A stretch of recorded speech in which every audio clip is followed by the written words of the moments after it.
Ever since everyone found out I was the false heir, my classmates were thrilled, not to mock me, but because they'd finally seen what a poor person looks like, and finally had someone who could claim the poverty aid slot. My adoptive parents weren't the bitter, cruel type you'd read about in stories. They didn't throw me out onto the street. When Troy sneered and jabbed at me, nobody paid him any attention. They all came to ask what I planned to do instead. I told them, now that your real son is back, I'll go find my birth parents. I took a sip of hot tea. Victor, my adoptive father, always thought I'd been raised well, clean, sharp, decisive, but blood is blood, and no matter how polished I was, I still wasn't his own. Victor had no reason to ask me to stay. He said plainly, the Harwick family will give you $3 million. After that, your life is your own to figure out. I answered, all right, I'll carry the gratitude in my heart. Victor gave a flat hum of acknowledgement. Pack your things, he said. Liu will drive you. I set down my cups, stood up, and headed upstairs. At the turn of the staircase, Troy's voice came from behind me. Your birth parents are really poor. Too much luggage, and there'll be nowhere to put it. You won't need the luxury stuff either. Don't make a bad first impression. I glanced at Auntie Rose, who was waiting nearby, and said, anything I don't take, throw it out. Troy froze. Throw it all out? Those were limited edition designer pieces, any single one worth a small fortune. How was that any different from burning money? I found that thought amusing. I went straight upstairs, grabbed a small backpack, packed nothing but my documents and phone, left everything else behind, and walked out of the Harwick estate without a second glance. The car dropped me at an old residential complex. I looked up at the unit number, confirmed it was right, and knocked on the iron gate. Through the worn lines of her face, I knew instantly. This was my birth mother. I smiled softly and said, I think I'm your son. Helen froze. We stared at each other through the iron bars. I asked politely, may I come in? Helen snapped back to herself, quickly unlocked the gate and welcomed me in. She poured a glass of warm water and handed it to me, her expression a little stiff and uncertain. I took a sip and gave a brief explanation of the mix-up. Troy is the Harwick family's real son, and I am yours. Ray and Helen had once wondered if this might be possible, but faced with their own flesh and blood standing there so refined and composed, they couldn't help feeling flustered. I had already reviewed the Linden family's records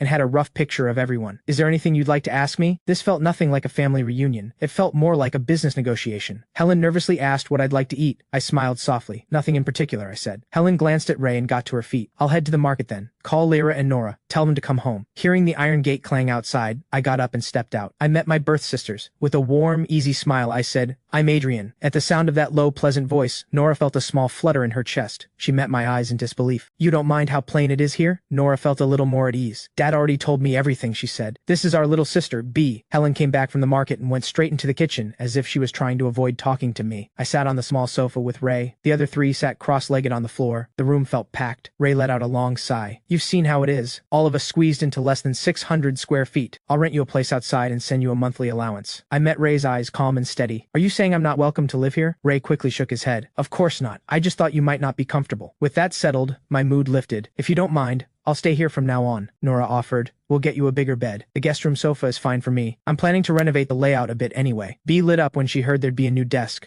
bouncing on the spot with excitement. Helen carried dishes out from the kitchen. Dinner's ready, she said. On the table sat a pot of rich fish soup and a plate of generously sized steamed shrimp. Bee's eyes lit up. These were her favorites, dishes she only got to eat during holidays. I'd grown up eating the finest food, so this spread didn't move me the way it might have, but the care behind it was impossible to miss. The awkward tension at the table melted away. I'd arrived with nothing but money. I figured I'd head out and pick up a couple of outfits nearby.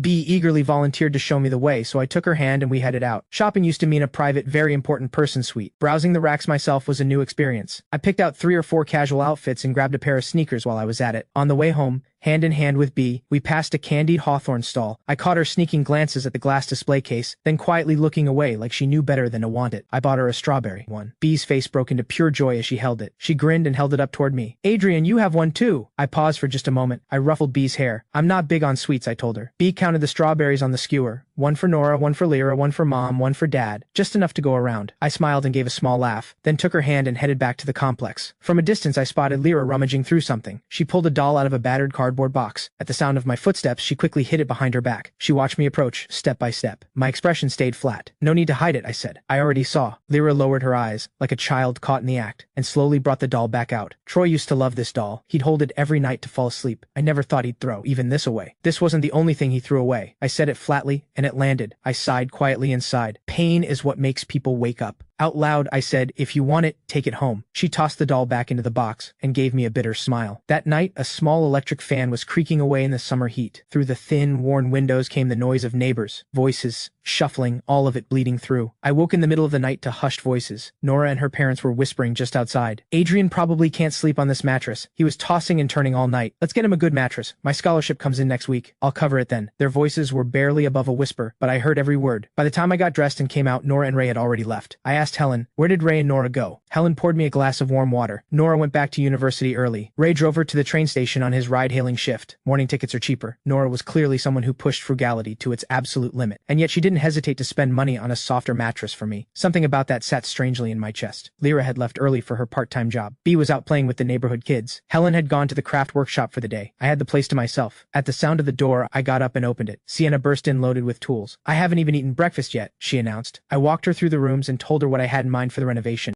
Sienna's face scrunched into a knot. She looked pained. Your old mattress alone cost more than $20,000. Now you want me to redo the whole place for $20,000? I leaned against the doorframe, arms crossed. If it were easy, I wouldn't need you. Once she'd measured every corner of the apartment, a rough layout began to take shape in her mind. We went back to the living room and sat down. Sienna closed her tablet. You're really staying here? Tired of the fine dining? I smiled, letting the question hang. Do you know why the Linden family went bankrupt? I've heard a rumor, something about Nora bumping into the Harwick third daughter's boyfriend at work, and the daughter destroying the Linden family over it. On the surface, yes, but I know the truth better than anyone. Nora wasn't the one who caused it. Suddenly there was noise at the door. Ray rushed in. Didn't you go out on a ride? I asked. Forgot my phone charger, just came back for it. His eyes landed on the person beside me. Ray thought she looked familiar. I took the chance to introduce her. This is my friend Sienna. I asked her to come look at the layout. Ray went completely still. He had heard of Sienna, a celebrated design prodigy. She had already won numerous awards at a young age. Countless people had tried to pay her to take on their projects. Sienna wouldn't even give them a glance. I won't interrupt your work, Ray said. I'll grab the cable and get out of your way. Terrified of holding Sienna up, Ray snatched the cable and hurried out. The two of us didn't linger on small talk. Sienna rushed off to work on the plans. I gathered my documents and stopped by the craft workshop on the way out. 7 or 8 women were busy inside, labeling products and chatting as they worked. I called out from the doorway, Helen, I'm heading out for some errands. I won't be home for lunch. Helen smiled warmly. All right, don't be too late tonight. I made my way through the crowded market intersection. A black McLaren sat parked at the side of the road. I pulled open the rear door and got in. The girl beside me had soft, warm features. She'd had her eyes on me from the moment she spotted me in the distance. You really are heartless, she said. Something this big, and you're only telling me now? I curved my lips slightly. You were abroad. What would telling you sooner have done? Celine let out a slow, knowing oh. So you're upset I wasn't there. Throwing a little tantrum, are we? I didn't know whether to laugh or protest. Where did you pick up that CEO energy talk? You went so long without reaching out, I had to keep myself company somehow. I poked her palm with one finger. Stop joking around. Are you adjusting okay to life with the Linden family? Celine asked, her voice shifting to something softer. Honestly, not really. I barely slept last night. I leaned into Celine's shoulder, and at the sound of her low, steady voice, the tension drained out of me. My voice grew quieter. I've had Sienna come take a look. Renovations can start tomorrow. As quick as ever, she said. If you can't sleep, come stay at mine tonight. When I didn't answer, she glanced down and found me already fast asleep. She gave a helpless smile and told the driver to turn up the air conditioning. A citrus scent drifted through the cabin. It always made me feel at ease. I slept on Celine's shoulder for 2 hours. By the time I stirred, the car had long been parked outside the government building. Celine held my hand gently, waiting patiently until I was fully awake. Only then did she walk in beside me. The household registration transfer went quickly. Celine handled every step of the process. Once everything was completed, my residency record was officially moved to the Linden family, permanently stamped into Ray's household registry. We were at an upscale restaurant, cutting through our steaks, when my phone chimed. The Harwick family had transferred $3 million into my account. $3 million to buy your silence? Celine kept her eyes on her steak, her tone edged with a cold half-smile. Unreadable. I never wanted their money, but taking it means the Harwick family doesn't have to worry about me spreading anything, and I don't have to watch my back for their interference. Everyone stays comfortable. Celine drove me back. The car stopped at the market crossroads as usual. She reached over and ruffled my hair, the tenderness in her eyes almost sickeningly warm. She didn't tell the driver to leave until I had turned and walked into the market. When I got back to the complex, Lyra was just getting off her part-time shift. I washed up quickly and took my seat at the table. I had never had this kind of pickled fish before. The slices were silky and tender, the pickled greens bright and refreshing, the broth sour, spicy, and deeply savory. It was the kind of food that made you want to keep eating. It was the most satisfying meal I'd had in 17 years. I had 2 full bowls of the broth alone. Helen beamed. Tomorrow I'll learn something new to cook, she said. Adrian, Lyra said carefully, choosing every word. I called Central High School today. If you want, there's a spot open, the one Troy left behind. At the mention of changing schools, Helen lowered her eyes and pressed her lips together. Our situation? We really can't afford to keep you at Crestwood Academy. We're so sorry. I genuinely couldn't understand the Linden family's logic. Not enough money. Sorry. House too small. Sorry. Can't afford a private school. Sorry. There was nothing to be sorry about. What you want, you fight for yourself. Depending on others will never get you anywhere. Even if that person is family. That was the lesson the Harwick household taught me. Lyra, I appreciate you thinking of it, but I'm staying at Crestwood. Before Helen could voice her worry, I already knew what it was. I raised a hand to stop her. First in the year at Crestwood Academy gets a full tuition waiver. You don't need to feel sorry for me. What I need, I'll get myself. This is my choice. The consequences are mine to carry, not yours. At that, Helen's eyes went red in an instant. Tears shimmered at the edges but didn't fall. She held them back and forced a smile, soft and full of relief. Lyra steadied herself. A warm smile returned to her face. If you have a way to stay at Crestwood, we'll back you all the way. Crestwood isn't far from Central High. I'll come pick you up after school from now on. After dinner, Lyra went to wash the dishes. I went back to my room to study. The next morning, after breakfast, everyone headed out for work and school. I had called Celine the night before to borrow a driver for the day. The car was already waiting at the corner. I waved goodbye to Helen. The three of us walked to the corner and got in. Lyra stared at the car. I glanced at the Toyota badge. I had asked Celine to send the cheapest car she had. No one could have guessed it would be a brand new Alphard. For Celine, it probably was cheap. But next to the Linden family's beat-up second-hand car, this thing was absurdly out of place. Is this your friend's car? Lyra could barely believe it. You left the Harwick family, and you still have cars and drivers on call? Are you sure you're not still their heir? My expression stayed calm, unbothered. I was just quietly exasperated at Celine's arrangements. B sat quietly in the back seat. Lyra, send me your work address. Lyra suddenly remembered. The driver started the engine smoothly. I picked up my phone and messaged Celine. Did you just buy this car? She replied, the drive to Central High takes over an hour. I didn't want you to be uncomfortable, and I can use it myself to nap. I stared at the screen and said nothing more, even though I knew perfectly well she had bought it for me. After dropping Lyra off at the restaurant, the car pulled smoothly back onto the road, heading straight for Crestwood Academy. I got home in the evening just as dinner was being set out. The family gathered around the table talking. These past few days had been surreal for the Linden family. First, internationally acclaimed designer Sienna had willingly shown up to renovate their home. Then there was their son, who turned out to be nothing like they expected. I was unruffled no matter what, not because of the Harwick name, but because my confidence had always come from within. After dinner I showered and turned in early. Ray and Helen were left alone in the living room. Helen pressed her lips together and thought for a long moment, as if she had finally made up her mind. We can't keep underestimating Adrian's connections. We're not too old yet. We should make one more push. Ray nodded firmly in agreement. These past 2 days since Adrian came back, I've been thinking a lot too. For this family to have a better life, we can't afford to just settle for where we are. Ride-hailing is hard-earned money. When it comes down to it, you need your own business. Helen sighed, her expression clouding over. But business is tough right now. Ray pulled Helen close, his arm firm around her shoulders. His voice carried a quiet certainty. We did it once before. We can do it again. For now, let's feel out the market. Doing the groundwork first is the safer play. The next morning, Ray took B to school. Crestwood Academy, the most elite private school around, sat just across the road from Central High, where Lyra studied. Lyra and I decided to take the bus together. The bus stop wasn't far from the complex. When we boarded, there were still plenty of seats. Lyra tapped her card twice for the fare, then guided me to a seat in the back. I stared at the transit card clipped to her bag. It was the first time I had ever ridden a public bus, and the first time I had seen one of those cards. Seems pretty handy, I said. Where did you get yours? I'd like to get one to clip on my bag. Lyra was quiet for a moment, then unclipped the card and handed it to me. You have to go to a service center to get one. Use mine for now. Then how will you get around? I asked. You can scan your phone now. It works just as well. Lyra smiled, warm and easy. She had noticed how curious I was about the little card, so she simply unclipped it and gave it to me. I clipped it onto my own bag. More passengers trickled on. At this hour, alongside the students and office workers, there were older folks who'd been up since dawn chasing deals at the morning market. The more people boarded, the tighter the car became. In the summer heat, the air inside barely moved, thick with a sour smell of sweat. Troy had always hated this smell. He absolutely refused to squeeze onto a bus with anyone. Lyra glanced at me sitting beside her, pale and composed. I was leaning quietly against the window, the outside breeze lifting the hair at my temples. Those bright eyes of mine watched the passing world outside with quiet curiosity. Lyra thought, this brother of hers, so unnervingly mature. He actually had quite an endearing side. The driver pushed hard as bus drivers always do. For the sake of students making it on time, they reached the school stop in just 40 minutes. The stop was right at Central High's entrance. Lyra insisted on walking me all the way to Crestwood's gate. We had time to spare, so the two of us strolled over. Luxury cars swept past on the road. Occasionally a window rolled down and someone called out a greeting. Lyra quietly took it in. Adrian's social standing at school was clearly strong. She had worried that once people found out about his background, they might turn on him and make his life difficult. When they reached the grand gates of Crestwood Academy, Lyra felt out of place going any further. I'll come pick you up after school this afternoon. I could see she felt uneasy. I smiled and nodded. A tall figure came sprinting over. The enthusiastic impact of the hug made me sway. Rico threw his arms around my shoulders and held tight, but his eyes had already landed on Lyra standing beside me. I cleared my throat. Rico blinked, then caught up. He recognized her as the Linden family's second daughter. He straightened up instantly and smoothed his clothes. I'm Rico, Adrian's classmate and his current personal bodyguard. I tilted my head. Since when did you become my bodyguard? Rico leaned in and whispered. Miss Celine's orders. She was worried people might give you trouble over the whole false heir thing. He straightened back up and hooked an arm around my shoulder. Grinning at Lyra, he gave her his word. You have nothing to worry about. I'm a Taekwondo black belt. Nobody's touching a single hair on Adrian's head. Lyra looked at the cheerful, bright-eyed young man in front of her and smiled, warm and genuine. Thank you for looking out for Adrian. Rico felt the world bloom around him. He waved her off with a red face. You'd better get to class. He watched Lyra's figure disappear into the distance, still completely starstruck.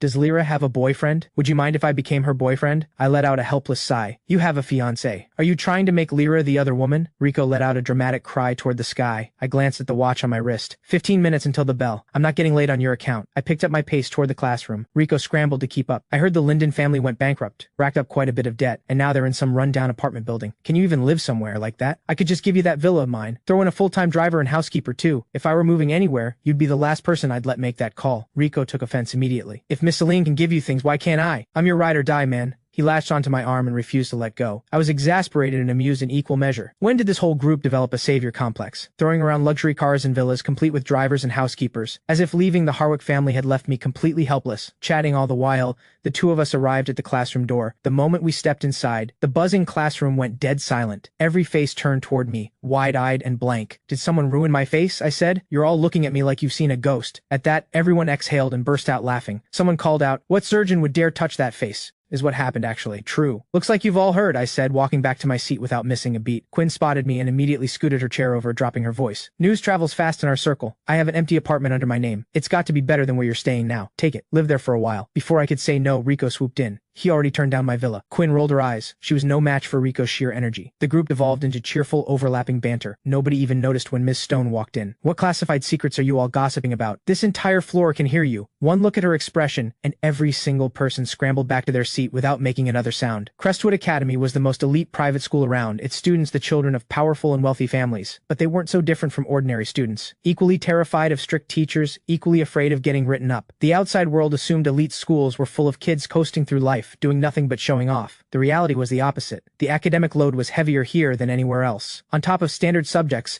students studied business management and even equestrianism. Crestwood was founded by the elite, and its standards for student conduct were uncompromising. Any disrespect toward a teacher brought severe consequences, not just for the student. It could ripple all the way to their family's business. I'll let it go today. It's the first day back. But this is your final year. Stay sharp, stay out of trouble. Are we clear? Yes, Miss Stone, came the chorus. We have a transfer student joining our class this semester, Troy. Everyone please welcome him. The mood in the room shifted immediately. Every pair of eyes swung toward the front. Rico shot me a look. I just smiled, calm and thoroughly amused, giving nothing away. After a few grueling days of etiquette training, Troy had finally picked up something resembling the manner of a young heir. He flashed what he believed was a flawless smile and delivered his introduction at a measured pace. I'm Troy. As a child, I was caught up in a mix-up at birth. I finally found my birth parents. I hope we can all get along well this year. Troy stood there in a tailored casual suit, projecting the image of someone polished and refined, the kind of entrance that might have drawn admiration at Central High, riding the glow of the Harwick name. But this was Crestwood Academy, full of hidden talent, and his little performance didn't register. When he finished, the room stayed silent. Quinn had zero patience for the act. She said, with lazy precision, the real Harwick heir really is something else.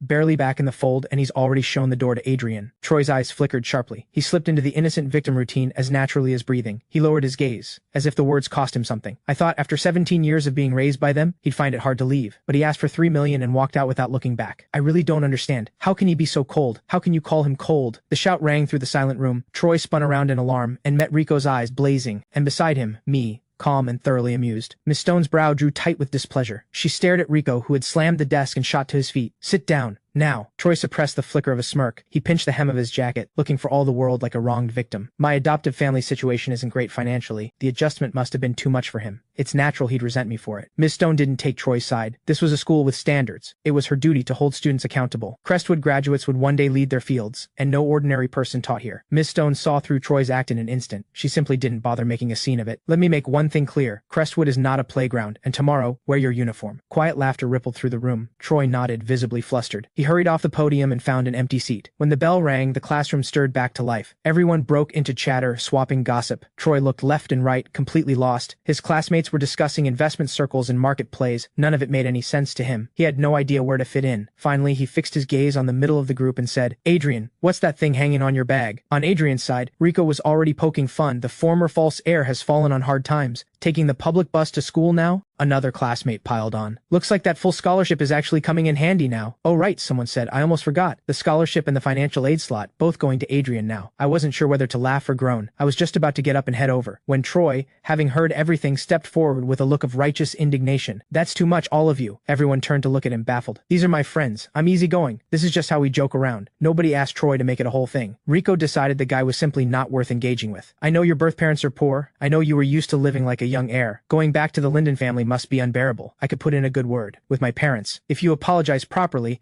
I'm sure they'd let you come back. Troy played the part of a genuinely concerned friend. To anyone watching, he was the innocent, kind-hearted one, and I, the false heir, was the ungrateful one who didn't know better. But the room went quiet in a way Troy hadn't expected. Everyone simply stared at him, watching, saying nothing, like they'd spotted something deeply unusual. After a long silence, Rico turned to me with a genuinely puzzled look. Does he not feel embarrassed? Because I'm embarrassed for him. The room burst out laughing. That one landed. I genuinely mean well, Troy pressed on. The Linden family is bankrupt. They can't give you a good life. My parents are good people. They were just angry in the moment. You left without looking back, taking the money and going. But if you apologize to them, I'm sure they'll welcome you back to the Harwick family. I smiled at that. The kind of smile that had no words behind it. I'd spent 17 years in that house. I knew Victor and his wife far better than Troy ever would. They didn't even necessarily care about their own blood. What chance did an adopted son ever have? Getting no response, Troy switched tracks. The renowned designer Sienna is redesigning my room, he announced. News to me, I said, the corner of my mouth lifting. Troy lowered his gaze with a modest smile. I told them it wasn't necessary, but they said they'd neglected me for too long, and they insisted on making it up to me. They're bringing in the best designer to redo everything. Exactly the way I like it. I set my phone face up on the desk and put it on speaker. You really commit to the act, Rico said dryly. A furious voice exploded from the speaker. That is complete nonsense. When did I ever agree to do any design work? Troy, right? I told him to get lost yesterday on the phone. Does he not understand words or is he just slow? He had the nerve to call himself the Harwick heir. Said he'd pay me to shut up and work. Said the Harwick family was not someone I could afford to cross. I don't care about his money. I don't care who he is or what family he's from. Nobody commands me. He's been spreading lies that damage my reputation. Does he think he can afford what that costs me? The voice on the line was sharp as a blade. Rico cut the call without a second thought and shot me a look like he'd just done something heroic. I gave him a thumbs up. Well played. Everyone in that room was sharp. Among their own circle, they all knew exactly how each other's minds worked. They weren't at Crestwood just to study. They were building connections, because the people around them now would be the people they dealt with for the rest of their lives. Cultivating the right relationships now would pay dividends when the time came to take over the family business. Who was the true heir and who was the false one? That didn't matter to them. What mattered was whether a person had value. Anyone who ranked at the top of the year was going to be someone, eventually. This was their opportunity to build that connection. I might no longer carry the Harwick name, but Troy, without the Harwick family behind him, was nothing. Nobody had any particular grudge against Troy to start with. Out of respect for the Harwick influence, they could have been civil. But he couldn't hold himself together, and he had the nerve to come and start something. My silence wasn't patience. It was indifference. I had no interest in wasting energy on someone irrelevant. But if Troy kept pushing, then no one could blame them for how they responded. The air grew heavy and awkward. Troy's face went pale as iron.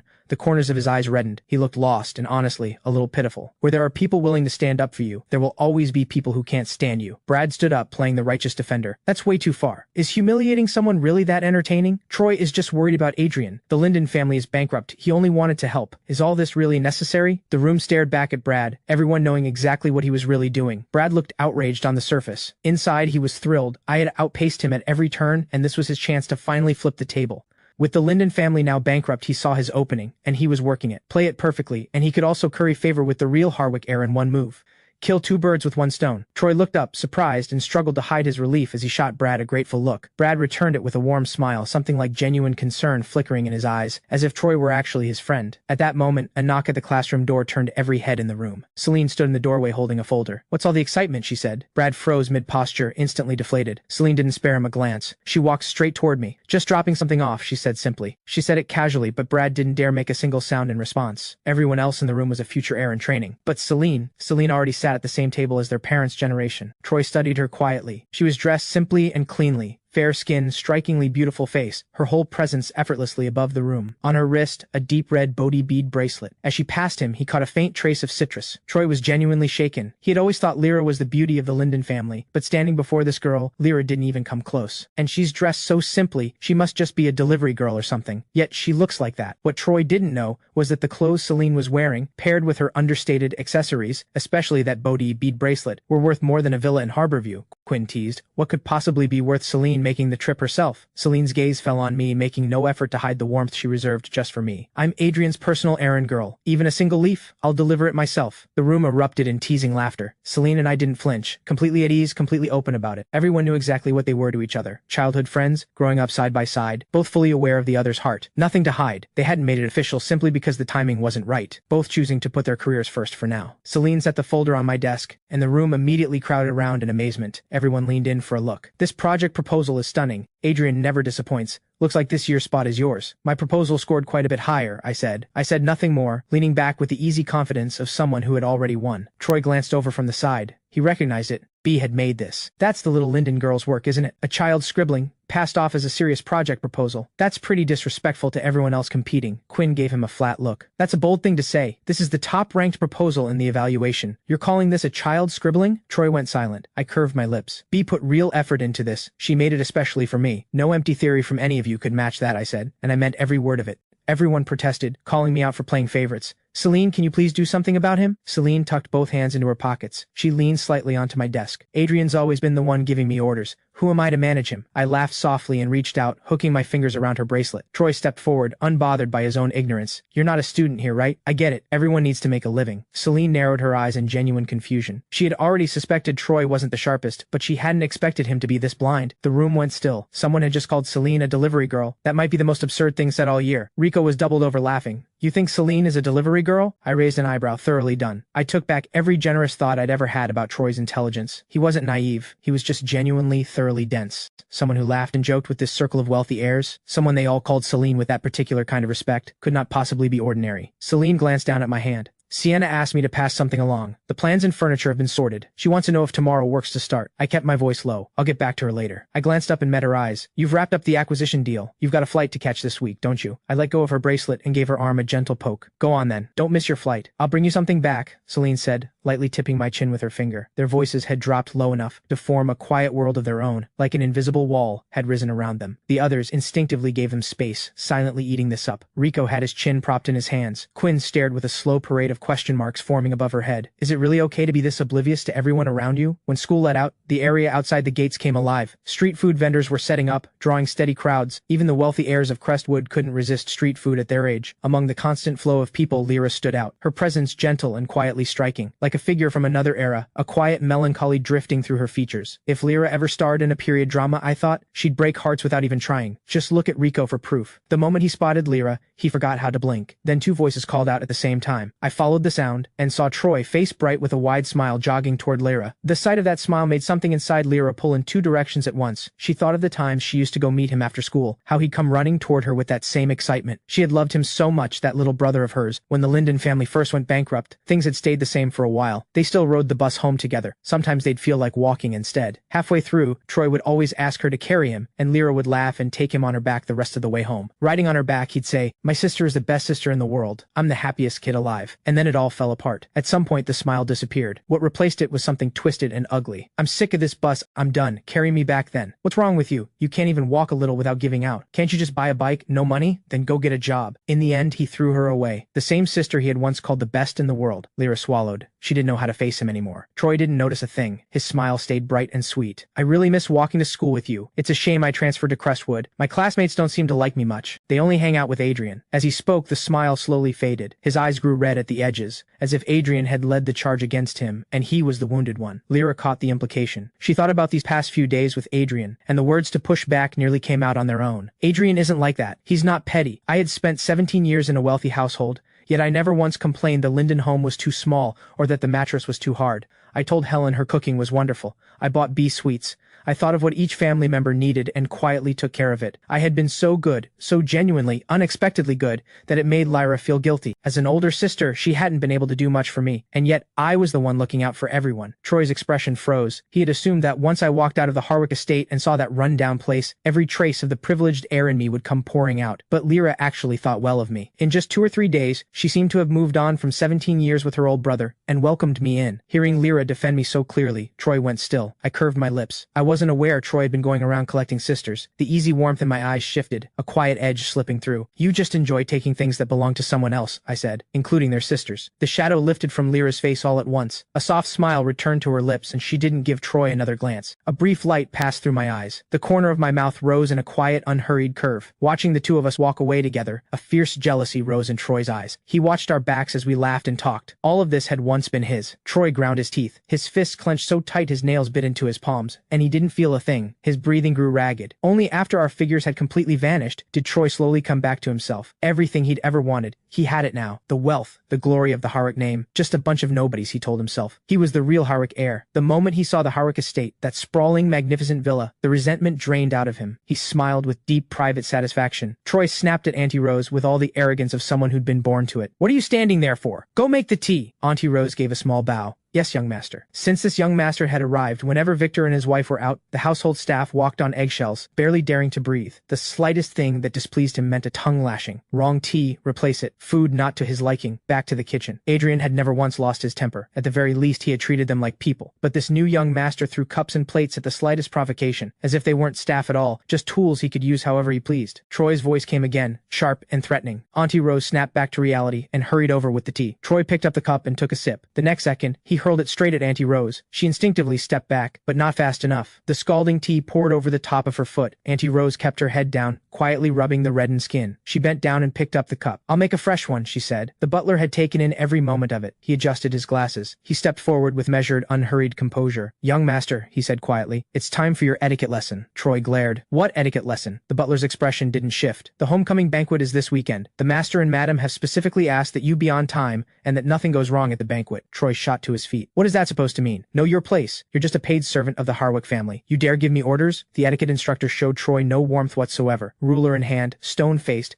correcting every mistake with blunt severity and no regard for his status. The only reason she could get away with it was that Victor and his wife had her back. The butler gave a composed, unhurried nod. Both young ladies will be returning for the homecoming banquet. Troy paused. He'd heard the Harwick sisters were not easy to deal with, but regardless, it was his first time meeting his real sisters. He should make a good impression. Once he won them over, he'd be the undisputed son of the Harwick family. Then let's see who would dare look down on him. Troy swallowed his anger and with great reluctance went to his lesson. Unlike the cold, rigid atmosphere of the Harwick estate, the Linden family's small home was full of warmth. The family crowded together cheerfully, reaching across to serve each other food. 2 drumsticks passed back and forth between everyone. The little ones get the drumsticks, the adults get the wingtips, and everyone in between gets the mid-wings. Helen smiled and placed a mid-wing into Lyra's bowl. The drumsticks went to me and B, 1 each. Lyra seemed happier than usual. Maybe seeing Troy again had finally given her the closure she needed. I looked at the drumstick sitting in my bowl. Something rare and warm stirred in my chest. The Harwick family took dining etiquette very seriously. Seats were kept far apart. Talking at the table was strictly forbidden. So was making any noise at all. Serving food to each other was completely out of the question. And Victor and his wife were rarely home to begin with. Both daughters had been sent abroad to study. Most of the time, I ate alone. The Linden family was nothing like that. They shared whatever was good. They laughed and talked throughout the meal, crammed into that tiny space. And the warmth in the room could not have been more real. Life filled every corner of it. Maybe this was what a real home actually felt like. Helen rubbed her hands together, looking a little sheepish. You kids are in school, and Ray is out driving. I want to set up a little stall of my own. Do something small. Help take some of the weight off. I'm thinking of getting some goods and selling outside the elementary school. I don't have much experience. I'm not sure if I can make it work. I thought back. Before she married, Helen had been the pampered daughter of her family. She'd help with light chores here and there, but nothing more was expected of her. By the time she married Ray, his business had already gotten off the ground, so she settled into life as a full-time homemaker and had never once gone out to make her own money. After the Linden family went bankrupt, she had wanted to find a proper job, but Troy complained that no one was taking care of the house, and so she stayed, a full-time homemaker once again. Being a homemaker was no easy thing. Every day was full of physical, grinding tasks. By the time everything was done, the day was nearly over. There was no such thing as rest. Watching everyone work so hard, she had agreed to stay home and hold things together from the inside. Now I was here, and everyone was fired up, ready to push once more. Helen wanted to be part of it too. Lyra immediately threw her support behind it. You've been cooped up doing housework all day with no one to even talk to, Ray agreed. Getting out there with a stall, that sounds great. Do something that means something. Whether it makes money or not, think of it as getting out of the house and clearing your head. Ray set down his chopsticks and took Helen's hand in both of his. All these years, you've given so much, and barely done a single thing just for yourself. Everyone deserves to feel like they're building something. If you want to try the stall, go for it.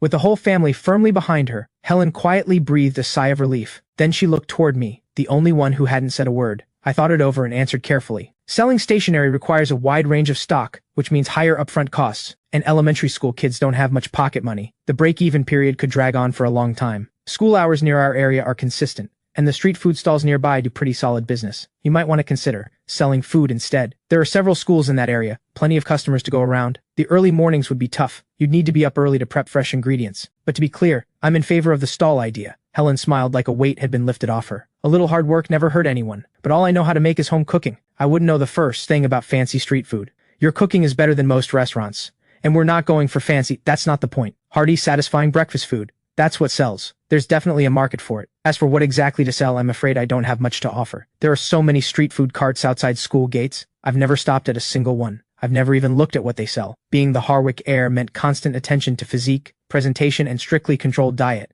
maintaining appearances at all times. The Harwicks firmly believed that roadside food was beneath them, that eating it would damage the family image. Being seen as someone who ate indulgently was considered a stain on the Harwick name. During my years there, I had long since cut off any real appetite. The Harwick family noticed I barely ate, so they cycled through chef after chef trying to fix it. It wasn't until later that I understood. The problem was never the food. It was the cold, suffocating atmosphere of that house. Lyra thought for a moment. Back in middle school, there used to be someone selling rice balls outside the gates. They were actually pretty good. And right now, nobody seems to be selling them near the school gates. If we do rice balls, we'd have the market to ourselves. Ray and Helen exchanged a glance. They both seemed to think it was a solid idea. I'll get the ingredients tomorrow and try making a batch. Your job is to taste test. Helen had never felt this energized. The thought of actually contributing to the family's income filled her with a kind of drive she hadn't felt in years. Ray raised a practical question. If we're selling rice balls, wouldn't we need a proper custom food cart? I've seen other street vendors at work. Most of them use specially fitted carts with a designated spot for every ingredient. Very organized, Lyra suddenly remembered. The old stall used a steamer box to keep the rice balls warm, though I think a wooden barrel would work just as well. Cover it tightly with non-woven fabric and it should hold the heat just fine. Ray slapped his knee with excitement. I'll ask around with my driving buddies tomorrow, see where we can get one. For now, let's figure out what goes inside. We'll buy ingredients tomorrow and do a proper test run. Lyra immediately cleared the table.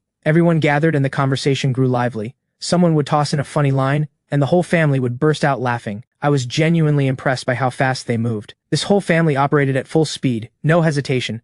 They had barely floated the idea of a stall, and already they were locking in a plan, debating ingredients and working out costs. The less people have, the more boldly they're willing to try, and to fail. And it's often exactly that kind of courage that carries people across to the other side. I found myself fully swept up in the energy around me. Since I was part of this family now, something came over me, and I raised my hand. The cart, let me handle that. The room went still. Every pair of eyes turned to me at once, and it made me feel slightly uneasy. Ray's brow furrowed slightly. I know you probably have some savings from the Harwick years, he said, but you're a Linden now. Family decisions we make together, but there's no way I'm letting a kid pay for any of this. Even with the renovation. Yes, we benefited from your connection with Sienna, but for any expensive furniture that goes in, I'll pay you back for it. Something about this felt strange inside me. Maybe it was because I'd never experienced this kind of family warmth before, and it left me not quite knowing what to do with it. Actually, I have a friend in the steel business. We might be able to get a second-hand cart at a low price. I quickly added that. Ray nodded at that and let it go. I took the chance to mention that Sienna was bringing a crew over to renovate, so Helen wouldn't be caught off guard in the morning.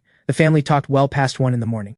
The three of us still had school the next day. We finally broke up for the night and took turns in the shower. After my shower, I went back to my room. I locked the door and checked my phone. Sienna had messaged. I could tell she'd pushed herself on this one. In the final breakdown of materials and furniture, she hadn't charged me for the labor at all. She probably used her own crew. Sienna had never trusted outside contractors. Some rushed through the work and cut corners, falling short of her standards. For high-end interior work, she kept her own team on retainer. The critical parts were always handled in-house. That labor cost was supposed to go on the client's bill, her way of recouping some of the overhead. Among friends, she didn't sweat the difference. I'd always thought of Sienna as someone with a terrible temper, but she was one of the most loyal people I knew. When she went off on someone, there was always a reason. A client with no taste. Someone who didn't know how to appreciate good work. You couldn't blame Sienna for that. The problem was always on the other end. I transferred the amount listed on her breakdown, and the next second she messaged back, "Troy is out of his mind." You want to know what he said when he called? He actually called me beneath him. Where does he get the nerve? Slavery ended centuries ago, and this guy is still sorting people into high and low. And then he had the nerve to threaten me with the Harwick name. Said if I didn't do the design work, the Harwicks would blacklist me. Laughable. Who does he think they are? And Claire and Victor have completely lost it, turning me away for that guy's sake. Since they love to play games, right after Troy hung up on me, the Harwick invitation showed up in my hands. Should I go crash the party and embarrass him? I stopped at that last line and replied, "Go." The next day, I ran into Quinn in the classroom. She brought up the invitation she'd received, barely hiding her delight. "I'm absolutely going to the Harwick homecoming banquet. This is too good to miss. I'm live streaming the whole thing for you." Quinn knew Rico well enough to ask, "He's not planning to cause a scene, is he?" They could say this kind of thing openly because they had already read the situation clearly. Crossing the Harwicks at this point, so be it. The Harwick family had been in business for generations. Their power was nothing to dismiss. Anyone who showed up to that banquet and humiliated them to their face would pay for it. Quinn continued, "Rico, you probably haven't heard. There's no need for us to do a thing. Haven't you seen the news? The 2 Harwick daughters are coming back." They both instinctively looked at me, as if I'd have the answer. I raised an eyebrow. I'm a broke high schooler. Now, my intel can't exactly keep up with yours. Quinn raised an eyebrow, clearly amused. "Broke or not, you're still the heir." When the three of us got back to the classroom, We caught the tail end of Troy's voice. My parents are hosting a homecoming banquet to introduce me as the Harwick heir. I don't have friends in the circle. I hope everyone can make it. He spotted me walking in from the doorway and smiled, that harmless-looking smile of his. There'll be great food at the banquet, and my parents bought me new clothes. You're welcome to come pick whatever you like. The clothes were bought for you. They're yours. Adrian doesn't do hand-me-downs. And the food? He's not interested. Quinn said it flatly. Every time I faced off with Troy, I could feel my friends close in around me. I wasn't the Harwick heir anymore, but I had no shortage of people in my corner. I didn't spare Troy another glance. I walked back to my seat. Without looking up, I said, the Harwick etiquette teacher needs some work. Invitations are supposed to be given in advance. This one doesn't count. I hung my bag on the side of the desk. Troy twisted his hands together, looking like someone who'd been wrongly accused. I just know your birth family doesn't have much. Going back there must be really hard for you. I wanted to invite you to the banquet. If you just apologize, I'm sure my parents would let you come back. Rico jabbed a finger at him. Apologize for what? What exactly did Adrian do wrong? Troy went quiet, tears welling up at the corners of his eyes. The innocent victim routine in full bloom. He started this, and now he's the one tearing up, like he's the one being bullied. Brad wasn't going to let the moment pass. He stepped forward to defend Troy right away. Troy is just too kind. He's worried about you. Why do you have to be so aggressive? Rico scoffed. I think he's genuinely not right in the head. Did he ever bother asking Adrian if he even wants to go back? Who gave him the right to play the concerned savior? Brad's lips moved but didn't form words. As someone in the same circle, he could see through Troy as clearly as anyone. But Brad was different from Rico. Rico was one of a kind in that class. Parents who adored each other. A home full of warmth. The family business was going to Rico, no question. Brad had brothers. Inheritance was far from guaranteed, and he knew it. So he was quietly shopping for a strategic marriage. If he could marry into the Harwick daughters, his future would be secure, and his family's ties to the Harwicks would give him real weight at home. And so he chose Troy's side. Troy was naive in this circle, but naive people are easy to manage. I had no interest in getting involved. Other people's agendas were their own business, as long as they stayed away from me. How complicated these circles could get. I knew better than anyone in that room. The less drama, the better. No point making enemies at every turn. Who's to say the outsider today won't be at the top tomorrow? With that in mind, I spoke up and broke the tension, before Rico burned any more bridges on my behalf. I looked at Troy. Two things. I have no intention of going back to the Harwick family, and I have no interest in competing with you for their favor. As long as you don't come looking for trouble, we can all coexist without a problem. But if you cross my line, let's see just how much the Harwick name can protect you. Troy, mid-sniffle, felt his chest tighten. He looked up at me, stunned. He met my eyes, steady, unshakable, completely sure of itself. He didn't understand it. There wasn't a trace of loss or defeat in me. Everyone in the class still had my back, same as always. They still called me by name, with that particular tone that meant something. And now I was standing here making threats with a straight face. Who on earth had given me that kind of confidence? What would things look like if Celine weren't on my side? Troy kept staring at me, his eyes full of calculation. Quinn lounged beside him, drawling, "With that brain of yours, you'll never figure it out." He had no idea how capable I was, but my classmates did. Whatever they couldn't get through begging or bargaining, I could always find a way. My connections may not rival the Harwick families, but add everything up, and even those at the very top of the capital circle can fall. Quinn smiled coolly, with just enough condescension in her voice. The first rule of surviving this circle is knowing how to read a room. Rico had no interest in educating Troy. He just didn't want the future headache. For once, he didn't push back against Quinn. Troy's back teeth were grinding. The redness crept into his eyes as he stared at me. He turned and stormed out. Brad called after him, ignored completely, then curved his lips and said lightly, "If you want someone's trust, you find them when their defenses are lowest." He watched me with careful eyes. I met them evenly. I don't do things without a return. And you have nothing to offer me. Brad gave a dismissive shrug, then strolled out to go after Troy. With both of them gone, the whole room exhaled. Raised by the Harwicks, all business and leverage, no warmth or conscience to speak of. The reason Adrian gets along with us isn't the same. It's because we're the same age, we've known each other for years, and the trust was built slowly over time. The Linden family, to me, were still strangers who happened to share my blood. Rico was genuinely curious, knowing my personality and what I was capable of. Leaving the Harwick family probably meant going independent. Staying with the Linden family now, there had to be a reason. But forever? Not a chance. Being a minor came with real limitations. At 18, I could open my own accounts and stand on my own. For now, things were stable, and helping the Linden family wasn't entirely without purpose. The renovation speaks for itself. I just wanted somewhere comfortable to sleep. I'm not exactly built for roughing it. I can't spend a whole year sleeping badly. And honestly, I wanted to leave them a little less in debt to me when the time came. Brad stood on the 5th floor corridor and spotted Troy alone behind the decorative rocks, crying. He waited a solid 20 minutes before strolling down. Right before he reached the spot, he mussed up his hair and did 2 rounds of high knee exercises. Then he jogged over, breathless, playing the part of someone who'd been searching desperately. "There you are. I've been looking everywhere." Troy looked up, surprised. I'm in no state to go back to class." Feeling what he thought was genuine concern from Brad, Troy hadn't expected anyone to be in his corner, and every bit of hurt he'd been holding back came flooding out. Tears rolled down without stopping. I just wanted to connect with my classmates. I didn't expect everyone to be so set against me. Brad patted his back gently. That group has always been like that. They follow Adrian without question. I can't stand the way they operate. That's why I've never clicked with them. I can be your friend. Something lit up in Troy's tear-filled eyes. He nodded hard and let out a quiet, grateful sound. Since coming back to the Harwick family, Troy had no one to talk to. Victor and Claire were rarely home. Both sisters were still abroad. Around him were nothing but oblivious, mediocre people. No friends at school. Everyone fawning over Adrian. Nobody who understood his pain. It wasn't like he could talk to a dog about it. Brad took Troy's hand. I understand you. Going from an ordinary family to all this? There's so much to adjust to. You're under so much pressure. Whenever it gets to be too much, come find me. I may not be able to fix things, but having someone listen, that helps. Troy tightened his grip on Brad's hand. Is the reason everyone sides with Adrian because of Celine? Celine isn't even in our class, but everyone in the room treats her with this particular deference. That means she and Adrian have some kind of arrangement. He doesn't need the Harwick name because of his connection to Celine. Even bankrupt, he's untouchable, and Celine is part of why. But Brad didn't know the full picture, so he kept it vague. Adrian has known Celine and Quinn for years. What they have isn't built on deals. Especially Celine. They grew up side by side. Not officially a couple, but something close. And then there's Rico, the undisputed heir of the Lin family, completely in Adrian's corner. Their bond is closer than most brothers. With those two behind him, who would dare cross him? Brad had to admit it. Adrian was exceptional on his own. That last part he kept to himself. So Troy concluded that whatever pull I had came entirely from Celine and Rico. Is the Liu family really that powerful? He asked. Brad answered him. The Liu family is among the top tier of the capital circle. Assets and influence on par with the Harwicks, and the two families have deep business ties. But Celine's parents were in a car accident some time ago. They still haven't woken up. Celine had no choice but to take over early. It's no secret in the capital circle, and Celine is no small force herself. She had just graduated high school when it happened,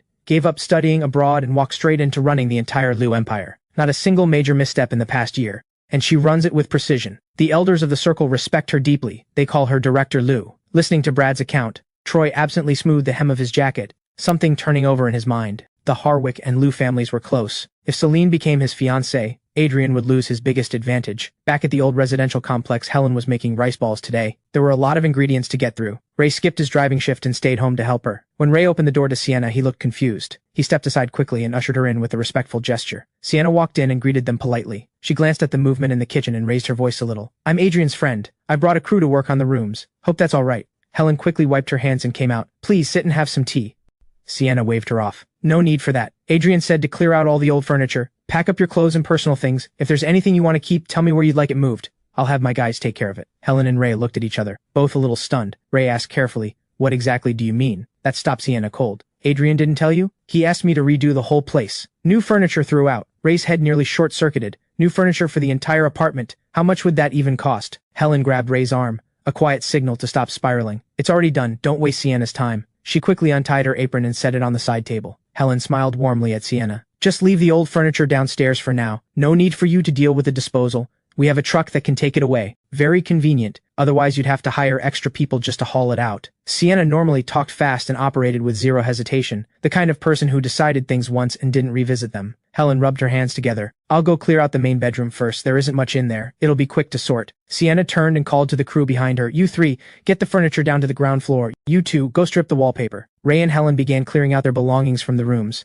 Sienna stood watch over the work. Get those edges lined up properly. What are you looking at? Why is there a gap that big? Did you not see the wall was crumbling? You clean it before you paste, or are you planning to grow a garden in there? Handle the window corners carefully. If it goes on crooked, tear it all off and start over. Every worker who heard her felt the hairs on their arms stand up, and their hands move faster without being told. Sienna's reputation for being impossibly demanding was clearly well earned. With the renovation in full swing, Ray occasionally stepped in to lend a hand. Helen went back to the kitchen to keep working on the rice balls. Helen poured a cup of tea and brought it over. Miss Sienna, take a break and have some tea. Sienna was in the middle of tearing into someone, hands on her hips. At the sound of Helen's voice, the fire went out of her instantly. She turned and took the cup with both hands. Thank you. Really, no need to be so formal. Adrian and I go way back. Just call me Little Sue. Helen decided she wasn't nearly as difficult as expected. Quite polite, actually. I'm planning to sell rice balls at a stall. I'm testing a batch today, and I haven't made lunch. If you're hungry, would you like to try some? Sienna didn't waste a second on politeness. Actually, I'm a little hungry. Helen's face broke into a smile. She glanced over at the crew. Should we let them take a break too? There are so many of them. Are you sure it's not too much trouble? Not at all. I actually want more people to give me feedback. Since Helen had put it that way, Sienna called everyone to stop and eat before getting back to it. Helen went to the kitchen and brought out the rice balls. Several different flavors, each one cut in half, so everyone could try a bit and share their thoughts. Sienna hadn't even taken a bite yet, but the moment she saw the filling, she was already full of praise. Most rice balls out there use frozen ingredients. It's rare to find someone using fresh like this. After her first bite, she gave a thumbs up without hesitation. These are incredible. She heaped praise on Helen so generously that Helen practically glowed. The crew ate with obvious enjoyment and went straight back to work when they were done. Helen invited Sienna to sit and have some tea. Sienna could tell there was something on her mind, so she sat. How did you and Adrian meet? It's a long story. He's young, but we've known each other for about 10 years now. Helen gave a thoughtful hum. After a moment, she said, a little hesitantly, since Adrian came back, there's always been this distance between him and us. His life, the way he is. Could you tell me a little more about him? Sienna understood now. Adrian was staying with the Linden family for reasons of his own, but this family genuinely cared about the boy. But he had grown up without any real warmth, and it had made him emotionally reserved. His manner was easy enough on the surface, but there was a real gap between him and what family was supposed to feel like. Helen wanted to reach him, and didn't know how. Sienna let out a quiet sigh. She could tell Ray and Helen were good people. She had worried at first that Adrian would struggle here. She didn't think that anymore. She began to share what she knew. When Adrian was with the Harwick family, Victor and Claire barely paid attention to him. He was mostly raised by the two Harwick daughters, but not with affection. It was more like a constant battle of wits, push and pull, love and friction, all tangled together. So he never really learned what warmth felt like. He became a little emotionally detached, not without friends,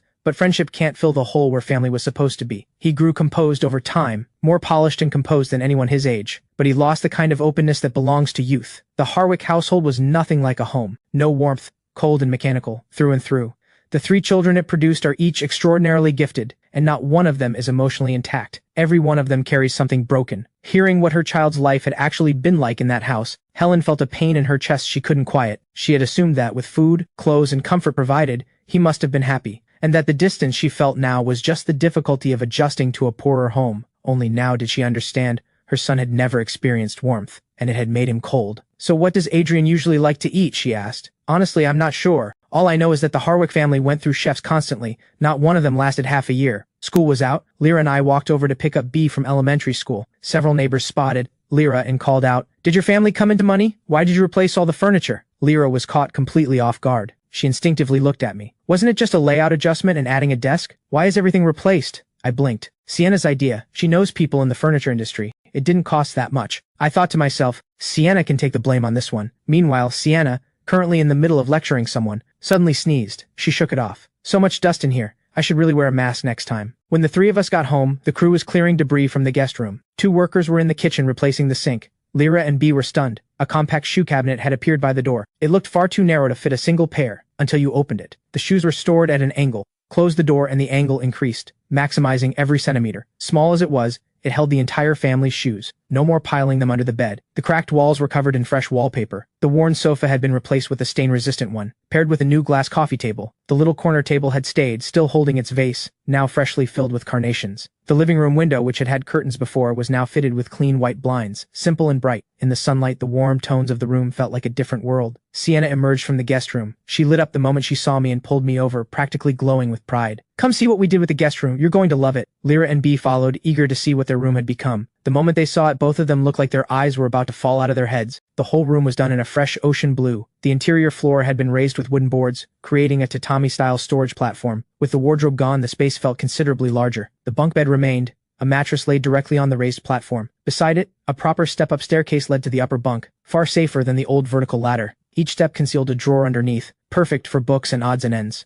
On the other side, a corner desk had been built in, one end for each sister, with room enough for both. A cramped little room transformed into something spacious and beautiful, and not a single practical function sacrificed. Every bit the renowned interior designer she was. "This drawer can be pulled out and used as a bookshelf," Sienna explained. She pulled one out from under the steps to demonstrate. Books could stand upright in the space below. She knocked on the raised platform and looked at B. "Your brother told me you like to draw. This surface is stain-resistant. Sit here and draw all you want, no worrying about making a mess." B's eyes sparkled like she had stars in them. She thanked them breathlessly. "Thank you, Sienna. Thank you, Adrian. I have my own space now. I can draw as much as I want." At the sight of that beaming smile, Sienna felt a swell of pride she hadn't expected. She ruffled B's hair, deeply satisfied. Sienna leaned toward me. "This whole place, not counting my design fee, the materials alone came to over 50,000. Without me talking everyone down, 20,000 wouldn't have come close.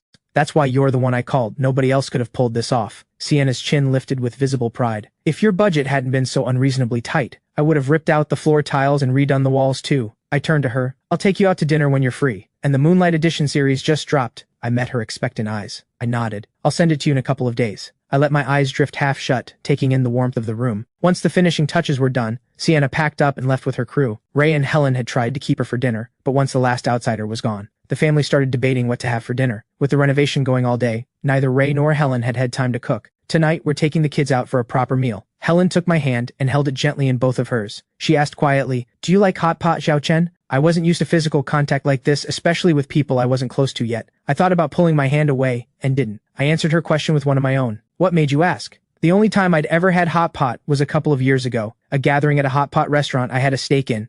The food was quite good, actually. The price, though, not exactly accessible. Wealthy people rarely go out for hot pot, so it shut down after 2 months. I hadn't had it since, Lyra suggested. "Then let's go get hot pot. The place at the corner is really good. Fresh ingredients. He had the whole place redone for us. We should treat him." The decision was made almost instantly. "Everyone go get ready. We're heading out." All 5 of us walked to the restaurant. Helen held my hand the whole way, showing no sign of wanting to let go. I kept noticing she seemed warmer than usual. Maybe that's just how it is between a mother and her actual son. We got a big table at the restaurant. Once we sat down, Ray handed me the menu and told me to order whatever I liked. I passed it straight to Lyra. "You do the ordering, I'll handle the eating." Everyone laughed.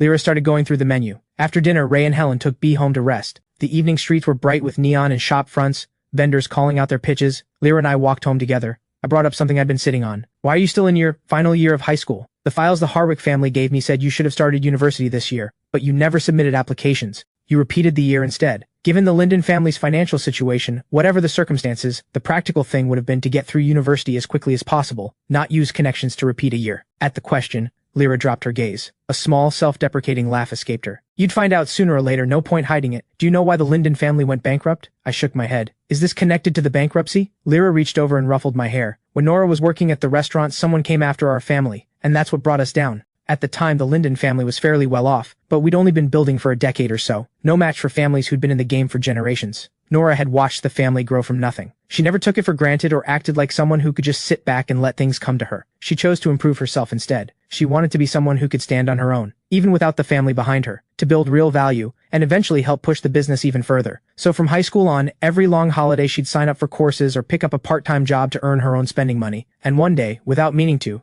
she crossed someone she shouldn't have. Troy always blamed Nora for the bankruptcy, said it was her fault for always going out and getting involved in things. Nora carried a lot of guilt over it, and Troy never let her forget it, constantly going after her with cruel words. Lyra let out a slow sigh, something heavy settling in her expression. Then his temper kept getting worse. One time, he actually raised a hand to Nora. I stepped in to protect her. Troy shoved me, and my head hit the wardrobe. The doctor said it was a concussion. It was right before the college entrance exams. My body was mostly okay, but the nausea and dizziness kept coming. I didn't perform the way I should have in the exams. My parents and teachers all recommended I repeat the year. I pressed my lips together. When she finished, I asked, "Do you hate Troy?" Lyra's eyes fell, heavy with something quiet and lost. "He was my little brother, someone I loved for 17 years. You don't hold grudges against family. I just never expected him to leave the way he did, so completely, so finally." I understood that quietly self-mocking laugh. 17 years of genuine love, and in the end, that's what it bought her. Being betrayed by someone you love hurts in a way that betrayal over money never could. Lyra suddenly looked over at me, her eyes soft with warmth. "We're family. Some things don't need to be calculated. We care about you," Lyra continued, "and we're not keeping score. Simply because you're our family. We just hope that someday you'll fully see us that way too." Back in my room, I took the bed closest to the wall. I pulled the covers up. The new mattress made a real difference. Finally,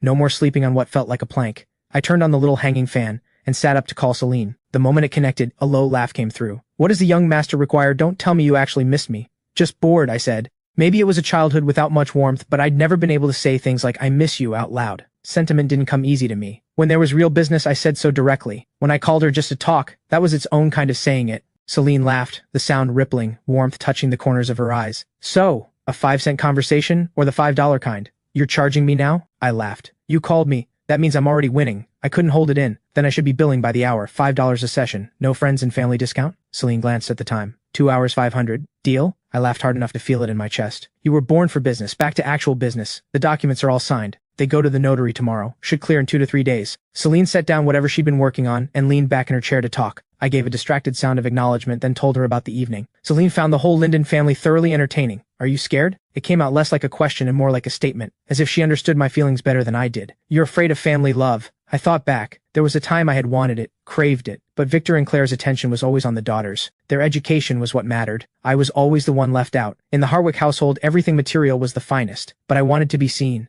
I pushed myself to top the year in every exam. I attended every training class they scheduled, all of it, just to hear them say something good about me. The hope never came back with anything.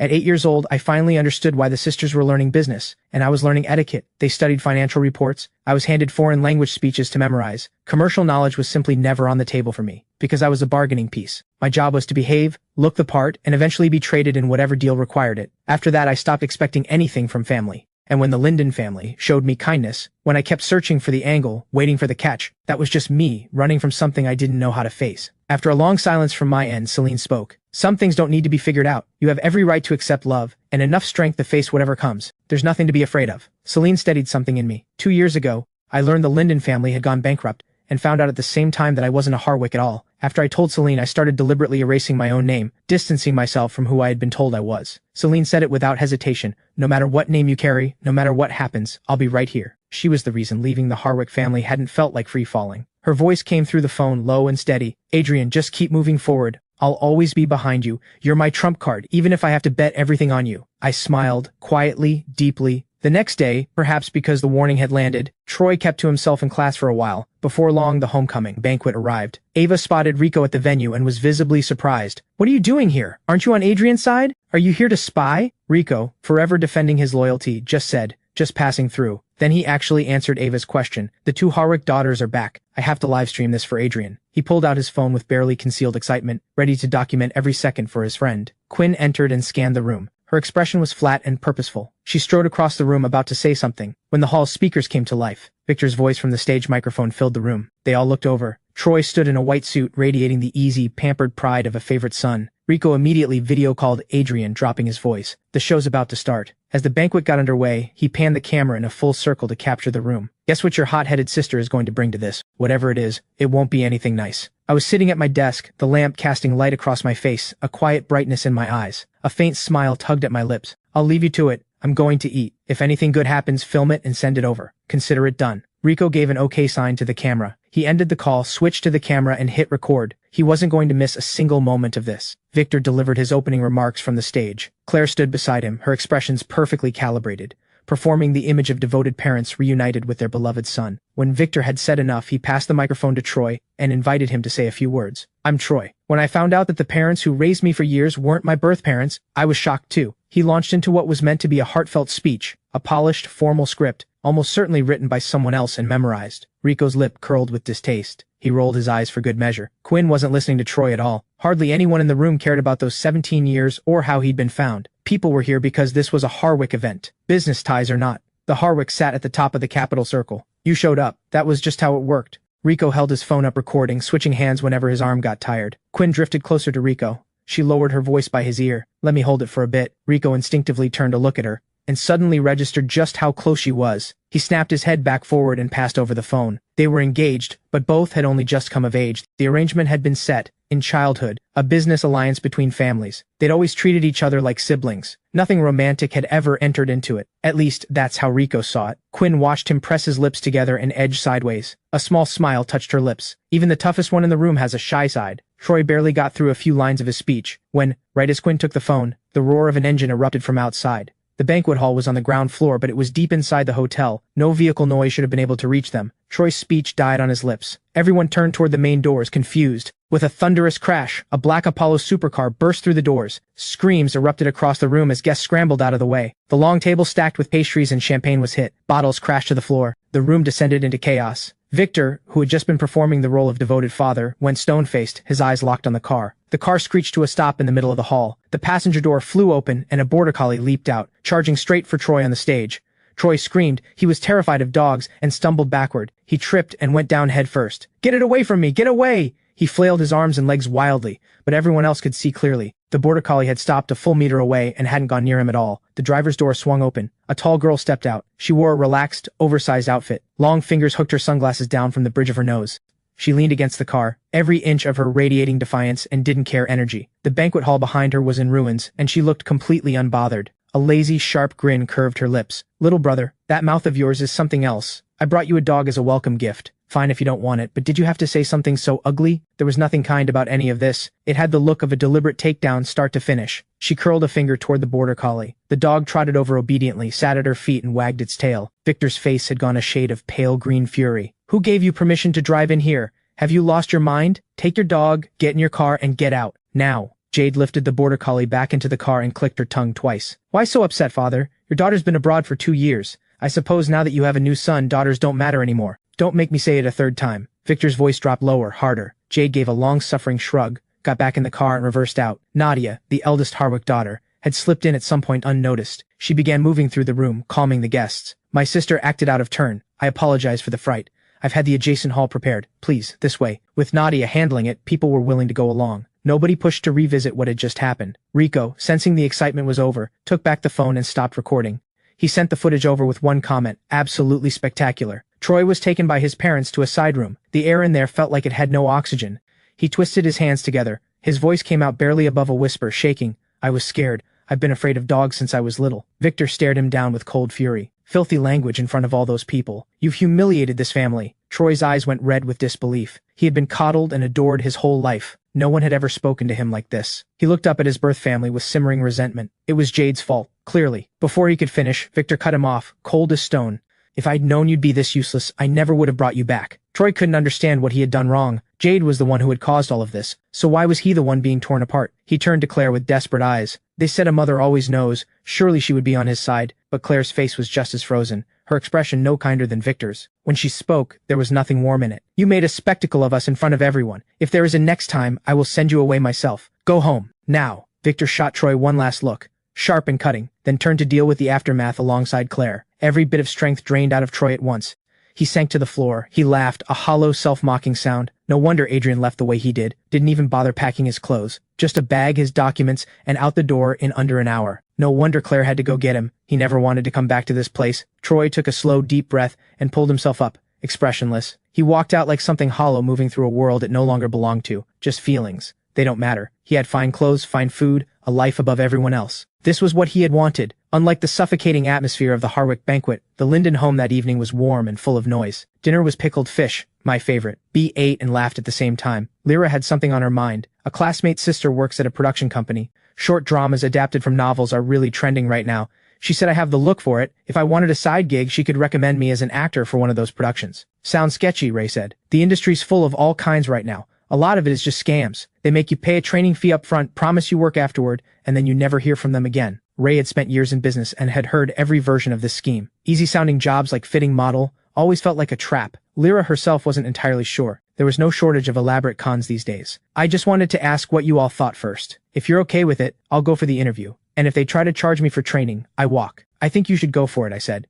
With your face, there's a real chance you blow up and get scouted for something bigger. And if that doesn't happen on its own, I can always nudge things from behind the scenes. Same result either way. Try it. You might actually enjoy acting, and it's always good to have more options. I smiled to make it count. Lyra laughed. All right, I'll go with what you say. I'll try tomorrow. Do you want to come with me? No point sitting at home doing nothing. We can get out of the house. Let's go after lunch, I said. I want to sleep in tomorrow morning. Lyra gave my head an affectionate ruffle. After dinner, I grabbed the kitchen scraps and headed downstairs to throw them out. Lyra came along. She didn't like the idea of me going out alone at night. We took the rubbish down together. Then the two of us strolled out to grab some milk tea. We had barely reached the corner when a sleek supercar came tearing down the road and stopped smoothly right in front of us. I recognized the Apollo supercar. I stopped walking. My eyes narrowed, something quiet and sharp rising behind them. The easy expression on my face disappeared. Jade stepped out, both arms resting on the roof of the car, smirking at me. Her first words weren't exactly a greeting. Seriously, my silent little brother leaves the Harwick family for what, a few days, and this is how he shows up? I curved the corner of my mouth. The air at home not keeping you busy enough. So you came all the way out here to check on me. Since when do you talk like you're about to draw a weapon? I genuinely care about you.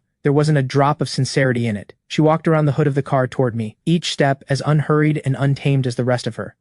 Haven't seen you in over a year. I even brought you a gift. She pulled open the passenger door. The border collie jumped out. It trotted to her side and sat. I hadn't watched Rico's footage yet, but I knew Jade treated that car like it was sacred. The limited edition supercar was covered in damage.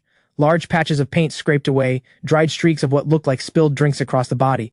Given the time and the state of the car, it didn't take much to figure out what she'd been up to. And since she hadn't stopped anywhere else, the dog had come straight from the homecoming banquet. Jade leaned back against the passenger door. Proud as ever, she said. Still won't touch anything secondhand, but this dog was bought for you. I just took it along for a little performance. You're not really going to petty about it, are you? I let out a cold sound that wasn't quite a laugh and started walking toward her until I was half a step away. I looked straight into her eyes, my voice flat with a cold edge beneath it. You have a real talent for getting under people's skin, and the thing I hate most is dogs. Whether that meant the border collie at her feet or the person standing in front of me, Hard to say. We held each other's gaze. Lyra stood nearby like a breath of calm air, unintimidated by the tension hanging between us. She said simply, "The milk tea place is about to close. Let's head back." Jade seemed to notice Lyra for the first time. Her gaze swept over her with barely concealed contempt. A girl from a bankrupt family has no business talking here. Lyra's expression stayed completely calm, not a trace of hostility. "Adrian is my brother. Whatever there is between the two of you, his business is my business." Jade laughed, all mockery. "You're not fit to be his sister." I didn't hold back. "She's not fit, are you?" Jade didn't flinch. She leaned against the car, still smiling. 17 years at least. I rolled my eyes. Couldn't tell how much of it was real and how much was performance. It sounded like a punchline either way. "What exactly are you here for?" "I live here. Go home." Jade shrugged. "If you don't come with me tonight, the next one who comes looking for you will be Nadia. And you should know, she's not as easy to deal with as I am. I came back without missing a beat. She's not my sister." I looked down at the border collie, silky-coated, tail wagging at me. I bent down and took hold of its collar. I shoved Jade aside from where she was leaning against the car and stopped engaging with her. When I looked at Lyra, her expression was soft and easy. At that casual, familiar word, "sis," Lyra draped her arm around my shoulder. "Let's head home." Jade watched the two of us walk away until we disappeared. Then she fished out her phone and called. "Your little brother has a new sister now. He doesn't even care about you anymore." Those were the first words out of her mouth the moment the call connected. On the other end, Nadia was quiet for a long moment, then said flatly, "Go take him back yourself then." Jade felt a surge of irritation. She looked over at the old apartment complex. "That place is run down and tiny. What is there to stay for? Is he out of his mind? The Harwick estate is plenty luxurious, and you barely go back yourself." Nadia stayed perfectly calm, ignoring her sister's irritation entirely. "The fact that he's living in that place, that's partly your doing. If Jade hadn't pulled that stunt and engineered the Linden family's bankruptcy, even if he'd gone back to them, he'd still have been someone. Designer clothes, private cars, not a whole family squeezed into a tiny wreck of an apartment." Jade ground her back teeth. When it came to doing something reckless, she'd been happy to push things along. But the moment it blew up, she was left holding all the blame alone. Nadia was getting more calculating by the day. "You'd better keep that energy, and don't even think about going to talk Adrian into coming back. He won't listen to you either, and I'll be watching with great enjoyment." She hung up without another word. Nadia set down her phone. Her fingertips tapped the desk surface in a slow, rhythmic pattern. When she thought, her face showed nothing, just the quiet, suffocating presence of someone who expected to be obeyed. The manager across the desk kept his head down, terrified of saying the wrong thing to this unpredictable boss. Lyra and I got our milk tea and walked home in the evening breeze. Jade hadn't managed to ruin the mood. Lyra studied my expression. After a moment, she said casually, "The second Harwick daughter seems to care about you a lot." I understood what she was getting at. "No need to test me," I said. "I'm not going with her. I left the Harwick family. I'm not going back. It took a lot to get out of that cage. I'm not stupid enough to climb back in. As for whether Jade actually cares about me, maybe, in some capacity. But the kind of care that comes from someone like her, I can't survive it. When I was 5, I still didn't know any better. I craved the warmth and protection of family. I got pushed around by kids at kindergarten, so I went to Jade to tell on them. The normal response would have been to go to the school and sort out whoever was bullying me.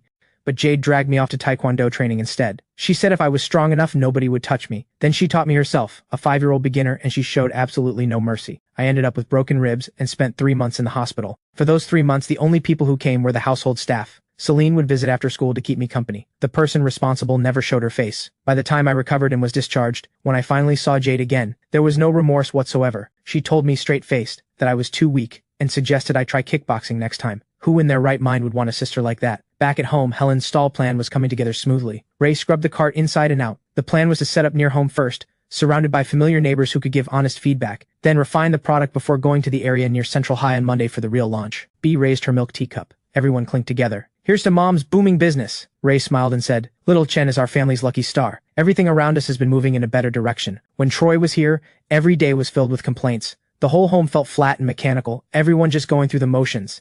Since I came back, I've helped in ways I didn't plan for, a kind of force that pushed everyone forward, made them think about what was possible. The renovation was thanks to me too. The marks of age and wear are gone now. Life has a new look, and everyone is full of energy. Each person is pushing in their own direction to make this family better, and at the same time, they're more tightly connected than ever." I looked down with a quiet smile. I hadn't expected that giving something would come back to me like this. If the coldness in the Harwick household could be explained away by the lack of blood ties, then look at Nadia and Jade. They share Harwick blood, and they're no closer to Victor and Claire than I ever was. Troy, the actual biological son, is back now. He won't be valued either. Blood doesn't excuse the Harwick family. Victor and Claire have no warmth in them. Two people who came together through a business arrangement and produced 3 cold machines. Children can't be happy when their parents aren't. Rico told me that once. "We should video call Nora," Lyra said. "We can't become a family of 4 and just forget she exists. She still doesn't know about the renovation. Let her be jealous through a screen." Lyra laughed as she made the call. It connected quickly.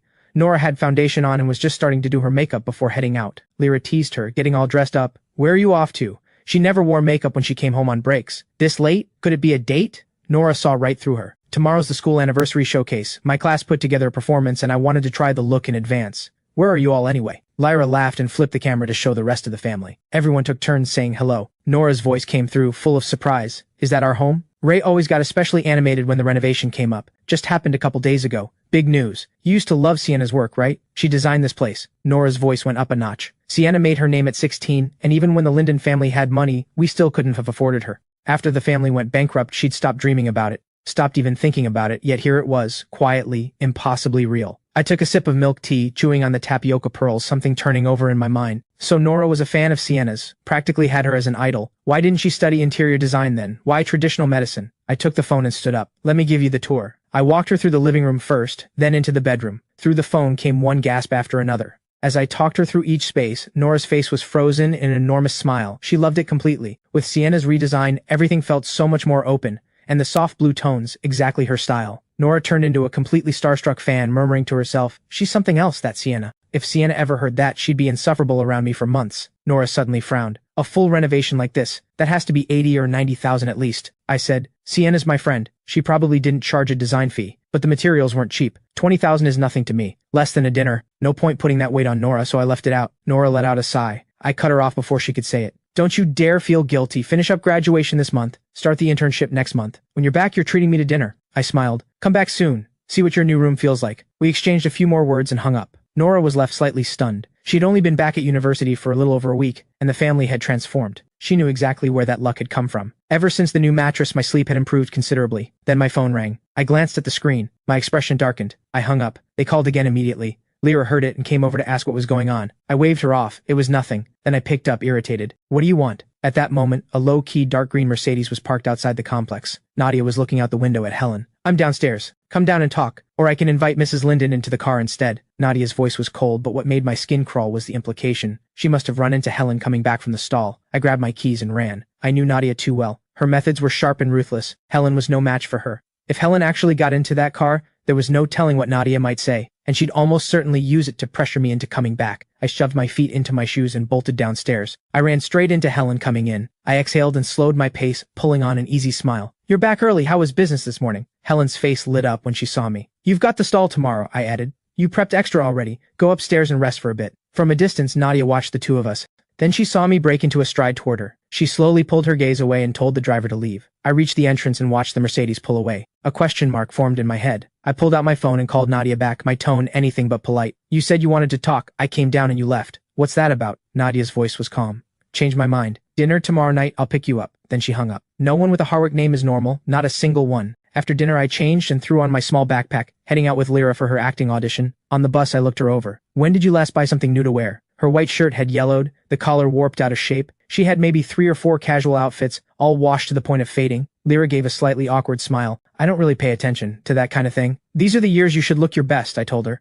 She recalled quietly, most of what I earned from working went to buying things for Troy. I never saved anything for myself. She'd once thought it was worth it. Working hard, saving carefully, buying him clothes and shoes. Now all she could say was that she had no regrets. Even if Troy had turned his back on her without a second thought, she could say she'd been decent. She'd never shortchanged him. The Linden family is honestly the strangest I've ever encountered. Did Troy save their lives in a past life or something? Going to an interview at a production company. You need to look the part. Show up in worn-out clothes and you'll feel it before they even say a word. When we arrived, I took her to a clothing store first to pick something out. We had barely stepped inside when a sharp, contemptuous voice cut through. Well, isn't it the Harwick Heir? Used to wear custom-tailored everything. Now look at you. I almost didn't recognize you. I didn't bother responding. Zane's face went red with frustration.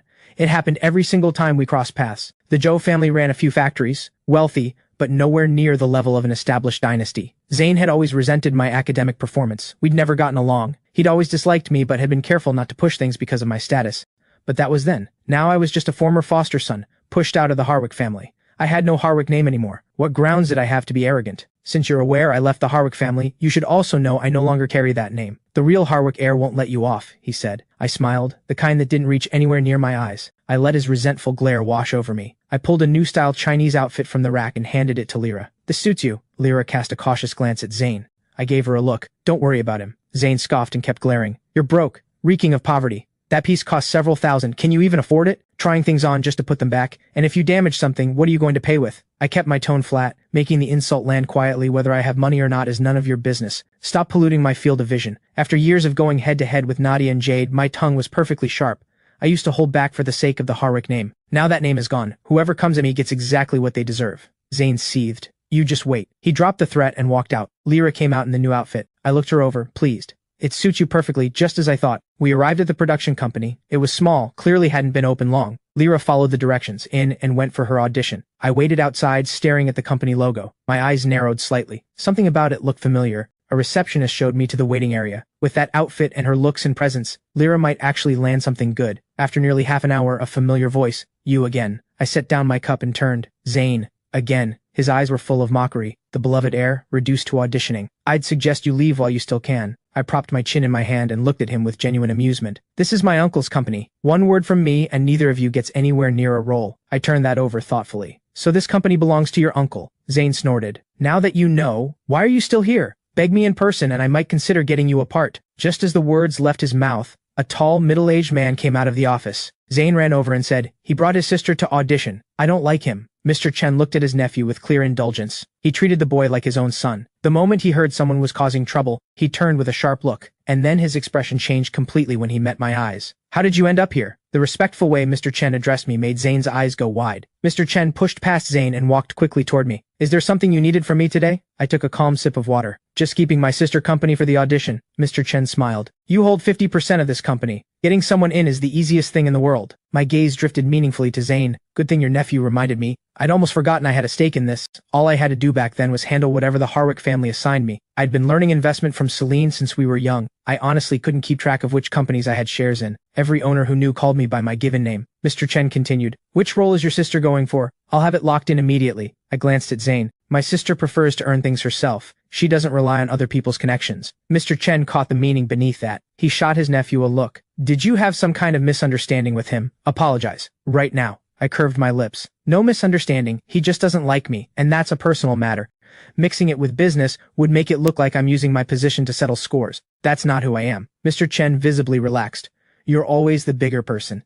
This nephew of mine has been spoiled. I'll keep a tighter rein on him going forward. Zane clenched his teeth, but he didn't say a word. A group of about a dozen auditionees came out. Lyra was among them. I pulled back the energy immediately. Lyra smiled. I got a small role, not much screen time. I said a brief goodbye to Mr. Chen and we headed out. He watched the two of us go. At the mall, I picked up 2 outfits each for the whole family. Mid-autumn festival gifts. Watching me spend nearly 10,000 in one go. Lyra felt uneasy. That much money, Mom and Dad are definitely going to feel awkward accepting it. I said 1,000 for a piece that lasts. That's value. Cheap things that fall apart after a wash are pointless. My philosophy is simple. Your wardrobe should have pieces that hold up when it counts. Honestly, spending a few thousand on clothes was partly just to annoy Jade. When the news reached Jade, she nearly lost her mind. Adrian took Lyra shopping and bought new clothes for the whole Linden family. 17 years as siblings, and he never once bought me anything to wear. And now he's taking that stand-in sister of his shopping. I need to go confront him about this. Jade grabbed her phone and car keys. I'm dragging him back today. The butler stepped smoothly in front of her, head slightly bowed. And what exactly would going accomplish? It was you who had the Linden family brought down.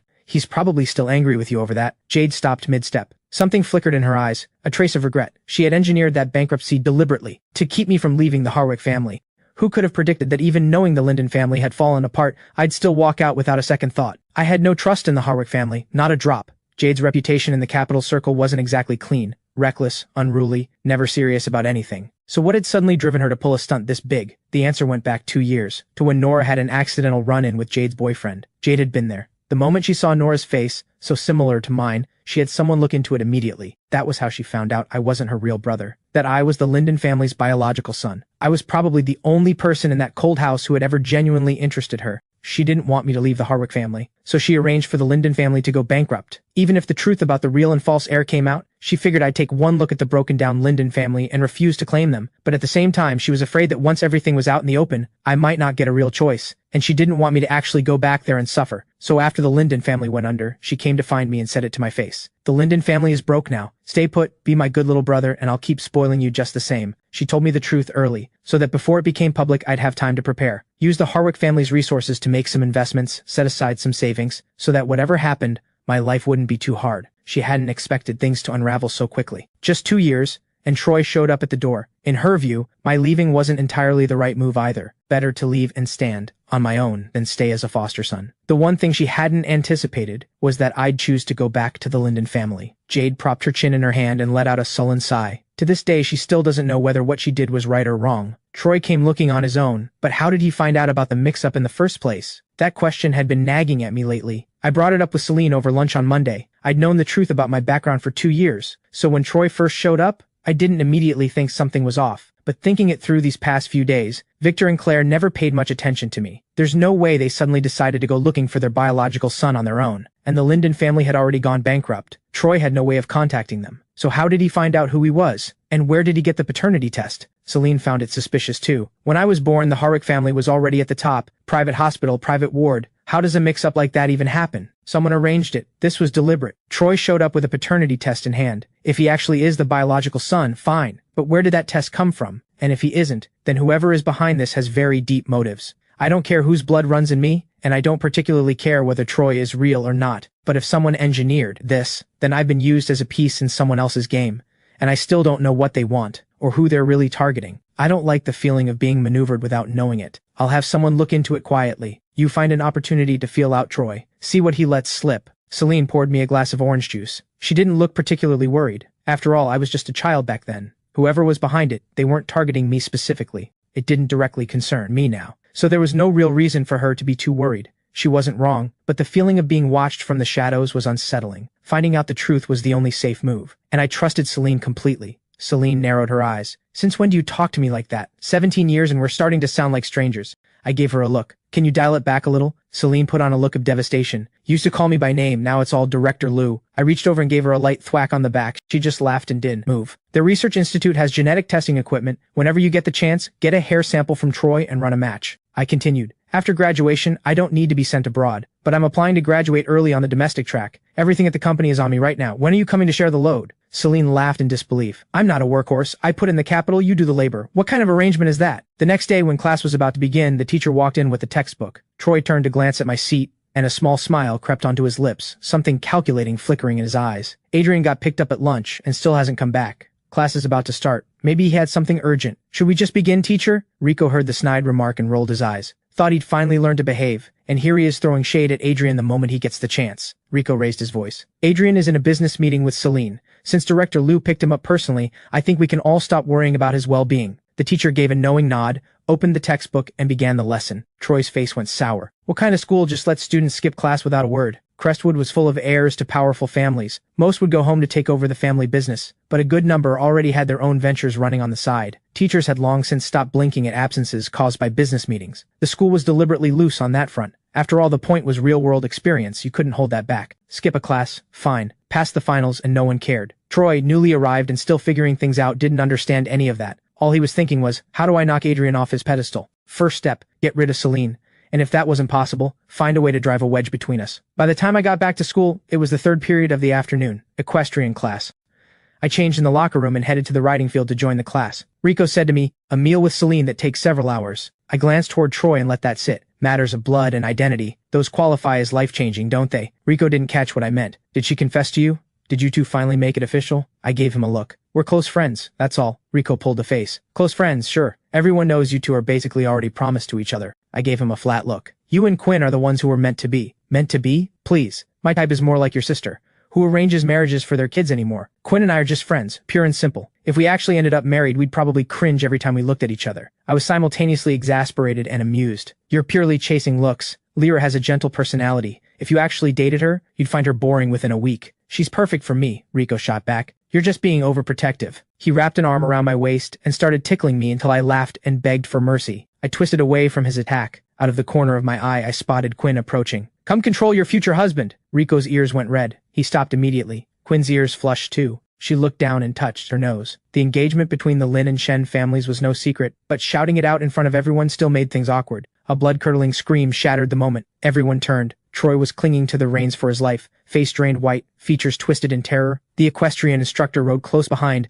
looking for the right moment to step in. Don't grip the reins so tight, relax your body, the teacher called out while riding. He was trying to coach Troy into regaining control, but all he got back was screaming. Troy couldn't loosen up for a second, his palms slick with sweat, his heart hammering like it was trying to break out of his chest. Rico stood there slack-jawed, slowly shaking his head. 2 equestrian classes a week. How does Troy manage to have a breakdown in every single one? Quinn shook her head too. How did he pass the entrance exam? Aren't you going to help? If he gets thrown off, he's going to dislocate something. Not my problem, I said. The teacher's handling it. What does it have to do with me? The words had barely left my mouth when the teacher's voice came from across the field. Adrian, come give me a hand. Rico and Quinn burst out laughing. I let out a long sigh, mounted up, and rode after them. Being good at things isn't always a blessing. I pulled Troy in front of me and rode him safely back. The instructor leaped onto the spooked horse and brought it under control. Troy passed out and was taken away by the school nurse. I reached down and stroked the horse I'd raised since it was a foal, a wordless well done. Rico came over and clapped me on the shoulder. Since when are you so generous, going out of your way to rescue him? Quinn gave a light snort and said lazily, he's not being kind, that's just what happens when you're the one everyone calls on. Can't help it. I pretended to be offended and gave them both a look. You two really are a team when it comes to calling me heartless. Rico laughed it off. Quinn looked calm and thoroughly amused. Who told you to top the year and show off on the field? If you weren't so good, they wouldn't have called your name today. Being too good has its costs. If I didn't pull out a trump card now and then, first place might not stay mine, and I might not even be at Crestwood anymore. Rico and Quinn said it without a trace of humor. There really is someone formidable in the year. Luna from Class 1, my toughest competitor at school. Our scores were neck and neck. In every exam I only edged her out by a few points. Last semester Luna pulled off a stunning score in the equestrian exam.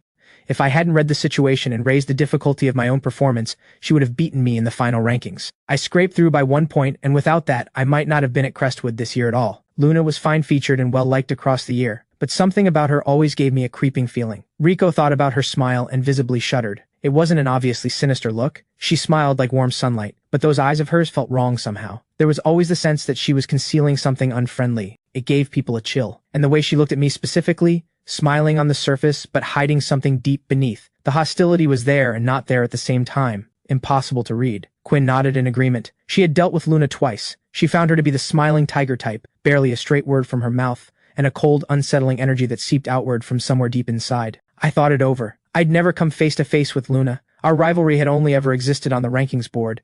I'd never bothered to look into her background. Among the Capital Circle's elite families, I didn't recall ever hearing of a Liu family. Quinn actually had something. I heard she's not from the capital. She lives with her aunt. Her aunt is from the Eastport Circle. Nobody seems to know exactly who she is, and people don't ask. Luna herself comes from money. That much is clear. Rico was puzzled. So she's from Eastport, coming all the way to the capital just to study here. Quinn shrugged. Is that so unusual? It's a top private school. We have students from outside the capital too. Someone probably sent her here specifically for Crestwood's curriculum. Luna was strange, sure, but when it came down to it, she had nothing to do with me. I'd never even met her properly. There was no way she had anything against me specifically. I let it go. Don't overthink it, I said.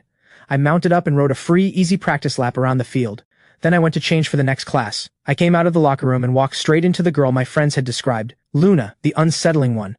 Luna's lips curved into a smile, a brightness in her eyes, but the smile never reached beneath the surface. No warmth, no hostility either, apparently. Are you here to change, I said, or were you waiting for me? Luna smiled openly. There's been a lot of talk around the year lately. Someone as sharp as you shouldn't be sacrificing long-term advantage for the sake of loyalty. My eyes narrowed, barely perceptibly, then returned to normal just as quickly. If you already know it's just talk, why bother coming to tell me any of this? What's the real reason you left the Harwick family? She asked. But what I noticed in her eyes was something dangerous. I met her gaze evenly. If I told you it was to find my birth family, would you believe me? I raised an eyebrow slightly. And if you don't, why ask? I was done talking. I stepped forward and brushed past her. Luna's expression stilled. The smile slipped away. What was left behind in her eyes was something cold and sharp, completely unguarded. I went back to the classroom, sat down, and took a sip from my water bottle. I replayed the conversation in my head. Rico and Quinn had been right. Luna's words were seamless, not a single crack to pick apart. She smiled all the way through, but her eyes were sharp and cold underneath. Hostility that appeared and disappeared. Mysterious and dangerous. Impossible to read. Other heirs in this school weren't blind. If Luna's strangeness was this obvious, she couldn't possibly have this many admirers. The only explanation was that she concealed it well, but couldn't quite hide it from me. And it seemed to extend to the people around me too. She was targeting me? I didn't understand it. Today was the first time we'd ever actually spoken. We had never crossed paths before.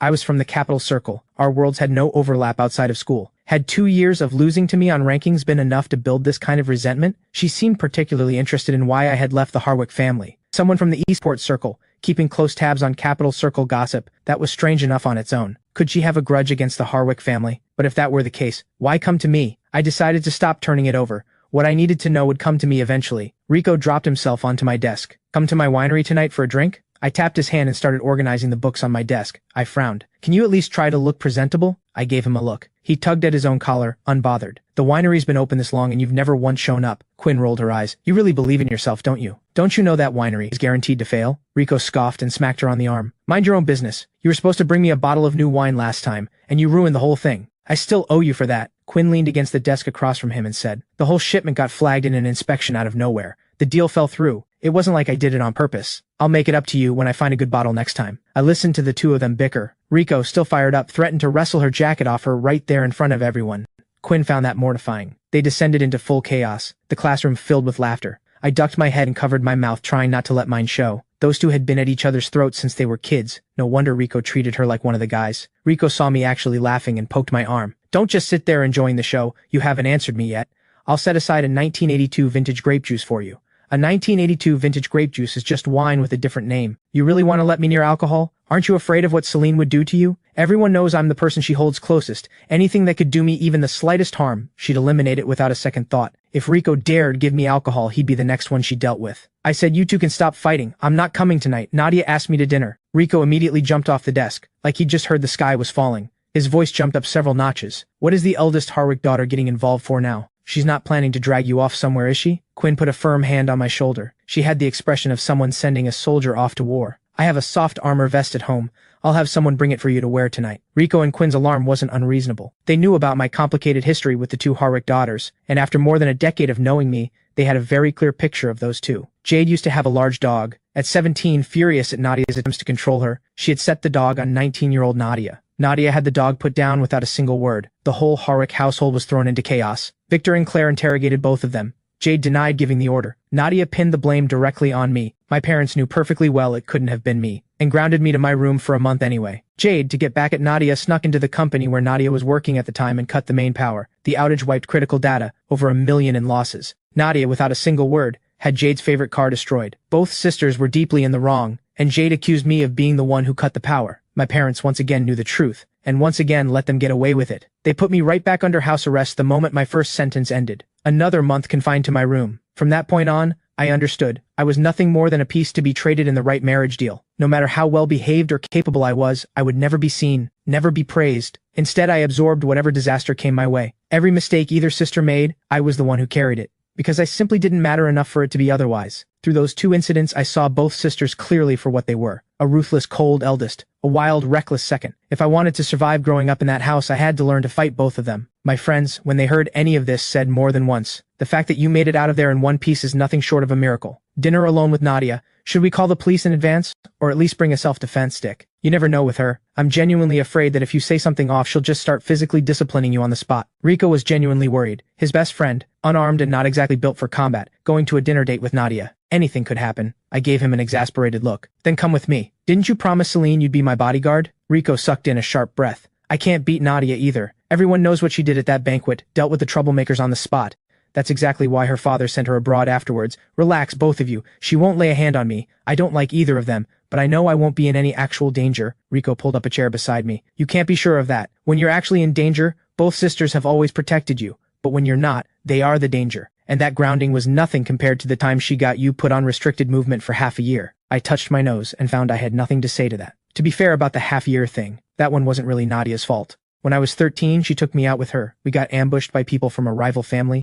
She had no bodyguards with her. 2 fists can only do so much against a crowd. While she was shielding me, someone hit me across the leg with a wooden bat. Fortunately, my training let me dodge enough that it wasn't catastrophic. I recovered fully after 6 months. For those 6 months, Celine personally took me to and from wherever I needed to go. According to Celine, Nadia dealt with every single person who had been involved in that ambush, swiftly and without mercy. In her own way, she avenged me. Even so, thinking about her still makes me uneasy. That expressionless face, impossible to read, and underneath it something violent and sharp. Her methods are brutal. I smiled and reassured them both. I've been going head-to-head with those two for 17 years. I'll be fine. Rico sighed and ran a hand through his short hair. Celine is in the capital. Call her the second anything goes wrong. We'll mobilize immediately. As the sky dimmed and school let out, I packed my bag and took a slow breath, bracing myself. I wasn't exactly looking forward to dealing with Nadia, but I didn't have a choice. Avoid her today and she'd be back tomorrow. I couldn't dodge her forever. When I reached the school gate, that familiar dark green Mercedes was waiting. What I hadn't expected, Nadia had actually gotten out of the car to meet me. Unprecedented. The eldest daughter herself coming to pick me up in person. I'm flattered beyond words. I curved the corner of my lips and let the sarcasm come naturally. And where's that bargain bin sister of yours? Nadia fired back without missing a beat, scanning the area.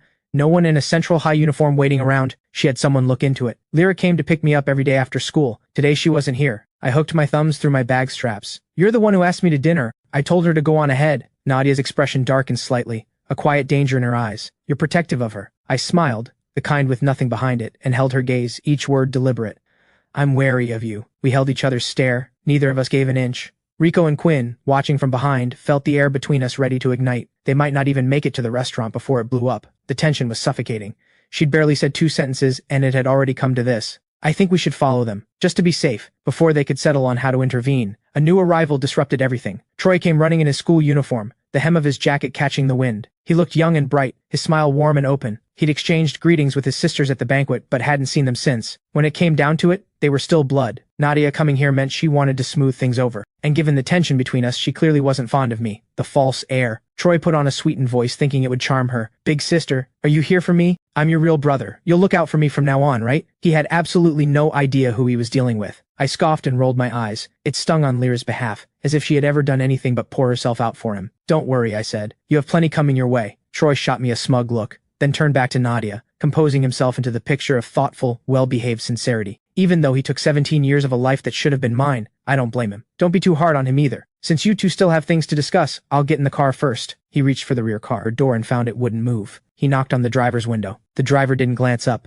Troy turned, looking wounded. The driver won't open the door for me. I couldn't hold back the laugh. Your real brother is waiting. I'll leave you to it. I moved to make my exit. Troy stood frozen. He looked at me, then at Nadia. He couldn't believe she'd actually come for me. School had just let out. The gate was already packed, and even more people were now watching. With this many eyes on him, there was no way Troy could afford to look foolish. He forced a smile and pushed through it. Oh, I see. Big sister invited Adrian to dinner too. Well then, let's all head out together. Mom and Dad would be so pleased to hear we're all getting along. He was using the parents as leverage, implying that if Nadia didn't play along, it would embarrass the family and they'd hear about it. Nadia had no attachment to her parents. There was nothing for that threat to hook onto. She ignored Troy's move completely. She hadn't looked at him once this entire time. I stood where I was, holding Nadia's gaze without backing down. Nadia narrowed her eyes slightly. A few years apart, you've really grown into yourself.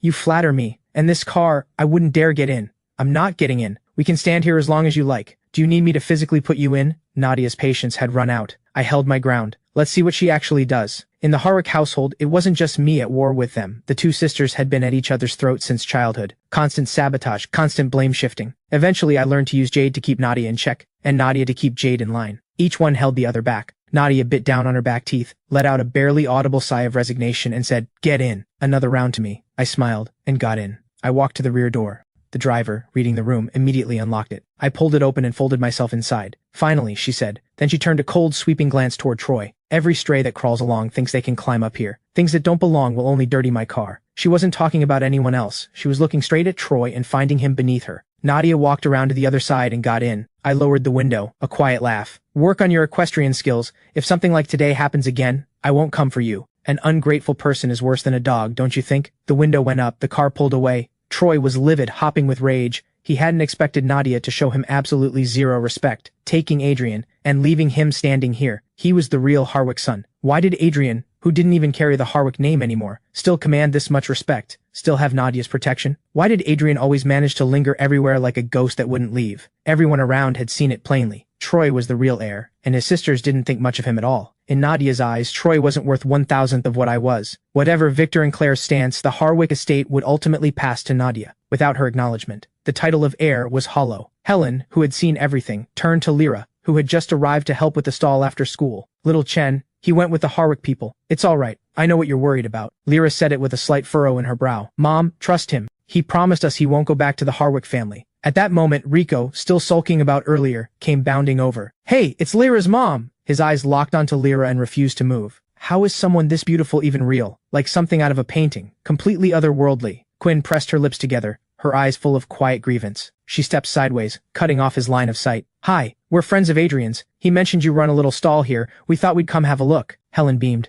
Hello, hello! Any friend of Adrian's, let me make you a deluxe rice ball on the house. She put together a generously loaded rice ball, cut it in half, and handed one piece to each of them. Tell me what you think. Quinn accepted it politely with both hands. Rico ate with obvious relish. Did you make all the fillings yourself? He said through a mouthful. This is incredible. If you'd have me, I'd love to come mooch a proper meal at your place sometime. He ate with such uninhibited enjoyment that just watching him made you hungry. Helen laughed until her eyes were barely slits. Just give me a heads up whenever you want to come. I'll make a few extra dishes. You're welcome anytime. My son has so many good friends at school, and such kind ones at that. It says something about the kind of person he is. How could a mother not feel happy and relieved seeing that? With those two stirring things up, a few more of their classmates drifted over to see what was happening. When they found out the woman was my birth mother, they all pitched in and bought something. A busy stall attracts more customers. Within minutes the crowd had grown and Helen was swamped. Lyra jumped in to help. Rico stood nearby the entire time, watching her with an expression of pure, unfiltered admiration. Quinn rolled her eyes. Fine, she came after Adrian and Rico's priorities. Fine, she came after Celine. But now Lyra was ranking above her too? This was getting concerning. One day this guy was going to forget she existed entirely. Something had to be done.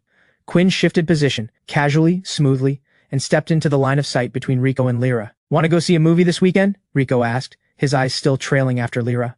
Lyra caught the starstruck look in his eyes and felt her face warm. She'd been quietly regarded as the most beautiful girl at Central High. People stared when she went out. She was used to being looked at, but when the person doing the looking was her brother's best friend, that was somehow different. Thank you both. You clearly have a really close friendship. Rico threw an arm grandly around Quinn's shoulder. If I weren't already spoken for, I'd carry her home in a bridal sedan chair with full ceremony. Quinn pressed her palm to her forehead. Saying something like that in front of someone's sister, and you're not afraid of being misunderstood? Over 10 years of knowing him, and she genuinely believed he was missing something upstairs. No wonder the only real friend he'd ever had was Adrian. Lyra, for her part, found his straightforwardness refreshing. You still haven't answered. Are you coming this weekend? Rico lit up immediately. Would you want to come with us? If he could get Lyra to come along, he'd get to spend more time around someone worth looking at. Lyra shook her head. I have a shift this weekend. You two go. Rico deflated. What's the great Adrian up to then? The first couple of weeks were busy with settling back into the Linden family. On weekends there were hospital visits to make, and Celine is back in town this week. There's probably a visit there too. Lyra didn't know the specifics of what kept me occupied, but after these weeks together, she understood well enough that my reach extended far beyond what was visible. Even without the Harwick name, there were enterprises most people knew nothing about. I was not an ordinary high school student, and it was my private business, so she left it alone. Then, whenever you're free, come visit. You're always welcome. When the rice balls were sold out, the stall wrapped up. Ray came to collect everyone. Quinn helped lift the cart into the vehicle. The car had been parked on the side of the road for a while. She pulled Rico in with her, apparently planning to take him home to help sort through some things. Quinn let out a helpless sigh. She and Celine were both, in their own ways, the reliable ones their childhood friends leaned on, and yet somehow that felt entirely different for each of them. Night fell. The car window reflected my expression back at me, thoroughly unenthused. This restaurant again. Maybe it was because the Harwick years held so few real memories, and this place had been one of the constants. Nadia had bought it at some point. After that, she always brought me here. But human warmth has its limits.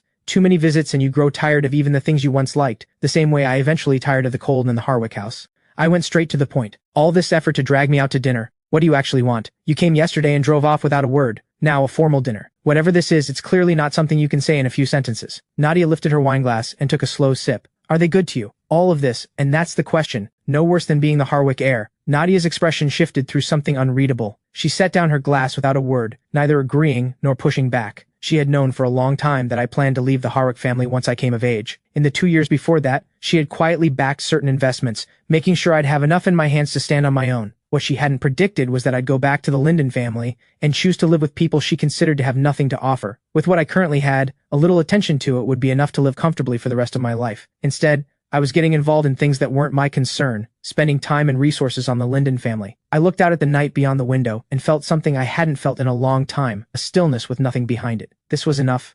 Nadia was blunt and to the point. I bought an estate in Country A. If you won't go back to the Harwick family, come with me instead. I set down my knife and fork and looked up at her, coldly. You think it's just the house I hate? Nadia kept cutting her steak, something private moving behind her expression. After I left, the Harwick estate had become nothing but a cold mechanical operation. Neither she nor Jade wanted to go back. Even with the arrival of the real heir, it was no longer a place either of them could call home. Deep down, Nadia knew perfectly well. What I resented wasn't just that house, or just Victor and Claire. It included her and Jade too. So which is it? Do you like the Linden family itself? That cramped little apartment? The people in it? Do you like having Lyra as a sister? She fired the questions one after another. Her tone was calm, but I heard the anger underneath it and I went on guard immediately. If you touch anyone in the Linden family, this is the last time we meet. It wasn't that I cared so deeply about the Linden family. It was more that lately this had started to feel like a game to me. Seeing how long it would take to build something from nothing, I'd finally found something that held my interest, and I'd used my connections to give them a push. If Nadia went rogue now, everything I'd set in motion would be wasted. Nadia let out a cold, scoffing laugh. She always did know exactly how to handle me. She stared at me, the way a predator watches something it has already decided belongs to it. I don't make a habit of crushing things for sport, but the Baekuhan family project, forget it. I narrowed my eyes slightly. Same as always, pulling the same leash every time. She knew I cared about my work, so she used business leverage to make me fall in line. It wasn't that I couldn't find an alternative, it was that I'd spent over a year on that deal, pouring in time and effort. Walking away now meant writing off a significant investment, but the one thing I had never lacked was the courage to start over. If Nadia thought this move would work on me, it wouldn't. What exactly do you want? Take me with you. Then what? Lock me up in country A? Have people watching me every day? It's been a while since you've been this extreme. Nadia curved her lips slightly. The Linden family can't give you anything. Come with me instead. We may not share blood, we can't be siblings, but I can marry you. I stared at her, completely stunned. Nadia, are you out of your mind? I looked at her, not bothering to hide the revulsion in my eyes. Nadia took a sip of wine. You think with your current standing, that girl from the Liu family would still choose you? Her parents are unconscious, in a hospital. How many pairs of eyes inside the Liu family are watching her right now? This will be a 5 or 6 year problem at minimum. Under Nadia's skeptical gaze, I spoke. I trust her. No time for you to sit on it. The Liu group has been in talks over a chip deal. If the deal goes through, the Liu group's valuation at least doubles. The condition is that Celine marries into the Jiang family. Engagement to Dorian Zhang. That's what Chairman Jiang is demanding. Everyone in the circle knows what you two are to each other. The moment Celine gets engaged to Dorian Zhang, you become the joke of the entire capital circle. I was quiet for a long moment. Then I laughed, quietly. Celine and I have no engagement. We're not a couple. Even if she gets engaged to Dorian Zhang, she's still my childhood friend, my business partner. It can hardly be called being abandoned. What exactly is there to laugh at? Nadia didn't look surprised. She said nothing more, set down her glass and stood up. I'll be right back. Take your time. I gave a quiet sound of acknowledgement and went on eating at my own pace. Before long, a server arrived with 3 desserts. With a respectful bow, sir, Director Harwick commissioned these new cake recipes in development. Please let us know what you think. I picked up the small fork and tried each one. The only one I went back to was the Black Forest cake. The durian crepe was far too rich, the matcha truffle too sweet. The Black Forest was passable, but the sponge had been overbaked. I pointed at the Black Forest with my fork. Take the others away. The server gave a small bow and removed the other 2. I poked at the cake on my plate and let out a quiet hum of amusement. Nadia had always paid close attention to what I ate. The Harwick family had cycled through chef after chef. Simply because I'd liked the mousse here, she bought the entire restaurant, and worried I'd eventually tire of it, she kept the kitchen working on new recipes. She really did put thought into things like this. Which is exactly why my feelings toward her had always been some impossible tangle of love and resentment. A grating voice cut in from nearby. Well, isn't it the Harwick heir? I almost forgot. You don't carry that name anymore. Just a broke nobody now. At the sound of that utterly shameless voice, I looked up. The face was familiar. Stella, the one who'd been chasing me for 3 years. I'd turned her down cold more times than I could count. In the end, it took Celine dealing with her directly before she finally stopped. There wasn't much genuine feeling in elite circles. Stella had pursued me for one reason, the Harwick name and what came with it.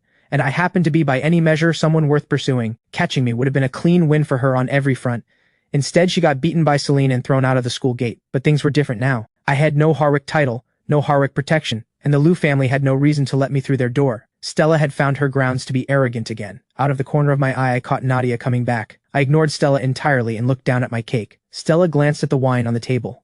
The half-eaten steak. She smiled, easy and loose. Don't be shy. Which rich woman did you latch onto? You'd be better off with me. Being with me is off the table for you. But looking at you, I suppose you still have enough going on to serve as arm candy for someone. The words had barely left her mouth, and with a thunderous slam, Nadia shoved her head straight into the table. Stella's face crumpled in pain. She fought to lift her head, but the force at the back of her skull kept her forehead pinned flat against the table. She struggled hard. Her eyes caught a glimpse of the high heels. Her pupils shook. The next second came a voice, cold and hard. Where did this stray come from? Bold enough to take my seat and to go after what's mine. Nadia held Stella down without letting up, and with every word she spoke, the pressure increased. Stella cried out in pain, pleading over and over. Nadia acted as though she heard nothing. Arm candy, was it? Rich woman, was it? Open your eyes and look. Stella's voice shredded itself, screaming for mercy, her head swimming, her face going whiter by the second. Tears of pain streamed down her face. Her voice gave out. Nobody came. The scene was getting ugly. Wasn't Nadia supposed to be at war with me? I ate my cake with perfect composure and let Nadia do as she pleased. Watching Stella reach her limit, I found I'd lost what little appetite I had left. The last bite sat untouched. I put down the fork. A small sigh. What a way to ruin an evening. I picked up the napkin and wiped my mouth. Seeing that Nadia had no intention of stopping. Nadia, that's enough. I have no interest in being dragged to a police station as a witness. That's the last thing I need. Nadia let go. Stella crumpled to the floor. The staff came and carried her out. Once the mess had been removed, Nadia tossed the towel onto the table. Her gaze drifted to my unfinished Black Forest cake. Let's go somewhere else. I'll take you somewhere better. No, I've lost my appetite. Nadia said nothing more. She drove me back. The Mercedes pulled smoothly to a stop outside the complex. From the back seat, we both spotted her at the same time, Lyra standing beneath the amber glow of the streetlight. Nadia pressed her lips together, something turning over in her expression. She glanced at me. Did you ask her to come down? I shook my head slightly. I had no idea why Lyra was there, standing at the entrance this late, looking like she'd been waiting a while. We got out of the car one after the other. Lyra came to meet us with a soft smile. She took my backpack from me, naturally, without making a thing of it. What are you doing out here this late? Lyra ruffled my hair. I came down to take out the trash, she said.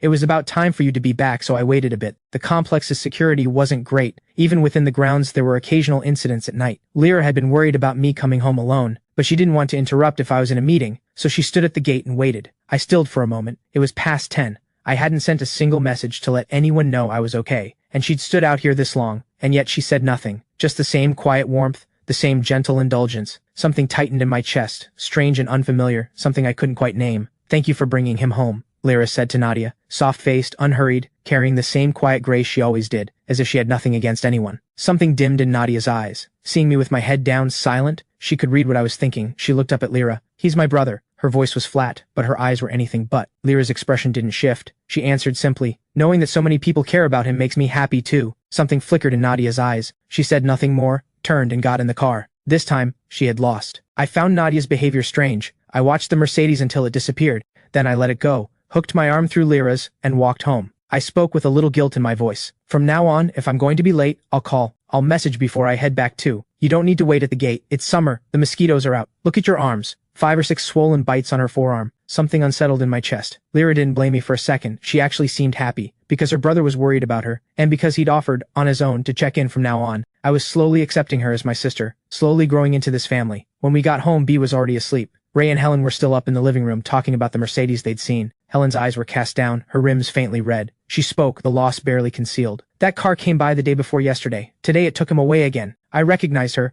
the eldest Harwick daughter. She clearly cares a great deal about him. Lyra waited downstairs for so long without coming up. Is it possible he's not coming back? He will, Ray said, taking her hand. But his own expression carried its share of unease. We should trust him. Helen let out a melancholy sigh. It's not that I don't trust him. It's just, we can't compare to the Harwick family, not even close. If the Harwick family genuinely cares about him and wants him back, we have no right to stand in the way of him having a better life. Everyone knows where the Linden family stands. The day he arrived, his clothes alone were worth more than we could imagine. Their situation was so far behind. Spending a few hundred on clothing was already stretching it. If Adrian truly wanted to go back to the Harwick family, to live that kind of life again, that would be understandable. What right did they have to say no, to keep him here struggling alongside them? If the Linden family could rise again, no father would ever want his own son living under someone else's roof. Standing just outside the door, I heard every word. To me, staying with the Linden family was just a kind of game. But to the Linden family, it was the return of something priceless. A real family member found again. I pushed the door open quietly. The conversation stopped instantly. Ray and Helen looked up at the same moment, the joy in their eyes unmistakably that of something recovered after being lost. Helen quietly brushed the corner of her eye and turned her worry into a smile. She was on her feet before I'd taken another step. You're back. Did you eat enough? Let me make you something. I nodded, quietly obedient. Sure, the food out there isn't as good as yours. I want egg noodles. Helen's joy was impossible to contain. She was in the kitchen in one step. I changed into clean slippers. Lyra locked the door behind us. The two of us settled onto the sofa. Ray kept sipping at his water, trying to mask the relief flooding through him, palms clearly damp with nerves, and yet putting on a performance of perfect calm. I smiled inwardly and spoke up. Dad, let me run something by you. Ray's hand gave a sudden jolt. A little water sloshed out. He quickly set down the cup and dabbed at his trousers. Inside, the panic had started up again. From the kitchen came the clatter of dishes. Could he have been persuaded after all? Had he come back specifically to say goodbye? I fought to keep the corner of my mouth straight. Watching Ray and Helen fall apart like this was genuinely funny. At the Harwick household, having one more son was no different from having one more staff member. An outsider, regardless. But for the Linden family, it genuinely meant another family member. Someone to share every day with. Someone to lean on and be leaned on. The difference was unfamiliar to me. I'd never seen it before. And it made me curious. I wanted to know what kind of life this difference could produce. Suddenly, I wasn't in any hurry to leave. Ray had braced himself. Even if I said I was leaving tomorrow, he told himself he could handle it. It wasn't the end of the world. I pushed down the amusement and put on a straight face. What I actually wanted to say was this. The family situation is tight. Helen's stall won't bring in much. Your driving just barely covers expenses. If you want to start something again, the money isn't close to where it needs to be at this rate. Have you thought about finding a different kind of work? Ray blinked hard. So he wasn't leaving. That was all that mattered. Every taut nerve in him went loose at once. As long as Adrian stays, everything else is negotiable. Ray smiled, warmth reaching his eyes. Sounds like you have something in mind. I looked at him steadily. Get a job. Ray went blank. His eyes stayed fixed, unmoving for a long moment. Then quietly he looked down. Adrian, it's not that I can't bring myself to work for someone else, it's that I'm too old. Right after the bankruptcy, I went to interview after interview. Nobody would take me. We had nothing coming in. Couldn't put food on the table. That's why I took out a loan and started driving. At the mention of it, Lyra exhaled quietly. More than once during that period, she had come home from school to find her father sitting under a tree, briefcase in hand, face dark with worry, the shade pressing down on his shoulders, the harsh sunlight bleaching the hair at his temples. When he came home, he pretended everything was fine, swallowed every cold look and cruel word, and then had to face relatives calling him useless. The weight of it bent this man in the middle of his life into something small and cornered. It was Lyra who had suggested the loan, and the car, and the driving. Once there was some income to cover the basics, some of that pressure finally lifted from him. Ray managed a thin smile. I know you want things to get better. I'll take extra evening shifts, save up a bit more. We'll get a little shop going eventually. Things will keep getting better. Ray didn't want to dismiss what I'd said, but he'd tried. Nobody wanted to hire a man in his 50s. Reading their expressions, I understood. Finding work had been even harder than I'd imagined. I slouched back against the chair and pulled a cushion into my lap. Then I kept going. Dad, the market is flooded with young graduates. Go for an entry-level position and you'll be buried under competitors half your age. But you built something from nothing. The Linden family was established for over 20 years. Your real advantage is management experience. So why not go for a management role? Ray's dry lips pressed together. Nobody even wanted me for a junior position. Why would they take me for senior management? Helen came out of the kitchen with a bowl of noodles and set it gently in front of me, handing me a pair of chopsticks. Noodles are ready. Eat first, talk after. I tossed the cushion aside, took the chopsticks and stirred the egg noodles. Helen perched on the arm of Ray's sofa, watching her son eat with that unhurried, completely at ease air of his.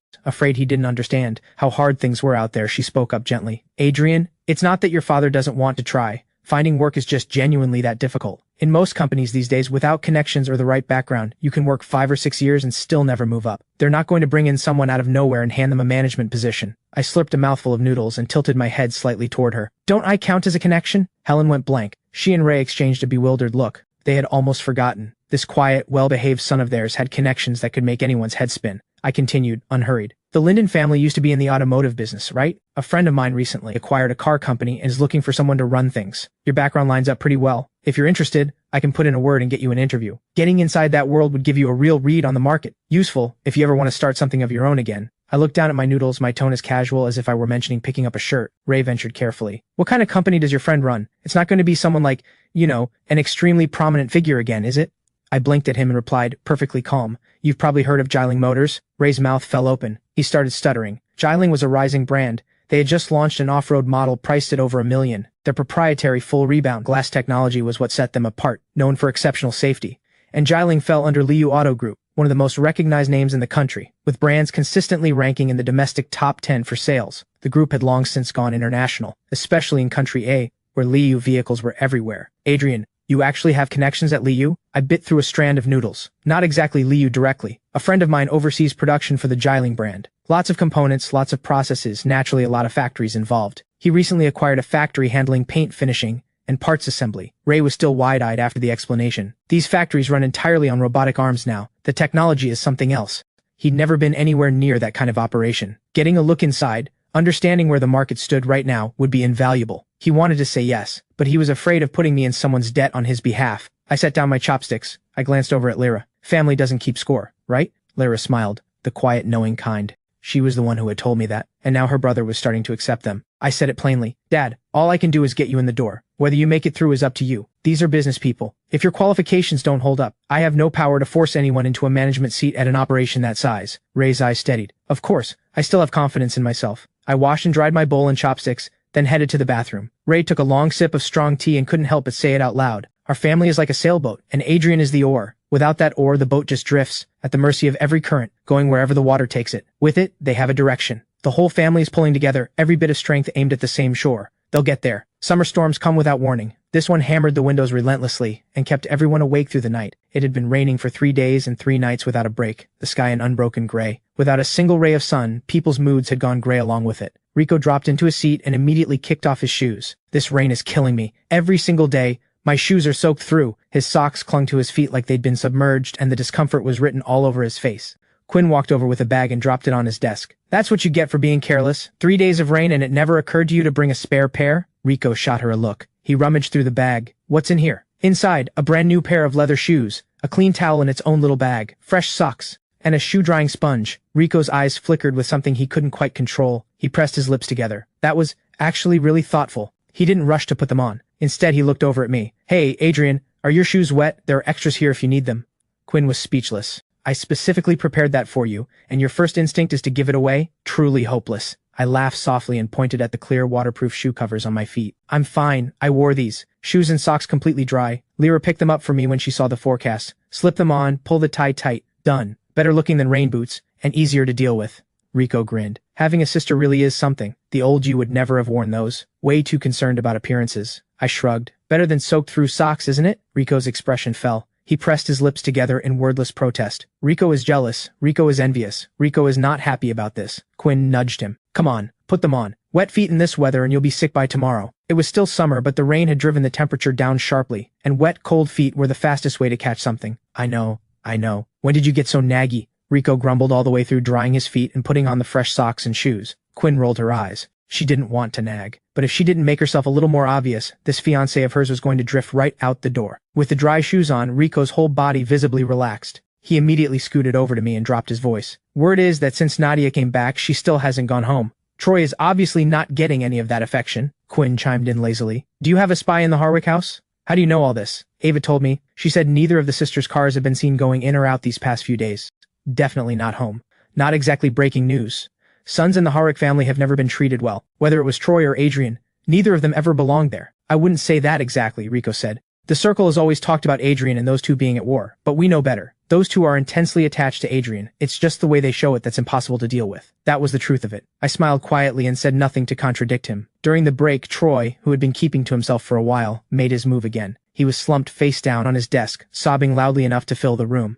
A handful of classmates, out of consideration for his family name, felt obliged to go through the motions of concern. He slowly sat up, wiping at his face, eyes red and swollen, cheeks streaked with tears, the picture of fragile, wounded innocence, as if the whole world had wronged him, and he had never done a thing to deserve it. He choked out the words. The pen my mother brought back from abroad. It's worth tens of thousands. I never even used it. I was going to give it to Brad as a gift, but now I can't find it anywhere. Brad immediately came over, fussing with concern. Don't panic. Think it through. Where did you last have it? We'll look again. It was in my bag. I've checked several times. It's not there. Troy kept up the sobbing. He looked genuinely pitiful. Rico crossed his legs and rolled his eyes dramatically. Let's see whose drawer that pen mysteriously turns up in. His money was on mine. I thought the same. To confirm it, I cleared the books out of my drawer onto the desk. Sure enough, tucked at the very back was a box that had no business being there. I opened it. A luxury fountain pen. Give it a rest. Is this what you're looking for? Every head in the room turned. Troy stared at the box in my hand, his expression one of apparent astonishment. He jumped up and hurried over. He looked inside. That's the one. But why is it here? I looked at him sideways, a cold smile I couldn't quite suppress. Why it ended up in my drawer, don't you know better than I do? I'd been through this exact game countless times with Jade. Being framed was nothing new. I wasn't impressed, and I had no patience to keep playing along. Troy's pupils shook. He looked like a man falsely accused, desperate to clear his name. What are you implying?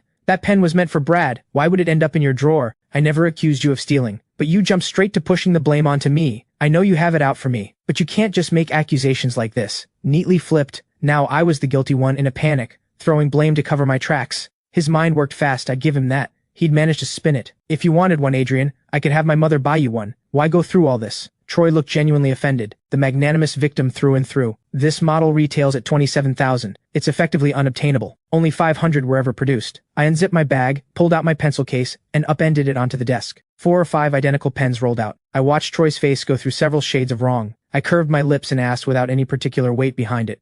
Before you run a play, shouldn't you do your research first? Go look at the shareholder list. My name is near the top, pretty hard to miss. This was one of my failed investments. 500 pens, price too high. Terrible sales. They write beautifully though, so I took a few for personal use.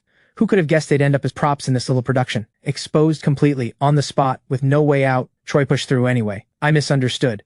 Someone must have taken the pen as a prank and put it in your drawer.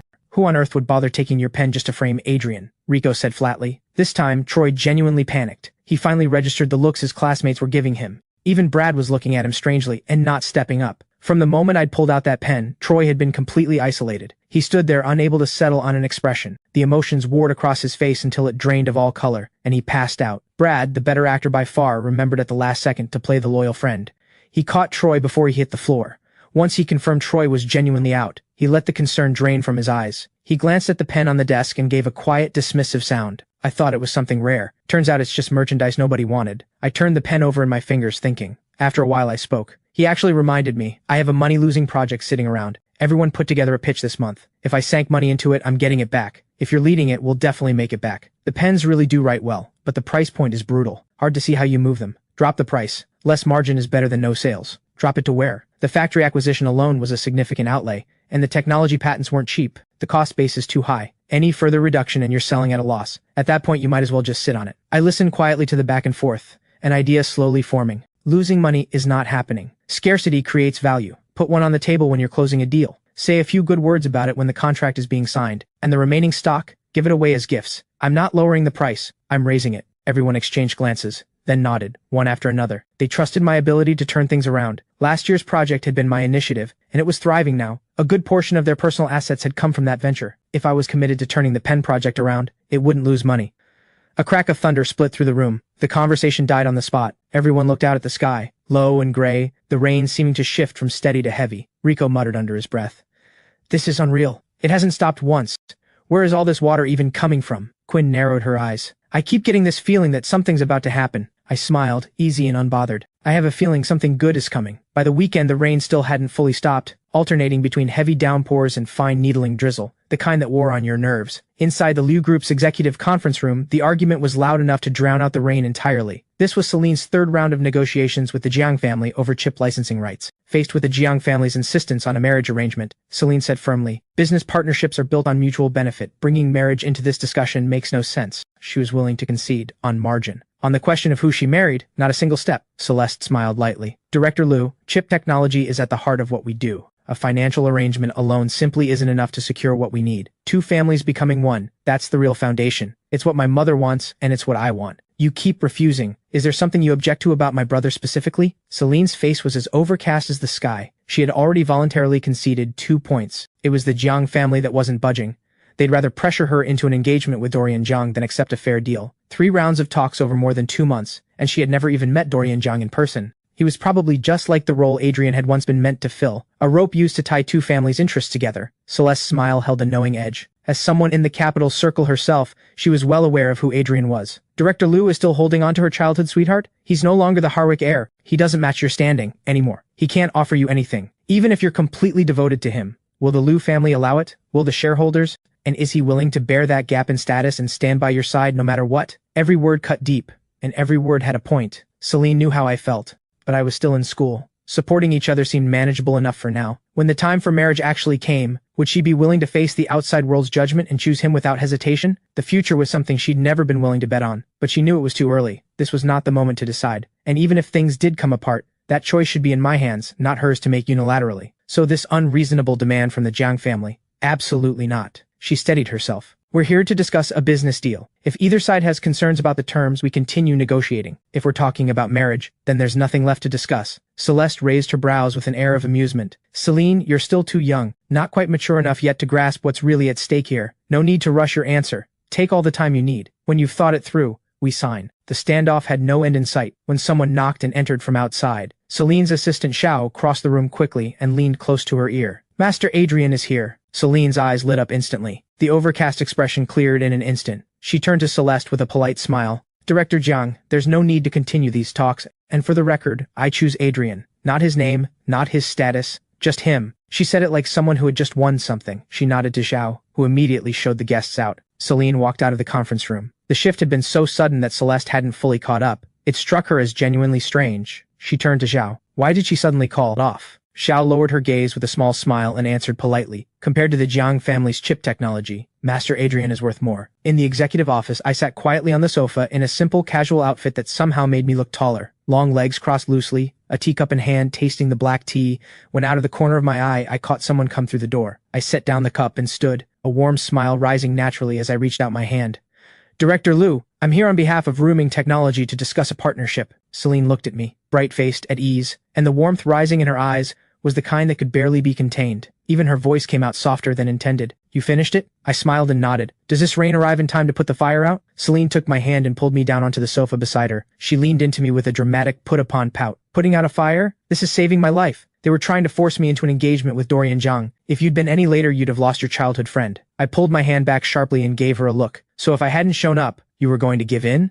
Celine choked on her words. She shot up 3 fingers in an oath. I swear on everything. That is absolutely not what I meant. I raised an eyebrow. Then what did you mean? Celine pressed her lips together pitifully. She took my hand and held it in both of hers. I just wanted to be a little dramatic with you. I narrowed my eyes slightly, giving her a look of mild exasperation. Celine, you've been getting increasingly unbearable lately. Celine laughed and made no effort to argue. What could she do? Her Adrian was almost done with school. Before anything changed between them, there had to be some kind of transition period for her to adjust. Stop playing around. I came here for business. I have the contract ready. Once we're done, I want to go to the hospital and check on your parents. Rooming technology has been focused on chip development since its founding. Just 1 hour ago, the new chip cleared testing. It's fully capable of replacing what the Zhang family was offering. I had pushed to get here with that contract, specifically so Celine wouldn't be backed into a corner. The moment the conversation turned to business, both of us shifted, focused, serious. One representing the Lu Group, the other rooming technology, neither giving an inch for their side. An hour of relentless back and forth before the terms were finally settled. A new contract drawn up and signed. Work over.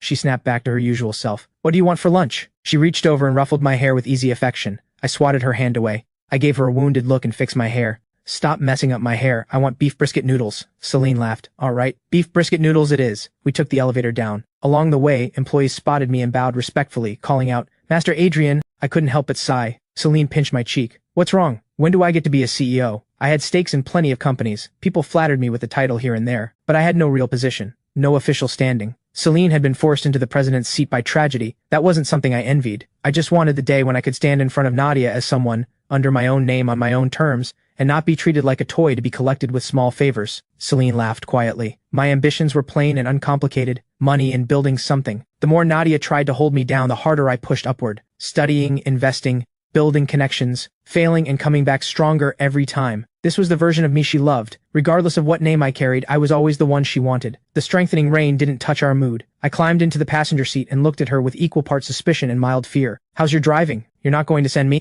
flying off somewhere mid-trip, are you? Celine stifled a laugh. Good or bad, you'll find out. I stared at her. That sentence has more than one meaning, you know. I'm still an innocent young man. Relax. I've been driving for over a year. Celine leaned across and buckled my seatbelt for me. She said lightly, I'm probably not as good as Jade, though. She drove a car through a banquet hall. I don't have that kind of nerve. I laughed. That kind of crazy is hard to find. Speaking of which, she hasn't come looking for me since that night. She went to Rongcheng for a race. Apparently she won something in Country R last year. She's built up a real following in the racing world. This time she was invited to make an appearance. Jade had been rebellious from the beginning. She refused to study finance like a proper heir. Whatever the family wanted, she did the opposite. The Harwick family cared deeply about their image and reputation. Jade went the other direction entirely. The moment she was of age and had her license, she bought a supercar. She drove through the city center at 90 miles an hour. The stack of fines she accumulated was thicker than a dictionary. After more lectures than she could count, she took to mountain roads, tearing through Akina Mountain with a group of wild second-generation heirs, and her name spread from there. The capital circle had nothing good to say about her. She was used as a cautionary tale. I had the misfortune of being dragged along once, physically pressed into the passenger seat. The mountain curves were dangerous enough on their own. She drove like they weren't. We nearly went off the cliff.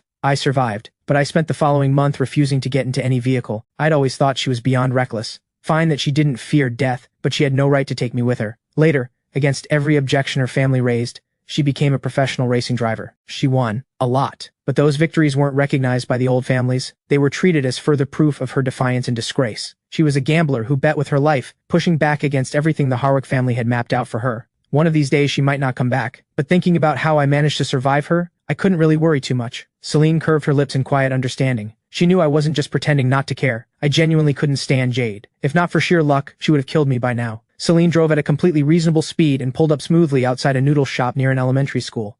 The shop was called NIU's. I loved their beef brisket noodles. After school, I never wanted to go back to that house, never wanted to deal with those two difficult sisters. I'd fill up here first before facing whatever waited for me. After I graduated from elementary school, I'd still miss this flavor sometimes, and I'd drag Celine along to come with me. Celine ordered the moment we walked in, completely at home. Uncle New, 2 bowls of beef brisket noodles. Uncle New called back with a smile. Coming right up. He slid the noodles into the pot and looked over. Haven't seen you two in a while. Where are you studying these days? Still in the city. After that, not sure yet. I smiled, openly, completely without pretense. The noodles cooked quickly. A ladle of braised brisket over the top and the bowls were ready. Uncle New carried both bowls over. He set the one without spring onions in front of me. Here you go. No green onions, you still remember that. I stirred the noodles to let the brisket broth work into the soup. Uncle New chuckled. How could I forget? You forgot once to ask for no green onions, and this one picked every single one out for you. A girl that considerate. I haven't forgotten it. I pressed my lips together and said nothing. The tips of my ears had gone quietly red. I had barely taken my first bite when my phone rang. Back at the Linden family home, things had taken an unwelcome turn. I had left early that morning for work. The moment I was out the door, an uninvited guest arrived. Helen stared at the tall, cold-faced woman in front of her for a long moment, more afraid than surprised. She was in an immaculate formal suit, her expression set and utterly emotionless, her eyes carrying a dangerous depth. She didn't have to do anything. Just standing there was enough to feel like a threat. Ray and Lyra, mid-breakfast, both went still the moment they saw who it was. Nadia showing up this early and specifically timing it to when I'd be gone. This wasn't a friendly visit. Are you looking for Adrian? He just left. Helen's voice was trembling. The presence this young woman carried was simply overwhelming, the kind that made it impossible to do anything but comply. Nadia's expression remained flat. I'm here for you. Lyra knew her mother couldn't handle this. She set down her chopsticks, gave Ray a look, and gestured for him to take the bowls to the kitchen. She stood and walked toward the entrance, giving her mother a reassuring pat on the shoulder. Helen turned and went to make tea. Lyra met Nadia with a gentle smile, composed, neither deferential nor defiant. Please, come in. Whatever you have to say, let's say it sitting down. Nadia stepped inside, her face composed and coldly refined, eyes moving deliberately around the small apartment. It had been renovated, clean, tidy, even pleasant to look at, but for her it was still far too small. The dissatisfaction was internal but clear. It wasn't even as large as her walk-in wardrobe at the Harwick estate. No wonder Adrian, with money in his accounts, hadn't bought himself a proper wardrobe. There was no room for it here, and he wasn't even living alone. 5 people in a space this size. The air must barely circulate. Nadia settled onto the small sofa. Her long legs made the already cramped piece of furniture look even smaller. Helen brought out freshly brewed tea with a warm smile that couldn't quite hide her discomfort. Nadia glanced at the glass. Clean enough, she supposed, but the tea leaves were mediocre at best. Worse than what you'd find at a mid-range restaurant, and certainly not spring water. She stared at the cup, barely 2/3 full, and didn't touch it. Helen grew even more tense. Old money daughters were notoriously impossible to please. Lyra glanced at her parents and gestured for them to sit and stay calm. She'd handle this herself. She turned to Nadia and asked with measured politeness, I doubt you came all the way here this early just to pay a visit. You waited until Adrian left before coming. Whatever you have to say, just say it. Nadia looked at her, sharp and direct. Since there was no point dancing around it, Nadia didn't bother. Name your price. I'm taking Adrian with me. The room went still. What exactly does that mean? You're trying to buy my brother? The intimidation Ray and Helen had been feeling evaporated instantly, replaced by something cold. Just because you have money, you think you can walk in here and take their son. Do you think he's a product on a shelf with a price tag? Something you can just pick up and walk out with? I thought maybe you were here because you were worried about him. But the first thing out of your mouth is money. The Linden family does not sell its children. Helen's anger was impossible to miss. Nadia's words were an insult to the Linden family, and to Adrian himself. Faced with Helen's open fury, Nadia didn't so much as blink. She continued, unmoved. Adrian grew up with everything he needed. His bedroom alone was over 700 square feet, with its own dedicated walk-in wardrobe. 2 personal attendants, 3 meals a day prepared by a 5-star chef, a private car and driver for every trip. What can he get here? What exactly can you give him? Helen had no answer. Nadia went on, her tone unchanged. 50 million. Put it in the bank and live off the interest for the rest of your lives. We don't want your money. Not 50 million, not 500 million, nothing. This is not open for discussion. Adrian is our son. No amount of money compares to that. Ray's face had gone iron pale. He wasn't budging. They'd only just found their own flesh and blood. They weren't letting him go. If you truly care about him, can you really stand watching him struggle here? She pressed. You're keeping him because you don't want to lose what he brings with him. He makes introductions, connects you to influential people, pays out of pocket for renovations, finds everyone jobs. He's given you plenty. People shouldn't be too greedy. I'll give you 50 million to buy out this worthless family bond of yours. Nadia's words had always been merciless. No softening, no courtesy. Ray slammed his hand on the table and stood. I don't care who you are. This is my home. Get out. Taking Adrian over my dead body. Nadia didn't argue. She reached into her bag and produced a check for 50 million. She set it on the table with unhurried grace. Then she stood and walked toward the door. Ray was so furious he could barely see straight. He snatched up the check and tore it to pieces. He hurled the scraps at Nadia's retreating back. The shredded paper landed softly against her. Her steps paused, just for a moment. People who don't know what's good for them. Helen patted Ray's back to calm him, her eyes fixed on Nadia's retreating figure, clearly just as furious inside. Lyra stood where she was and thought for a moment.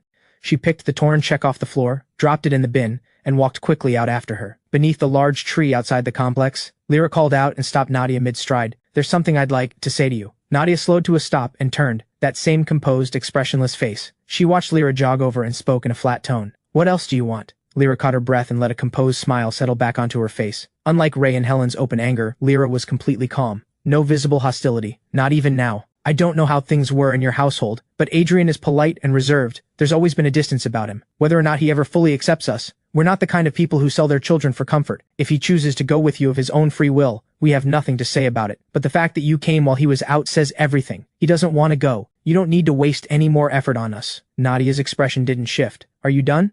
Lyra let her lips curve slightly. One last thing. Thank you for looking after him for 17 years, and thank you for still caring whether he's happy. From now on, I'll take care of my brother. Something shifted in Nadia's eyes, barely perceptible. When she spoke, her voice came out flat and quiet. You had better mean that. She turned and walked away without looking back. Once she was in the back seat of the car, Jade's call came through immediately. Nadia swiped to answer. Jade's bright, gleeful voice came through. Let me guess. The great eldest daughter got sent home empty-handed? No luck taking Adrian? Hey, wait, don't hang up. Calm down, Nadia. I know we can't stand each other, but when it comes to getting Adrian back, we're on the same side. Nadia ended the call without a word.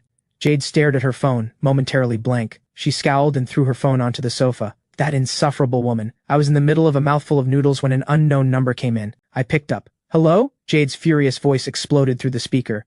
I am absolutely fuming. Nadia had the nerve to hang up on me. I couldn't help rolling my eyes. You called just to vent? Jade, clearly terrified I'd hang up too, rushed ahead. Nadia just went to your place. My brow furrowed immediately. Nadia going to find the Linden family. Nothing good comes from that. Who knows what she said in that state? How do you know? Jade scoffed. Have you gotten slower? Adrian, my life with Nadia is basically a spy drama. She plants informants around me. I plant informants around her. This isn't complicated. I kept my voice low. Do you know what she said to my family? Who knows? But whenever Nadia shows up in person, it's never good. Great spy work. Calling just to deliver bad news with no details. You have no conscience. Honestly, how long are you planning to keep playing house with ordinary people? If you don't want to go abroad with Nadia, come with me. Anything she can offer, I can match it, and then some. I raised an eyebrow and answered, letting the amusement show. She said she wants to marry me. What on earth? Jade shot up from her chair like something had launched her. She has lost her mind. Her most prized possession for over 20 years, and Nadia wanted to keep it all to herself. Absolutely not. I'm going to deal with her right now. The line went dead. I set my phone calmly back on the table and let those two chaos engines tear into each other. I was perfectly happy staying out of it. Celine was propping her chin in her hand, watching me with calm amusement. Nadia wants to marry you? I didn't deny it. The Jiang family tried to pressure you into an engagement with Dorian Jiang through a business deal. Nadia used that as leverage. Told me to give you up and go with her quietly. Thinking back on it carefully, I strongly suspect she was the one who fed the Jiang family that idea in the first place. Just picturing it, Celine laughed in spite of herself. Nadia had spent too long in the capital circle. The family's logic had completely absorbed her. Everything reduced to leverage, and marriage was just another transaction. Whatever she felt for me, as long as she could keep me close, the method didn't matter. Even after 17 years of being raised as siblings. Even though she was a full 10 years older than me. The most absurd part was that she genuinely did care. The kind of person whose words are hard but whose heart is soft. And yet she had never once respected what I wanted. Always acting in my name, forcing me into things I didn't want, all in the name of what was good for me, which is exactly why I couldn't stand her. Eat up, Celine said. It won't taste the same cold. She spooned a few pieces of brisket from her own bowl into mine. She was always like this, quietly attentive in ways that didn't ask for acknowledgement. It was the details that had slowly opened something in me, made me willing to let her in. Lunch ended on a warm note. Celine drove us forward again afterward. The car moved steadily toward the hospital. On the top floor of a private hospital in the capital, a corridor of rooms. Only the room at the very end was occupied. The entire floor was so quiet, you could hear a pin drop. Almost nobody ever came through. Mr. Liu and his wife lay in adjacent beds. Celine went to each of them in turn after we came in. She asked the attending nurse detailed questions. The nurse could only relay what the doctor had said. No improvement whatsoever. Celine let out a quiet, private sigh. I stood to the side and said nothing. Every time Celine came here, the weight on her was visible. A year ago, the Lias had driven in from out of province, just to celebrate Celine's coming of age. But at the intersection after they came off the highway, a freight truck lost control and hit them with full force. The car was launched by the impact, spinning through the air before slamming into the trunk of a large tree. The ambulance arrived in time. They were taken straight to emergency. Surgery stabilized their vital signs, but when they might wake was anyone's guess. And so they had lain there, unresponsive, for over a year. Not a single sign of waking. Celine asked the nurse to wait outside. She wanted a quiet moment alone with her parents, just to talk. The nurse nodded and left. The two of us did what we always did, gently massaged each patient's limbs. Both were still in a coma, kept alive by the drips. Their nutrition was nowhere near sufficient, and they hadn't moved in over a year. Their muscles had already begun to waste. Celine's mother's face had lost the smoothness and life it once had. I took it all in, and something inside me couldn't stop aching. Please wake up, I thought. How can you bear to leave her alone facing the wolves in that world out there? She just turned 19. She should be living freely. Instead, she's carrying an entire corporation on her back. How many eyes are watching her in the dark, waiting for the moment they can push her under, all of them circling to pick apart what she's built. The Jiang family had already gone after her marriage, dangling a business deal as bait to force her hand. If you don't wake up soon, how is she supposed to deal with every cunning old fox who comes at her? And how am I supposed to stand beside her without anything to stand on? Celine. I think her mother's finger just moved. I told her immediately. Whether I'd really seen it or not, for Celine it was something to hold on to. Celine dropped the towel she'd been holding and pulled back the curtain. She went straight in. She took her mother's cold hand in both of hers. She looked at her mother's sleeping face with everything she had, and called out in a voice that trembled. "Can you hear me? Mom, please wake up, open your eyes and look at me." Celine's eyes went red almost instantly, and there was nothing. No answer. Watching her, I felt the sting rise in my own nose. I set down the warm towel I was holding. I turned and walked quickly out. "I'll go get the doctor." Celine sat at the bedside, completely hollow. She held her mother's thin, dry hands and whispered, "Mom, please. Please wake up. I'll never argue with you again. I'll never make you angry again. You said my handwriting was bad. I've been practicing every single day. Adrian says it's better than Dad's now. Please get up and see for yourself."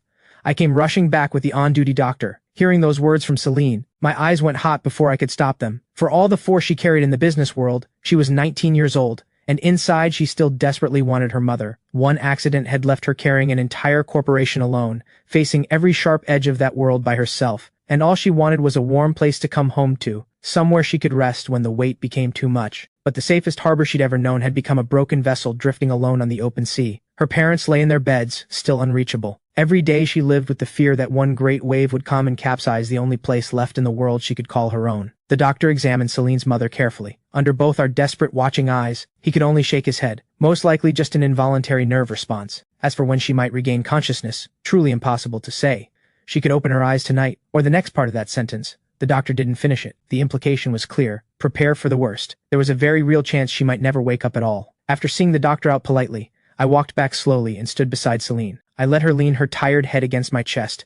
I could feel her trembling, the deep, bone-level fear of losing the people she loved most, permanently and forever. I pressed my lips together. I knew that nothing I could say would be enough. I reached out and gently wrapped my arms around her, patting her back softly, one slow rhythm at a time, trying to give her whatever small warmth I could. Celine's tears soaked into the shoulder of my shirt, and I felt the ache pull tight in my own chest. After a long silence, I pushed past the roughness in my throat. "Celine, what if we asked Elder Silas to come?" The arms around me slowly tightened, as if she were trying to press me into herself, but all I felt in it was the struggle inside her. I kept my voice soft. "Don't worry about anything else. I'll find a way to bring Elder Silas here." That evening, the Liu family's driver came to collect us. Celine fell asleep with her head on my lap for the entire journey.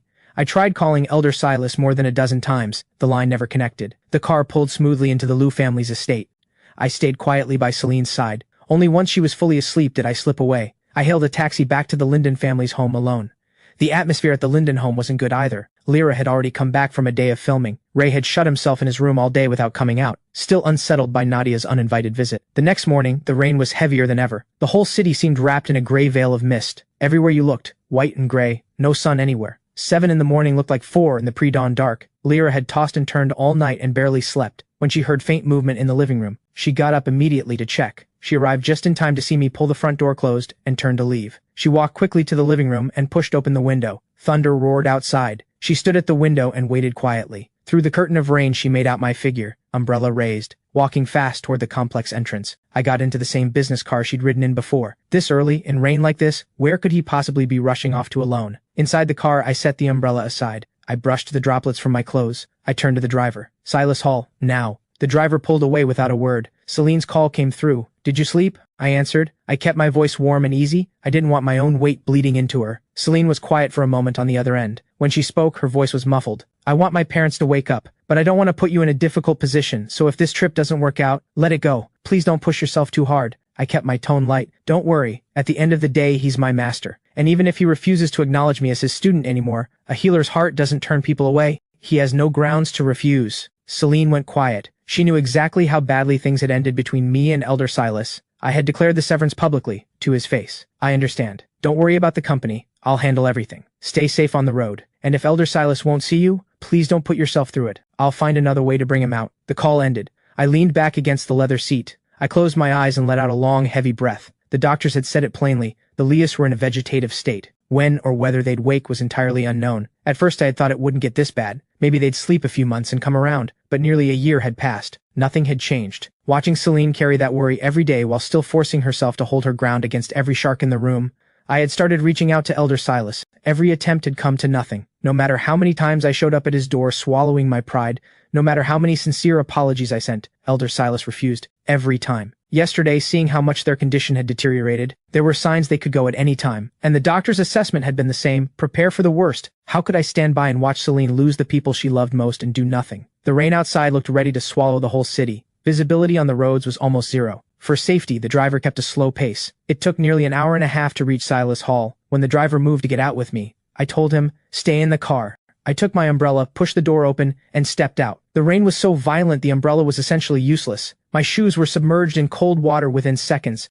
My trousers soaked through to well above the knee. The wind-driven rain showed no mercy to the rest of me. The weather had emptied the streets entirely, not a soul in sight. Silas Hall's heavy doors were shut, no visitors. I stared at the imposing red-lacquered wooden doors, drew a slow breath, and steadied myself. I hammered the heavy bronze knocker and raised my voice above the rain. "Your student Adrian requests an audience with Elder Silas. I beg Elder Silas to grant this student a moment of your time." The rain drowned out everything. I didn't stop. I kept knocking. "Your student Adrian, requesting to see Elder Silas." I had no idea how long I stood there calling out into the rain. Then the heavy doors groaned and opened a crack. A woman stood in the gap, clean plain clothes, hair pinned up in a high ponytail. Her expression was cool and distant. "Elder Silas will not see you. Please leave." She moved to close it again, without hesitation. I shoved the door hard and squeezed through sideways. "You can't force your way in." Vera's composure cracked. She shut the door quickly and came after me. "Elder Silas said he will not see you." Beyond Vera, 3 or 4 others in plain clothing came running out. They blocked my path. Students of Silas Hall. They held me firmly at the entrance,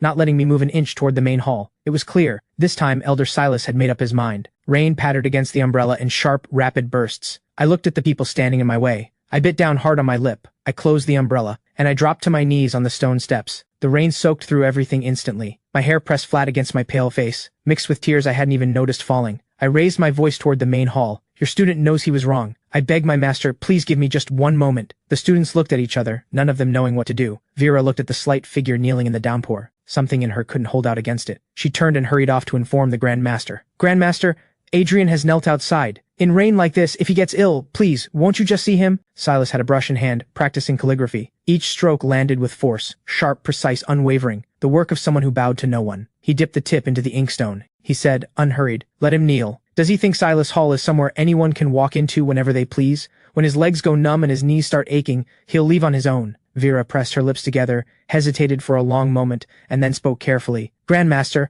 I think Adrian genuinely needs you this time. Whatever brings someone to kneel at your door, it's a matter of life. Please have mercy and go to him. People come to me for healing every day. I help those whose hearts are sincere. Someone who abandons loyalty the moment something better comes along. I don't help people like that." The brush was set firmly back on its rest. The residual ink spattered across the desk. Silas's eyes were full of anger. He looked at the scroll he had just finished. "New bamboo grows taller than the old, all thanks to the elder branch that held it up." The rage drained away, replaced by something heavier, a deep, unresolved grievance that refused to leave. He rolled up the scroll. His hoarse voice produced 2 words, "not seeing him." Beneath it all surged something he couldn't name, reluctance, loneliness, and a disappointment in his student that had never fully faded. Vera understood exactly where the Grandmaster was. The one who tied the knot was the only one who could untie it. Her words wouldn't help. She could only respect the decision he had made. She came back out to deliver his answer. "Please leave. The Grandmaster says he will not see you. Kneeling here won't change that." I was soaked through to my skin, water dripping steadily from every part of me. My body was shaking uncontrollably from the cold. My teeth had been chattering for a while now, but I kept my back straight. I didn't move. Whatever obstacles came today, I had to see Elder Silas. I had to ask him to come and treat the Lias. "Please tell Elder Silas, if he won't see me, I will stay here on my knees until he does." Vera let out a heavy sigh. "Why do this to yourself? You left Silas Hall for wealth and status. The Grandmaster tried to talk you out of it, again and again. You never looked back. You were the one who spoke the words severing the bond between master and student. That cut him deeply. Even if you kneel here until both your legs give out, the Grandmaster will not see you." I pressed together lips that had gone colorless with cold. There was nothing to argue with in what she'd said. I admit it. 5 years ago I was ruthless and cold. I severed the bond to his face and walked away from Silas Hall without hesitation. Whatever the reasons, there was no denying it. I had wronged him. I had wasted everything he had given me. Wrong is wrong. There are no excuses. Anything more I said would only sound like justification. What mattered now was sincerity, a genuine apology, and a genuine plea for forgiveness. I was weakening. Each shout took more out of me than the last. I had to gather myself before I could raise my voice again, before I could call out once more. "I know I was wrong. Please, just see me." At the window on the 2nd floor, Silas had quietly opened it a crack. He looked down, cold-eyed, at the figure in the rain, shaking like a leaf in the wind. The rims of his aged, clouded eyes went faintly red. This was the first student he had ever taken in with his own hands. The child he had watched grow up before his eyes. And now that child was kneeling in the pouring rain, broken and drenched before him. How could he not ache? But this boy had always been proud. Cold to the core, never once willing to bow to anyone, never truly understanding the warmth of human connection, always measuring the worth of others, always calculating the choice that would maximize his own gain, never truly receiving anyone's kindness, eyes always full of defense, always braced for the next threat. 5 years ago, Nadia had come personally, with people, to take me back, forbidding me to continue studying traditional medicine. Silas understood, deep down. Growing up in the Harwick household, I had never had much of a choice, but he had pleaded with me then, desperately, earnestly, begging me not to surrender again to the Harwick family's demands. I had left without a shred of hesitation or regret, declared the end of our bond to his face, went back to wealth and power, single-mindedly chasing status, the student he had loved like a grandson, saying those things. It had gone through him like a blade. Perhaps I had weighed my options and chosen accordingly, but in all my calculations, in all the factors I had weighed, his genuine care for me, his mentorship, had never been counted at all. And now the same proud, untouchable young man was kneeling, setting down every last bit of dignity to come before him. Perhaps he had finally found someone who could change him, someone who had taught his cold heart what it felt like to receive another person's goodness. The driver had been waiting for a long time with no sign of me. Anxious, he called to report in. Director Liu, Adrian has been inside Silas Hall for an hour. He still hasn't come out. The pen fell from Celine's hand. A sharp, rhythmic pain pulled through her chest. Something is very wrong. Go inside and check on him immediately. I already knocked. They told me the hall isn't accepting visitors today. They won't let me in. I can hear Adrian inside calling out, asking Elder Silas for forgiveness. But it sounds like Elder Silas still won't see him. In rain like this, is he still out there in the courtyard getting soaked? Celine's breath caught. She steadied herself. She took a moment to think, then gave her order. The moment anything changes, tell me immediately. I'm on my way now. Before she'd even finished speaking, Xiao pushed the door open in a rush. Director Liu, the board members have all arrived. They're waiting for you to open the meeting. Celine bit down hard on her back teeth. Of all the moments for this, I had been kneeling outside Silas Hall for over 2 hours. The cold had burrowed into my bones. Just as my consciousness began to slip from me, I finally made out a familiar, blurred figure. Master, your student knows he was wrong. My voice had become barely a breath. Silas closed his eyes and let out a long, slow sigh. His resolve at last gave way. Get up. My eyes filled with emotions I couldn't name. The ache in my throat was the kind that makes you want to cry. Thank you, Master. I pressed both hands against the wet ground and struggled to push myself up. Vera was already coming with an umbrella, reaching out to help, but my body gave out without warning. A sudden sway,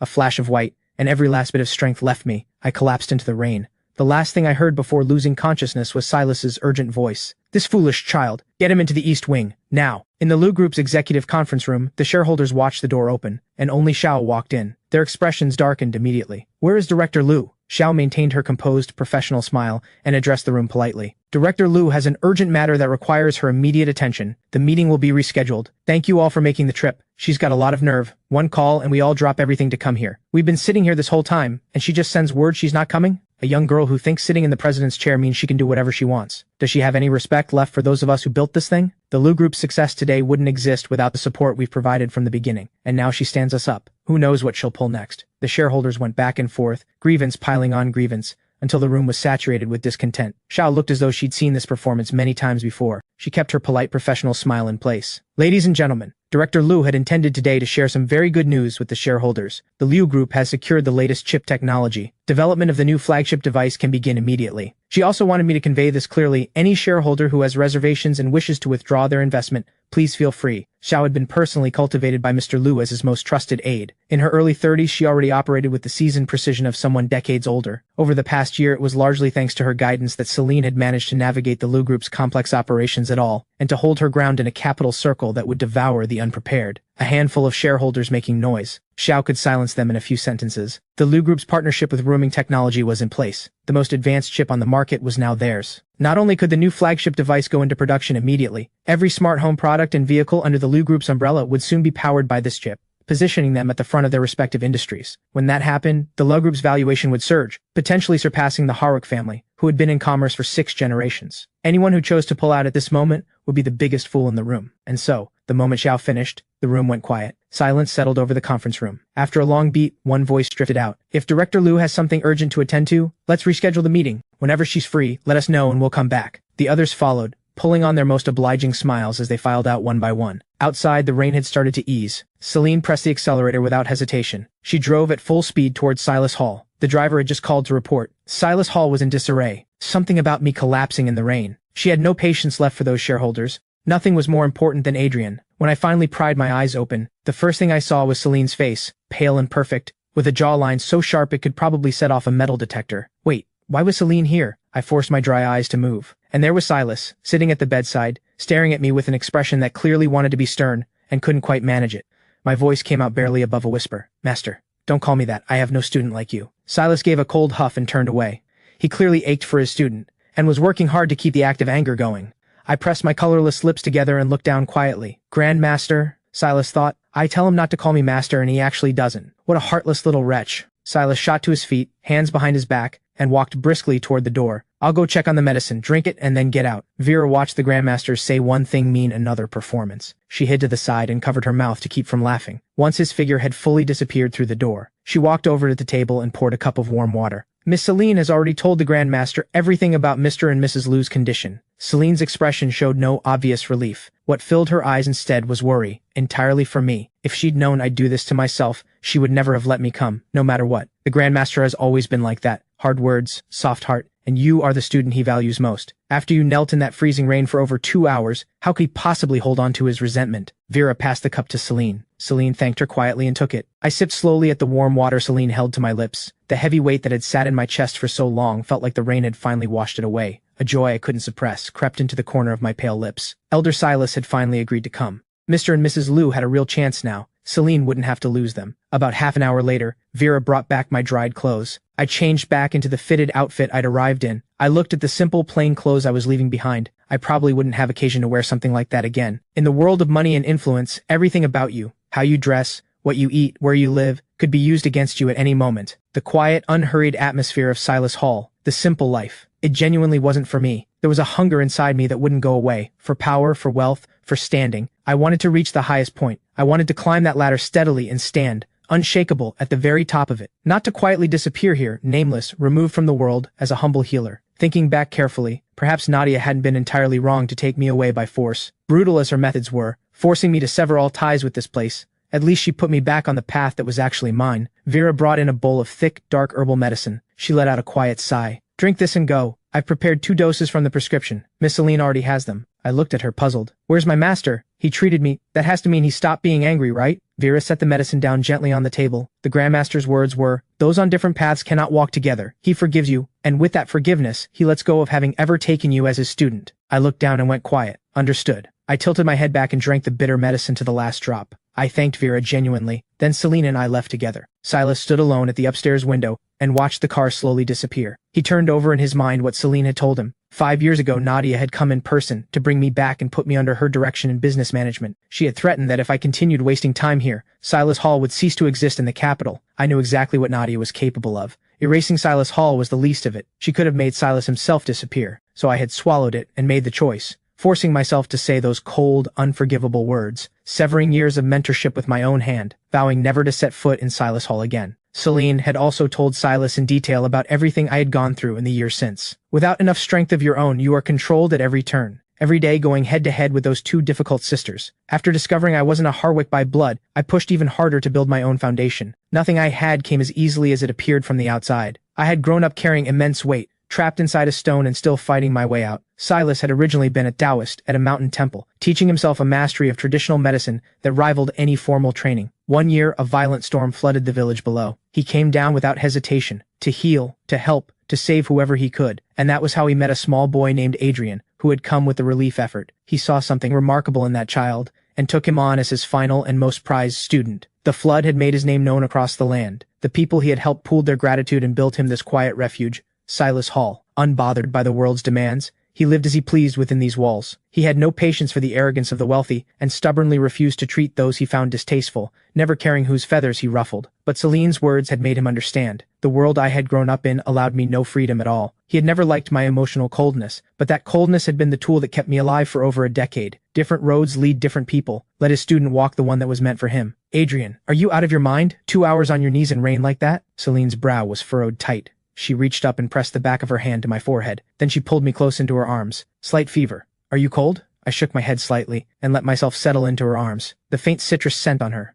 A real quiet smile reached the corner of my pale lips. I feel much better after the medicine. I've been training in judo for years. A little thing like this won't slow me down. Celine's brow didn't ease. She pinched my cheek with a gentle kind of grievance, careful not to actually hurt. Didn't I tell you not to push yourself? My hand settled naturally around her waist, the ease in my posture, a deepening trust that had been building for a long time. Celine, I never had much of that warmth growing up. I don't want you to lose yours. Something shook in Celine's eyes. She had come to Silas Hall herself before, pleading with him. But Silas had deep contempt for wealthy elites. And once he found out she was connected to me, his wayward student, he'd refused to engage with any of her requests. He had said, cold-faced, "They're in a hospital, only unconscious, no immediate threat to their lives. A vegetative patient is still alive. They're not dying today. I'm of limited use here. Let the hospital doctors handle it." On the subsequent visits Celine made, she couldn't even get through the doors. She had known. Only I could bring Elder Silas out. And I had known it too. Back at the Linden home, a single dim lamp still burned in the living room. Helen was still up on the sofa, waiting for Lyra. Helen got up and brought a glass of warm water from the kitchen. She asked casually with concern, "You're back. What kept you so late tonight?" Lyra dropped onto the sofa, exhaustion written all over her face. She took the cup her mother handed over, and drank the whole thing down in one go. "I had 2 night scenes in the drama. We just went ahead and shot both tonight." Helen looked at her closely for a long moment. When Lyra finally set down the cup, Helen reached up and gently touched her left cheek. Her brow furrowed sharply. "What happened to your face? Why is it red? And are those fingerprints?" Look closely, the outline was unmistakable. Someone had slapped her. Hard. Lyra gently moved her mother's hand away, keeping her voice easy. "It's nothing. The scene called for it. Looks worse than it is. It doesn't hurt." But no matter how firmly she said it didn't hurt, a mother who saw it knew better. Helen rushed to rummage through the cabinet until she found the ointment. "Put this on and it'll heal faster. Otherwise you'll walk into school tomorrow and people will talk." The cool ointment was dabbed gently onto her cheek. The burning eased almost immediately. Lyra sat there quietly, letting herself be looked after. A thought surfaced. Adrian had gone out in the rain first thing this morning. Her eyes shifted. She couldn't help asking, "Has he come back?" Helen sighed quietly and said, "He came back a while ago, went straight to his room and slept. Didn't even come out for dinner. His color wasn't good. He might be coming down with something. I didn't want to knock and disturb him." Lyra fell quietly into her thoughts. She genuinely wanted to know where he'd rushed off to in the rain. But she also understood. There was a dimension to him that wasn't hers to probe. There were things it wasn't her place to ask about. He probably got drenched and caught a chill. "I'll pick up some cold medicine for him tomorrow, just to have it on hand." Lyra looked up again. "What about Dad? How did the interview go today?" Helen explained. "The rain was too heavy. They pushed it to tomorrow morning. So he'll drive you both to school in the morning. Works out nicely. And if Adrian still isn't feeling well, stop by his school and let them know. Come to think of it, it's embarrassing. He's been in school for over 2 weeks and we still don't have his teacher's contact information. We wouldn't even know who to call. We really need to sort that out tomorrow. If something happens at school, they have no way to reach us." I slept deeply and without interruption. When I woke the next morning, I felt considerably better. Just a slightly hoarse throat. No weakness in my hands or legs, nothing serious. I changed into my Crestwood uniform,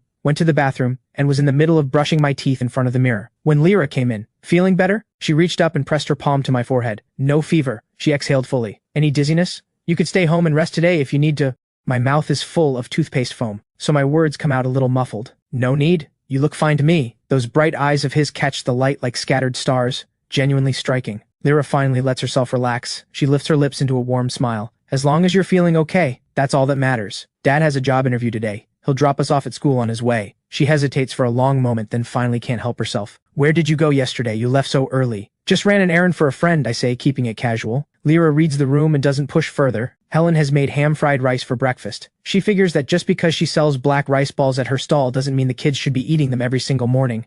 Too much of anything gets old, so she goes back to what she's always done, cooking something different for the kids every day. The sun still hasn't shown its face today, but at least the rain has finally stopped. This weekend, I've dealt with the forced engagement situation threatening Celine and smoothed over the tension between me and Silas. On top of that, I've managed to bring Silas in to treat Celine's parents. There's a lightness in my chest I can't quite put into words. Even the plain fried rice tastes good enough that I go back for more. Shoes on, ready to head out. Ray's in noticeably good spirits too. The rain stops right on the day of my interview. Now that's a sign. B is the first one to dash to the entryway cabinet. She claims the little stool as her own and moves fast, pulling her socks on with impressive efficiency. But the laces are a mess. The moment B tries to bolt for the door, Lyra strides over and presses her back down onto the stool. She crouches down and ties B's laces without a word of complaint. I watch the two of them. It's a quietly perfect moment. I drop onto the sofa and start venting about Jade. Neither she nor Nadia are exactly good people, and who comes out on top between those two is anyone's guess. If I knew what was actually going through Jade's head right now, I'd slap some sense into her. Every single one of them has completely lost the plot, treating my future like it's some kind of game. What I don't know yet is just how far off the rails those two have actually gone. My informant calls in with a report. According to Joe, Jade stormed straight into the executive office and landed a full-force punch on Nadia, without a single word of warning. Then the two of them went at each other like it was a back alley brawl, all dignity gone. Now they're both flat on their backs in the hospital. A scuffle bad enough to hospitalize both of them? I frown hard. I'm starting to wonder if Joe has been flipped, putting on a show of how bad things are to earn my sympathy for those two. Joe looks deeply uncomfortable. The corner of his mouth twitches in a way that doesn't look voluntary. Sir, here's what actually happened. It started with Jade bursting into the executive office and grabbing Nadia by the collar. She pulled back and drove a punch straight into Nadia's right cheek, full force. You insufferable woman, she spat. You actually think you can marry Adrian? Keep dreaming. Take a good look at yourself. You think he'd ever want someone as dull as you? That would be the day. Nadia didn't see it coming. She touches her tongue to the blood seeping from the corner of her lip. The metallic taste seems to unlock something inside her, something violent she's been keeping tightly leashed. Something dangerous flashes in her eyes. She snatches a glass ornament off the desk and hurls it at Jade. You want to talk about nerve? You couldn't even get him to leave with you. Lucky for Jade, her reflexes are fast. The ornament catches her shoulder instead of her head. Half a second slower and it would have been a very different story. And you're one to talk. You couldn't convince him either, so now you want to marry him instead. What a shameless, underhanded move. Have you lost all self-respect? Whether I marry him or not is none of your business. Unless, Jade, you have feelings for him yourself. Get out of here. Don't lump me in with you. But if you think you're marrying, I'm telling you right now, that is never happening. He'd sooner marry me than you. They fight and scream at each other simultaneously, neither willing to stop doing either. One moment Jade has Nadia pinned to the floor, the next Nadia has the upper hand. Everything in the office that can be thrown gets thrown. Everything that can be picked up becomes a weapon. A crowd of staff gathers outside, watching, but not one of them dares step in. Help either side and you're finished either way. It only ends when both of them are flat on the floor, too exhausted to get back up. That's when someone finally works up the nerve to call an ambulance. Both of them are rushed to the hospital. When the damage is tallied, Jade's right arm is badly dislocated, and there's a gash on her forehead. Looks like it came from an ashtray. Nadia has a fractured left leg and a deep cut along her right cheekbone, not to mention the bruises and scrapes from the rest of it. The damage is roughly equal. Both of them are a mess. After hearing the whole story from beginning to end, I pressed my hand to my forehead and let out a long, tired sigh. I almost forgot. These two are both out of their minds. One has no sense of self-preservation. The other has no fear of consequences. Of course, when they fight, it doesn't end with a few scratches like normal people. The most absurd part of all this, even while beating each other senseless, they still manage to drag me into it, throwing punches and screaming at each other, and the whole argument is about who gets to marry me, with that many staff watching the entire thing unfold. God only knows what the clickbait accounts are going to do with this. I realize I've been silent on the line for a while. Joe's voice goes cautious, clearly nervous about how I'm taking this. Sir, are you going to come visit them? Visit them? Haven't they given people enough to talk about already? I hang up. No ceremony. I take a moment to think it through properly. It occurs to me that this fight between Nadia and Jade might not have been entirely spontaneous. Nadia knows better than anyone what it means for the Harwick name to have a brawl like this play out inside the company. Jade never thinks about consequences, but Nadia, she doesn't do anything without calculating the cost. And yet here we are. And somehow it's landed me at the center of the story. These two are playing me, together.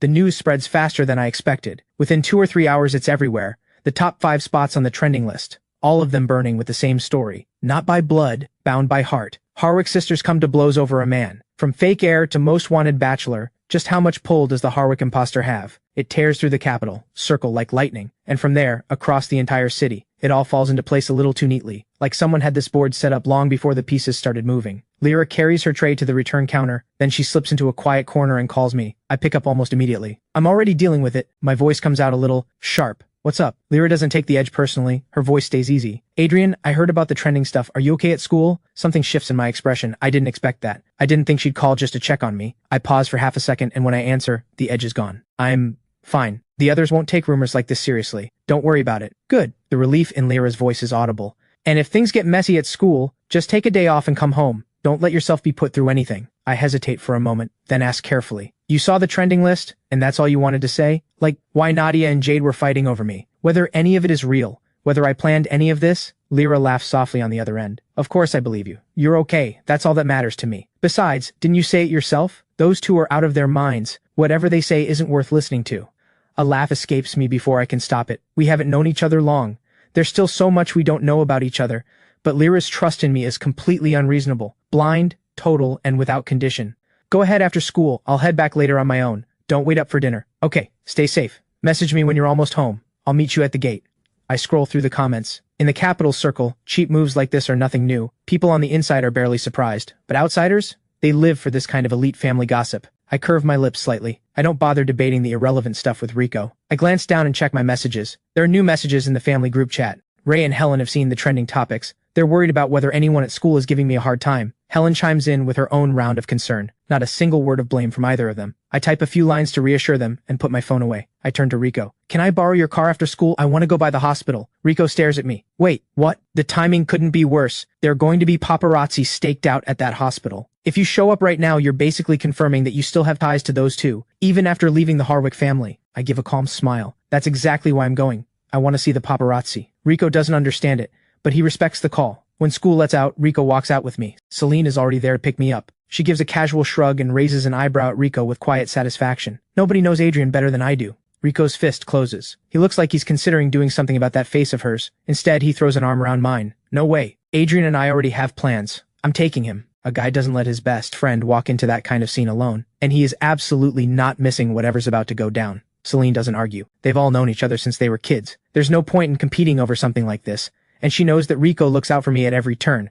She has no reason to push back against someone who's on my side. Then it's settled. Rico grabs my arm and pulls me into the car before anyone can say otherwise. The two of us settle into the back seat, leaving Selena to drive. As the car heads smoothly toward Renhe Medical Center, I lean forward. How are your parents doing? Celine glances at me through the rearview mirror. Silas says that after more than a year in a coma, not once opening their eyes, all we can do now is try our best and leave the rest to fate. Rico blinks. You actually got Silas to come out? That man is next to impossible to reach. Powerful people have been trying to get an audience with him for years. After Rico's grandfather passed away, his grandmother's grief made her seriously ill. The family had gone to Silas Hall multiple times and been turned away every time. In the end, I went with his grandmother myself, and only then did Silas agree to treat her. 2 weeks later, when I brought her back, she was completely recovered. The Lin family never met Silas once through all of it. They just had me deliver their gifts of gratitude on their behalf. And now Silas has agreed to personally travel to a hospital to treat the Lias, breaking his own rules to do it. The weight of that favor is hard to overstate. I don't answer Rico's question directly. I just say quietly, Silas's acupuncture has pulled people back from the edge before. Things will turn around. Celine gives a quiet sound of agreement. She hopes for the same thing every day. Even if they can't get out of bed. Even just waking up enough to hear her voice would be enough. The sun is sinking low. Dusk settles in,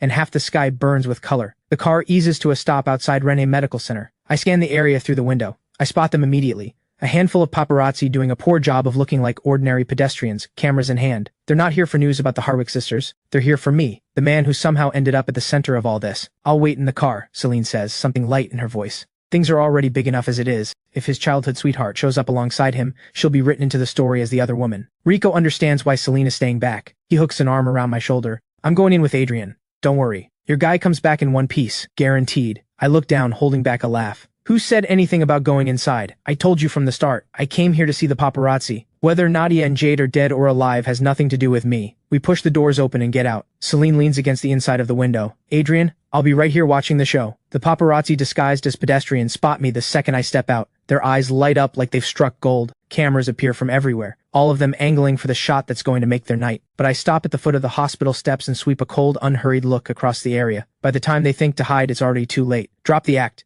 You want the story? Sneaking around for a stolen shot is a waste of everyone's time. I'm right here, come say hello. The smile on my face is light and perfectly composed. The presence behind it leaves no room for anyone to push. He carries himself like exactly who he's always been. Paparazzi work in the shadows by nature. They're nothing like proper reporters. Not one of them wants to step forward and be seen. The silence goes cold. Rico lets out a sharp, deliberate laugh and raises his voice. I have contacts at every outlet here. You want to stay hidden? Fine.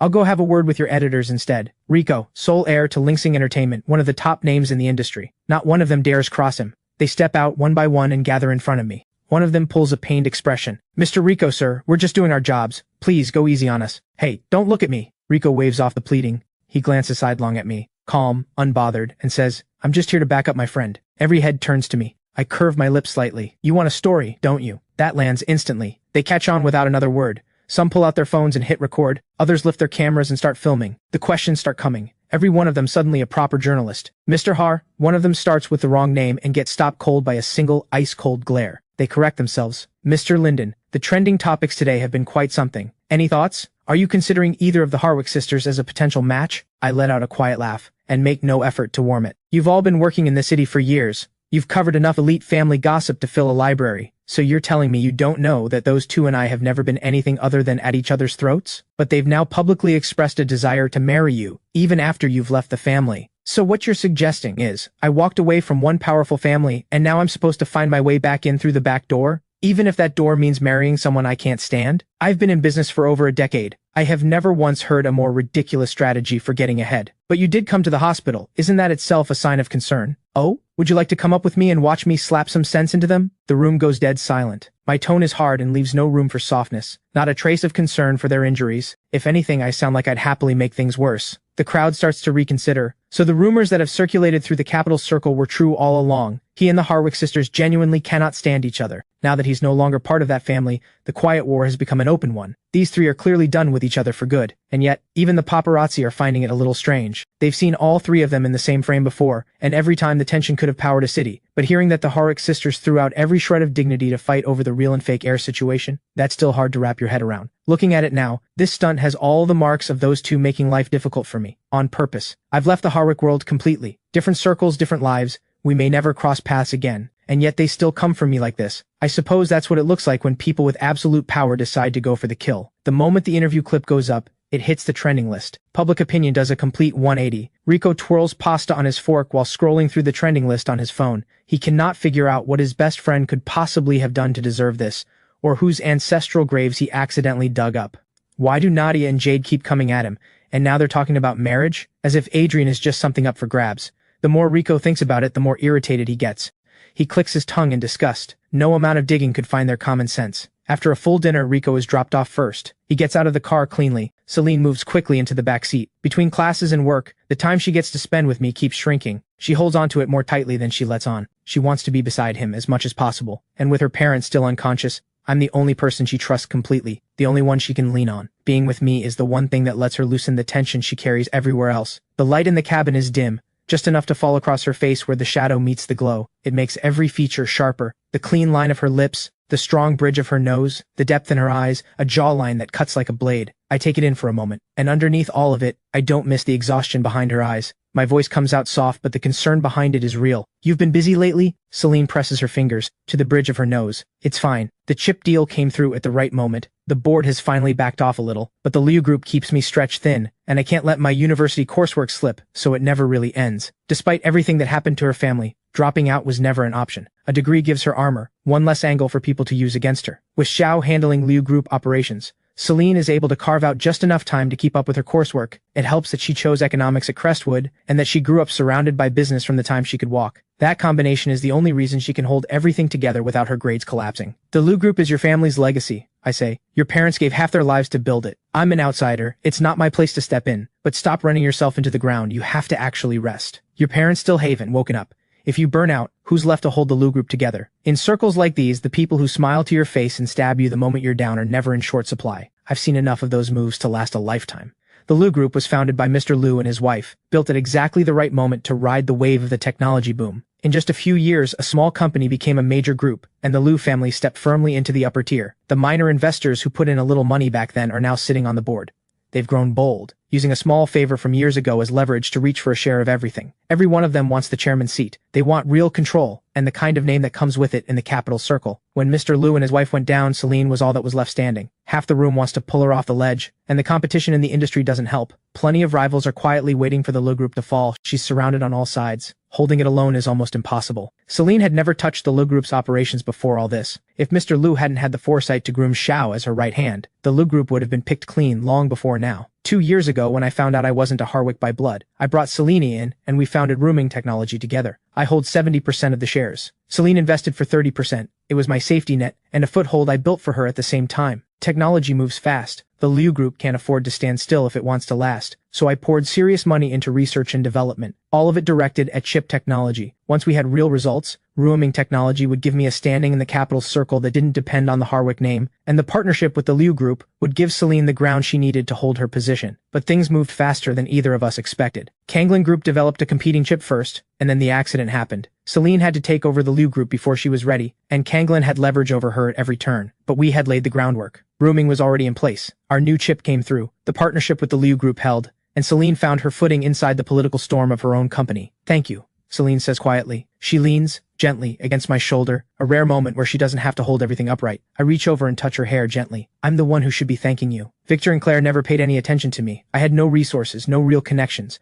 Nothing to build on inside the capital circle. Even with the Harwick name, I was never anything more than a puppet. I never had a real choice about my own life. It was Nadia and Celine who carried me, one openly, one quietly, that let me build the relationships I needed in this world. Learn how to invest, how to run something of my own. Without that, when the truth about the real and fake Heir came out, I wouldn't have been able to face it without flinching. I would have just been carried along by whatever happened next. By the way, I'm going to visit Master Z this weekend. He said he wants to cook himself. He's asking if you'd like to come. Master Z spent years living in the mountains. It's rare that he's moved back into the city. As someone he's taken under his wing, I should go. I have to go back to campus this weekend, though. Probably won't make it until evening. That's fine. He's inviting you for a meal after all. As long as you make it in time to eat. The thought of seeing Master Z puts a smile on Celine's face. Every time we see him, he pulls us both into this long conversation. Like he's testing us, trying to provoke something, but he never quite gets the reaction he's looking for. Back at the hospital, Jade is far from recovered. Her arm is wrapped in bandages and held in a sling. She also has a concussion from the blow to her head. The moment the dizziness clears enough for her to move, she immediately goes next door to find Nadia. Nadia is in no better shape. She's lying quietly in her bed, resting. Her left leg is in a cast, elevated. Even so, she hasn't stopped working. The bedside table is pulled out, and she's bent over a stack of company documents.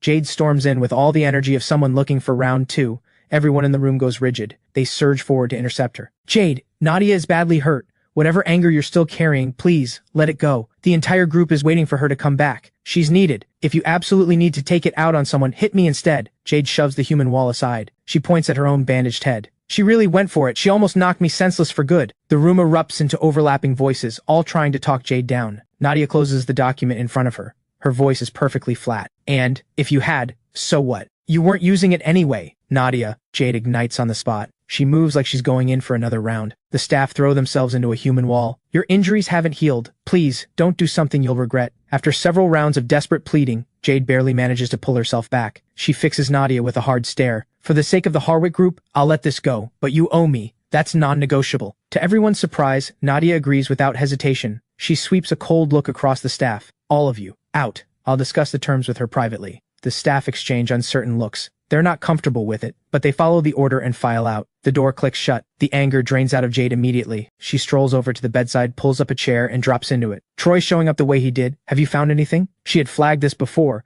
Troy somehow obtaining a paternity report linking him to Victor and then showing up to claim his place. The whole thing had felt wrong from the start. So she told Nadia, and Nadia had people looking into it quietly. Adrian grew up in front of us. No matter how much we've fought among ourselves over the years, we don't let outsiders use him. We know exactly who he is, how he thinks, how he moves. Having someone we know nothing about walk into the family, that could compromise everything. I've had people dig into it thoroughly. We still can't trace who provided the paternity report. Nadia's expression stays completely neutral, almost indifferent, but Jade knows better. Even if the sky fell, Nadia would look like she'd been expecting it. She's troubled by this. She just doesn't show it. We've never seen the actual report. If we could find out which medical facility issued it, we might be able to trace it from there. A glint of cunning crosses Jade's eyes. The implication couldn't be clearer. They need to go home and find it. Nadia pushes the documents aside and folds away the table, her voice cool. Whoever tried to use Adrian, they didn't succeed. Time to find someone to make an example of. Get the doctor. I'm checking out. Jade gives a quick okay gesture and casually scoops up the documents from the table. She raises her voice deliberately. You're in this bad a shape and you're still worrying about company business? You're not the only daughter in this family. Why should everything run through you? Your leg is done for. Stay in bed where you belong. I'll take over as president of the Harwick group from here. Outside in the hallway, the staff collectively stop breathing. Letting Jade run the Harwick group? That's not a plan. That's a countdown to bankruptcy. 2 months maybe. They watch Jade stroll out of the ward, documents in hand, looking thoroughly pleased with herself. The staff surge back into the room. You cannot let her do this. There are thousands of people in this company counting on you. Please, think of something. Nadia presses her lips together lightly. Go handle my discharge, right away. I'll get the wheelchair. I'll arrange the car. Meanwhile, Troy has been driving himself crazy trying to understand something. Why had his sisters been back in the country for this long without once coming home? And then, after that fight, they suddenly reappear. Whatever the reason, this is a perfect opening for him. Win their genuine approval. And the title of Harwick Heir becomes real. No room for Adrian after that. He puts on his most composed smile, though his eyes can't quite hide the eagerness underneath. He steps forward. How are you both feeling? Are you recovering well? Nadia gives him a single cold glance, says nothing. Her assistant reads the room instantly and wheels her straight back to her own room. Troy's smile freezes. This is exactly what happened at the school gate. Nadia acts as if Adrian is the only person worth seeing, and looks straight through her actual blood brother. Well, long time no see. Jade hooks a crooked smile, hands shoved in her pockets, every inch of her radiating effortless defiance. Troy recovers fast, snapping back into his warm, bright smile. About the homecoming banquet. I'm sorry. I've been terrified of dogs since I was little. I wasn't rejecting your gift on purpose. Don't worry about it. I've already given the dog to someone else. There's always something a little wicked in Jade's eyes, paired with a face that was born looking innocent. It makes it genuinely hard to stay mad at her. Troy loses himself for a second, staring. He drops his gaze, a little self-conscious. As long as you're not upset with me. I'm new to all of this. I haven't found my footing yet. I've made a lot of mistakes. She looks rough around the edges, he thinks, but probably easier to get along with than she appears. Better to start here than try to crack Nadia's stone wall. He presses on carefully. Mom and Dad are barely ever home. My classmates don't seem to like me much, even Nadia. He trails off. You don't hate me, do you? Jade's expression lands somewhere between a smile and something harder to read. Of course not, you're our brother. Nadia's just single-minded to a fault. Adrian was with her for 17 years. Of course she's more attached, but you're her actual blood. Learn what she responds to, and she'll come around eventually. Troy's eyes light up. He looks at Jade like she's just handed him something. Really? Can you help me? My relationship with Nadia has never been good. If I step in, it'll only make things worse for you. Jade pauses, deliberately, a flicker of amusement crossing her eyes. She takes her time. That said, you are my brother. I do want you to settle in. Nadia collects fine art, calligraphy, paintings, the kind done by real masters. I've heard that Master Z, who's been living off the grid for years, has recently moved back to the city. If you can get a piece of his work and give it to her, she'll see you differently, guaranteed. Master Z is considered one of the finest traditional painters in the country. His reputation in the art world is unmatched. Word that he's moved back to the city has spread like wildfire. Everyone in the capital circle is scrambling to track down his new address. After years of living in the mountains, his return is an event. The elite are practically beating down his door, declaring their love of art and reverence for the old master. And maybe, just maybe, walking away with a few precious pieces. The harder something is to get, the more they want it. Money is the one thing they've never run out of. It stopped being satisfying a long time ago. Hanging a painting that money alone can't buy, that signals taste and influence. But Master Z, as it happens, has a close friendship across generations with Adrian. If Troy goes through all the trouble of tracking down that address, only to get thrown out the door without ceremony, that would be something worth watching. Jade's suggestion is not a suggestion, it's a setup. She's playing him for a fool. But this is only the third time they've met. Troy has no idea what kind of person Jade actually is, or what she's really thinking. He genuinely believes she's trying to help him. He nods, eager and grateful. He's practically glowing. Thank you. I'll go find Master Z right away. Jade watches Troy's retreating figure, all bounce and excitement. The expression on her face goes cold the moment he's out of sight. She literally just told him her relationship with Nadia is terrible. Did he really think she was going to hand him a genuine strategy? What a waste. Not even a flicker of suspicion. His mind doesn't come close to Adrian's, and fooling someone sharp is the only kind worth doing. Jade turns to the attendant waiting nearby. They step forward immediately. She drops her voice. The paternity report Troy had when he arrived. Where is it now? Troy rushes back to his room, riding the high, and grabs his phone. He sends a message to the contacts saved as Clearwater. Hey, I heard Nadia likes fine art and calligraphy. I'm thinking of getting a piece from Master Z to give to her. Does that sound like a good idea? Clearwater replies quickly. You do need to get on Nadia's good side. Otherwise, Adrian could come back to the Harwick family at any time and take the place that belongs to you. I'll look into Master Z's new address for you. Good luck. Saturday morning. I pull on something casual and get ready to head out. Everything's in order. Time to visit Master Z. The Linden family is already moving. Lyra needs to get to Singland's studio for filming. Ray left early for work. Helen is already at the market running her stall. Since I came back to the Linden family, Ray, Helen, and Lyra have all been quietly generous with me. Considerate but careful. A small distance they keep, not wanting to crowd me or ask too much. I grab the keys and step out of my room. Stay safe out there. Lyra is at the entryway changing her shoes. She's in a hurry. The short drama has 5 scenes left, and it should wrap up within the next day or two. I smile. You too. Make sure you get some rest between takes. Ray's factory is far out, but he's already parked downstairs waiting to drop Lyra off at Singland's studio on his way. Helen needs no prompting. Since the stall started getting good responses, she's been running on pure adrenaline every single day. Up before dawn to prep ingredients, long gone by the time anyone else is awake. The moment they leave, the apartment goes completely still. I take a slow breath, pull on my sneakers, grab my jacket, and head out. On my way to Master Z's new place. The villa I arranged for him is nearby. A 2-story house, elegantly furnished, nothing excessive. The courtyard is full of green, lush and thriving. 2 osmanthus trees grow there, which is how the place got its name, Osmanthus Court, and his favorite armchair is there too. The old one had long since seen better days. I drafted the design myself and had one made for him. Brand new, placed in the back garden, perfect for sitting in the sun. Out front, the household staff are dealing with a stream of unwelcome visitors, loud, newly minted money with no manners. He's retreated to the 3rd floor for peace and quiet. How dare you stop me? Do you have any idea who I am?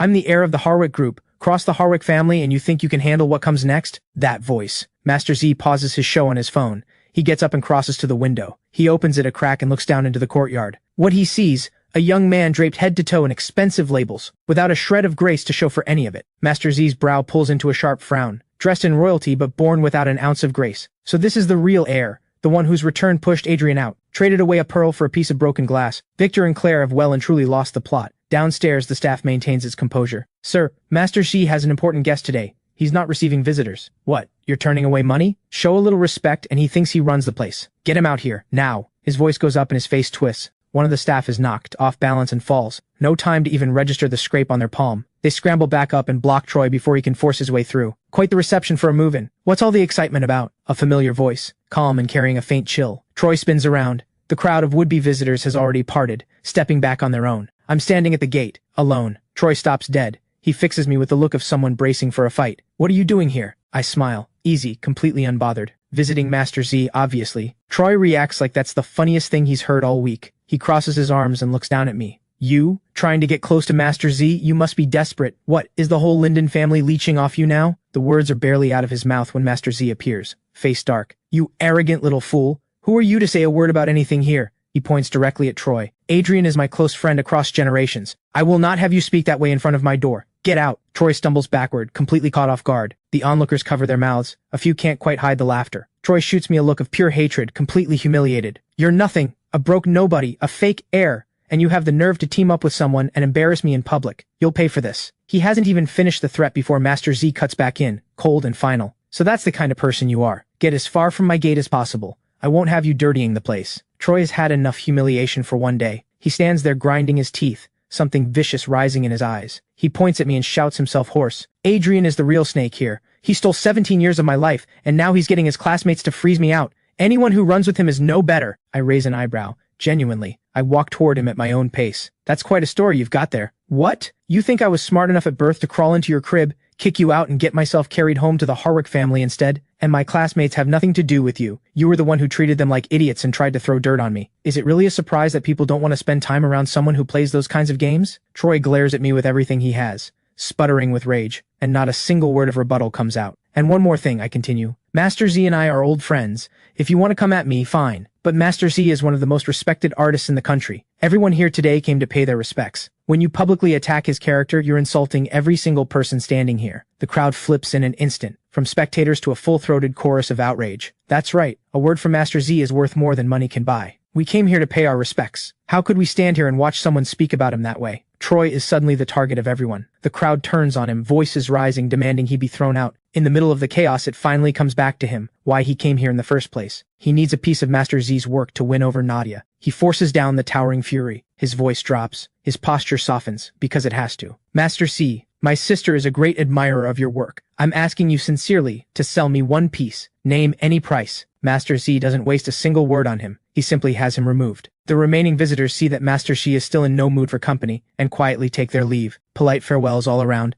and then they're gone. The staff close the courtyard gate, a long exhale. What a nightmare of a young master. Back with Jade, she's actually a little curious now. Troy has the Harwick title, and nothing else. No real power, no connections in the capital circle. So how did he locate Master Z's address this quickly? Whoever is helping him from the shadows, they're not a small player. Master Z turns back around. His whole face opens up and he takes me inside for tea. Adrian, you've finally made time for this old man. Master C, I know you've just moved. Things must be hectic. I brought some tea I thought you might enjoy. I smile and hold it out to him. Master Z's eyes crinkle into near slits with a smile. He calls to the staff to get the water on immediately. The two of us, one old, one young, settle into the tea room to catch up. One of the staff can't help but notice. It's been a long time since Master Z looked this happy. I let out a quiet laugh and glance over at the staff member standing nearby. You scraped your hand just now, didn't you? Go get the first aid kit. I'll put something on it for you. The staff member is caught completely off guard, waving their hands. Please don't trouble yourself. It's just a small scrape. I can manage. I tilt my head slightly, a light smile on my face. If it's not cleaned properly, it can get infected. And if it does,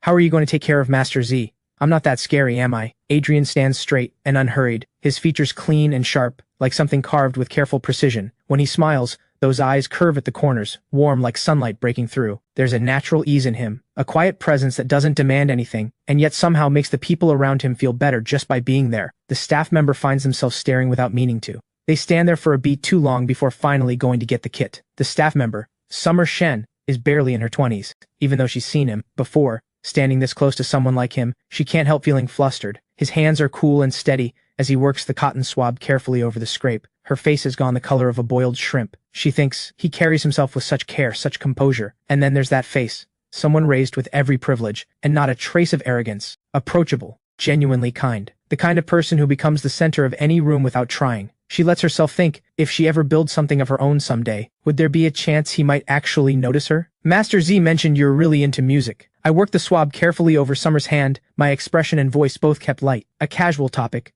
Not too close, not too distant. He always keeps that measured space between himself and anyone he doesn't know well, but it's calibrated perfectly, just enough to ease the tension and keep the silence from becoming uncomfortable. The same instinct that carried him through those first days with the Linden family. With something to hold on to, Summer visibly relaxes, she answers.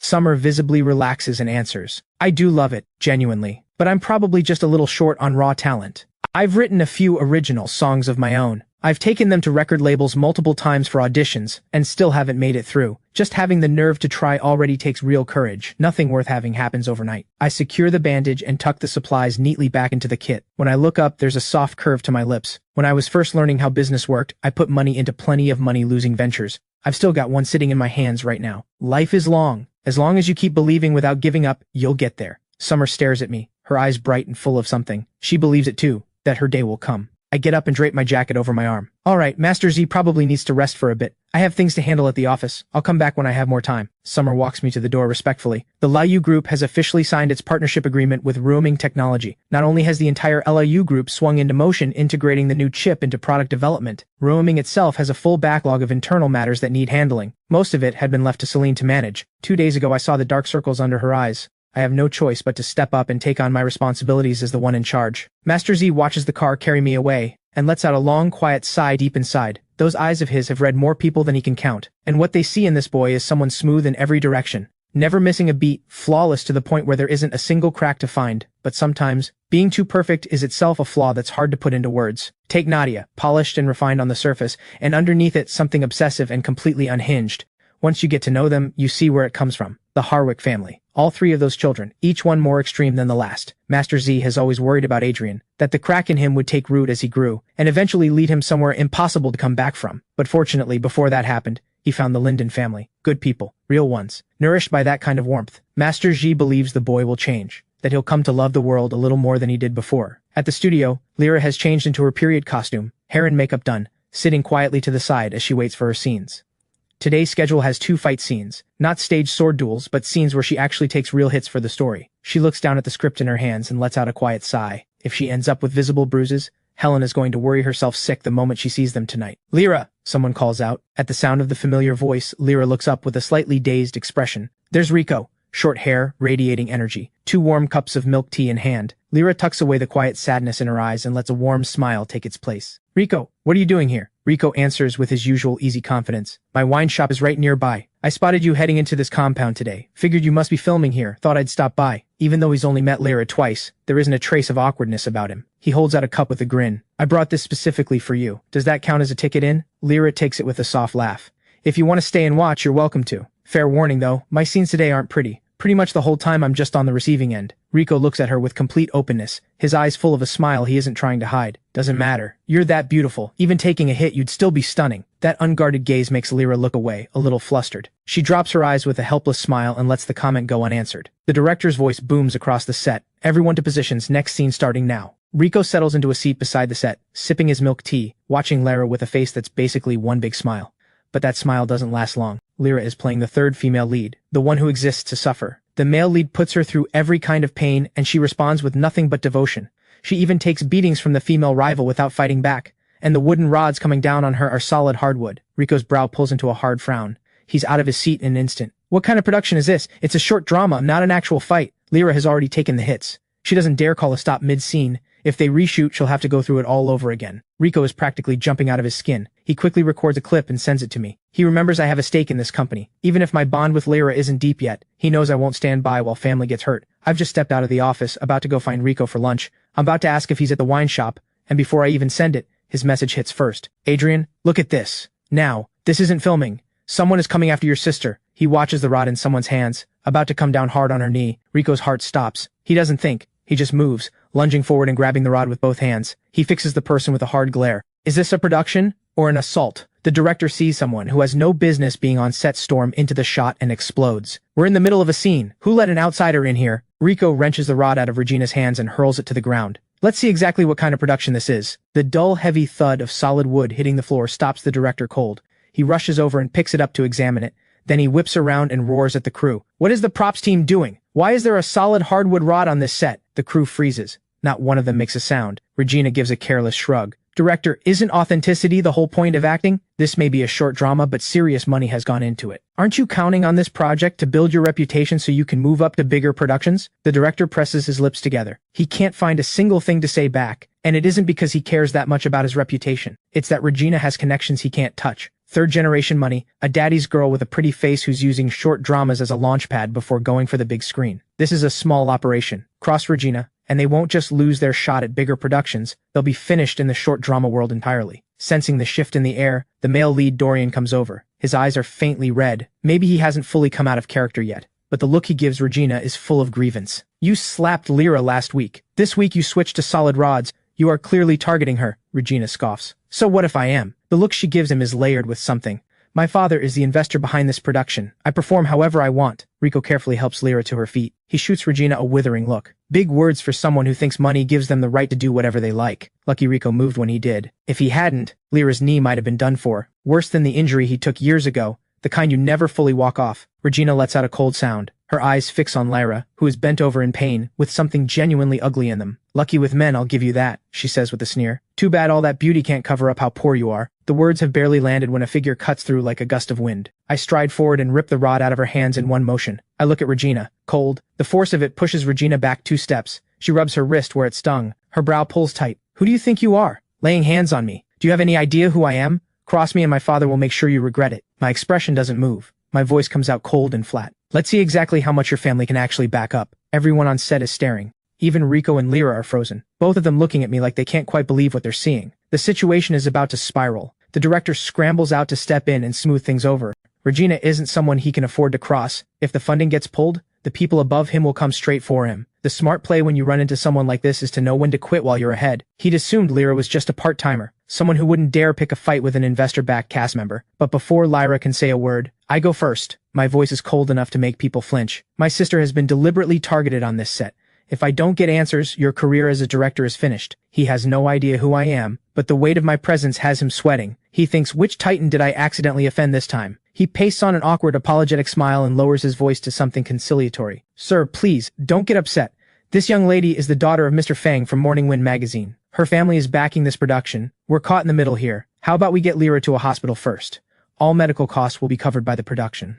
Morning Wind magazine. I raise an eyebrow slightly and glance at Rico with a look that asks the question. Rico shakes his head, just as blank as I am. He fires off a message to the group chat. Anyone know a Mr. Fang from Morning Wind magazine? Replies come back fast. A few have vaguely heard of it, but nobody thought twice about it. Others haven't heard of it at all. Good. Nobody knows them, which means they don't register. Rico shakes his head at me again. I pull out my phone and call Mr. Chen directly. He picks up almost immediately. I don't have the patience for pleasantries. My sister is being targeted by the production's backer. Send me Mr. Fang's number. Now. Before he can say anything else, I hang up. I meet the director's stunned look. Let me introduce myself properly. I'm Adrian, lead shareholder of Yunlan Pictures, and Lyra is my sister. The director's eyes go wide, then his legs give out. He sits down hard on the floor. This young man? This is the owner everyone talks about? Before filming started, he'd caught a rumor. The lead shareholder of Yunlan's sister had joined the cast, but nobody that matched fit anywhere in the crew list. He figured it was just backstage gossip. It never occurred to him that the owner had the last name Linden. Regina still hasn't grasped the gravity of this. She keeps her chin up and her tone challenging. So what if you own a share of Yunlan Pictures? This production is funded by my family. In this production, my family calls the shots.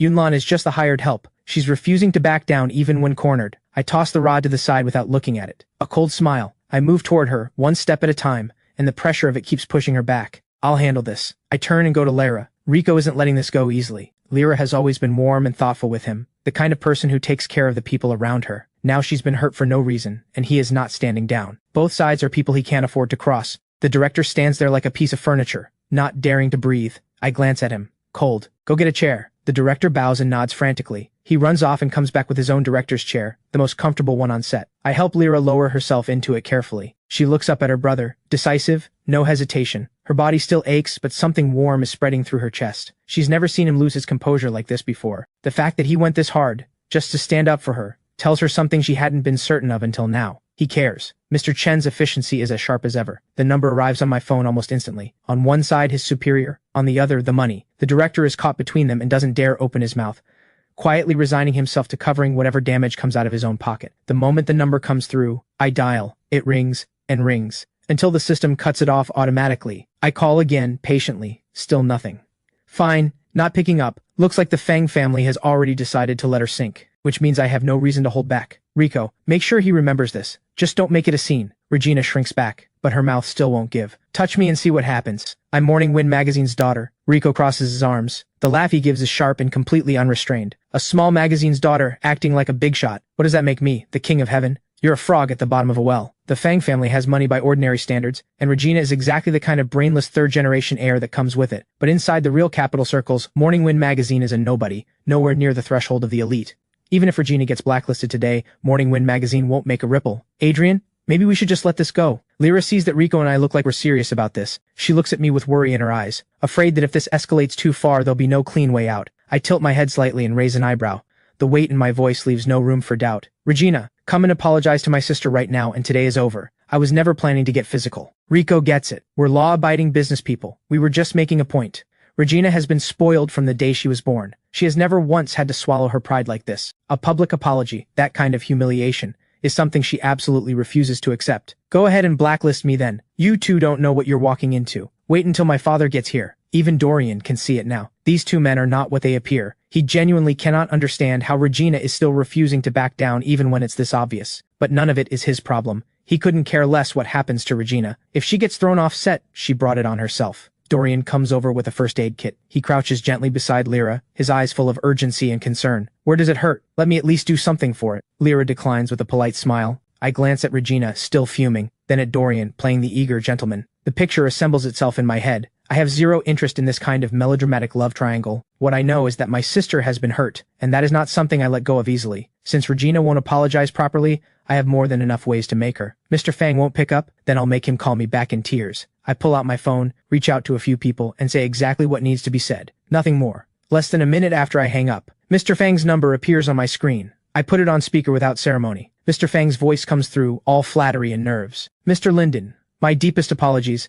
I was in a meeting and only just saw your missed call. The moment Regina hears her father's voice, that tone, she goes completely still. She stares at me like she can't compute what she's hearing. How is this possible? Her father, who has always been the authority in every room, talking to a young man like that. I answer with something between a smile and something colder. No trouble at all. If you'd waited any longer to pick up though, you might not have had many meetings left to attend. Regina immediately raises her voice. Dad, this person is bullying me. She's convinced that no matter who this person is, her father will take her side. What she gets instead is her father's voice, explosive, shaking the phone speaker nearly to its limit, in a tone that doesn't leave room for a single question. You reckless, ungrateful girl, I have spoiled you beyond all reason. Apologize to Mr. Linden. Right now, Regina can't believe what she's hearing. Not only is her father not standing up for her, he hasn't even asked if she's okay. He's only focused on making her bow. This man who has never once raised his voice at her, who bought her every designer bag she ever pointed at, is screaming at her for a stranger. When no response comes, Mr. Fang forces down his fury and delivers his warning through gritted teeth. If you want to keep living the life you have, you will apologize.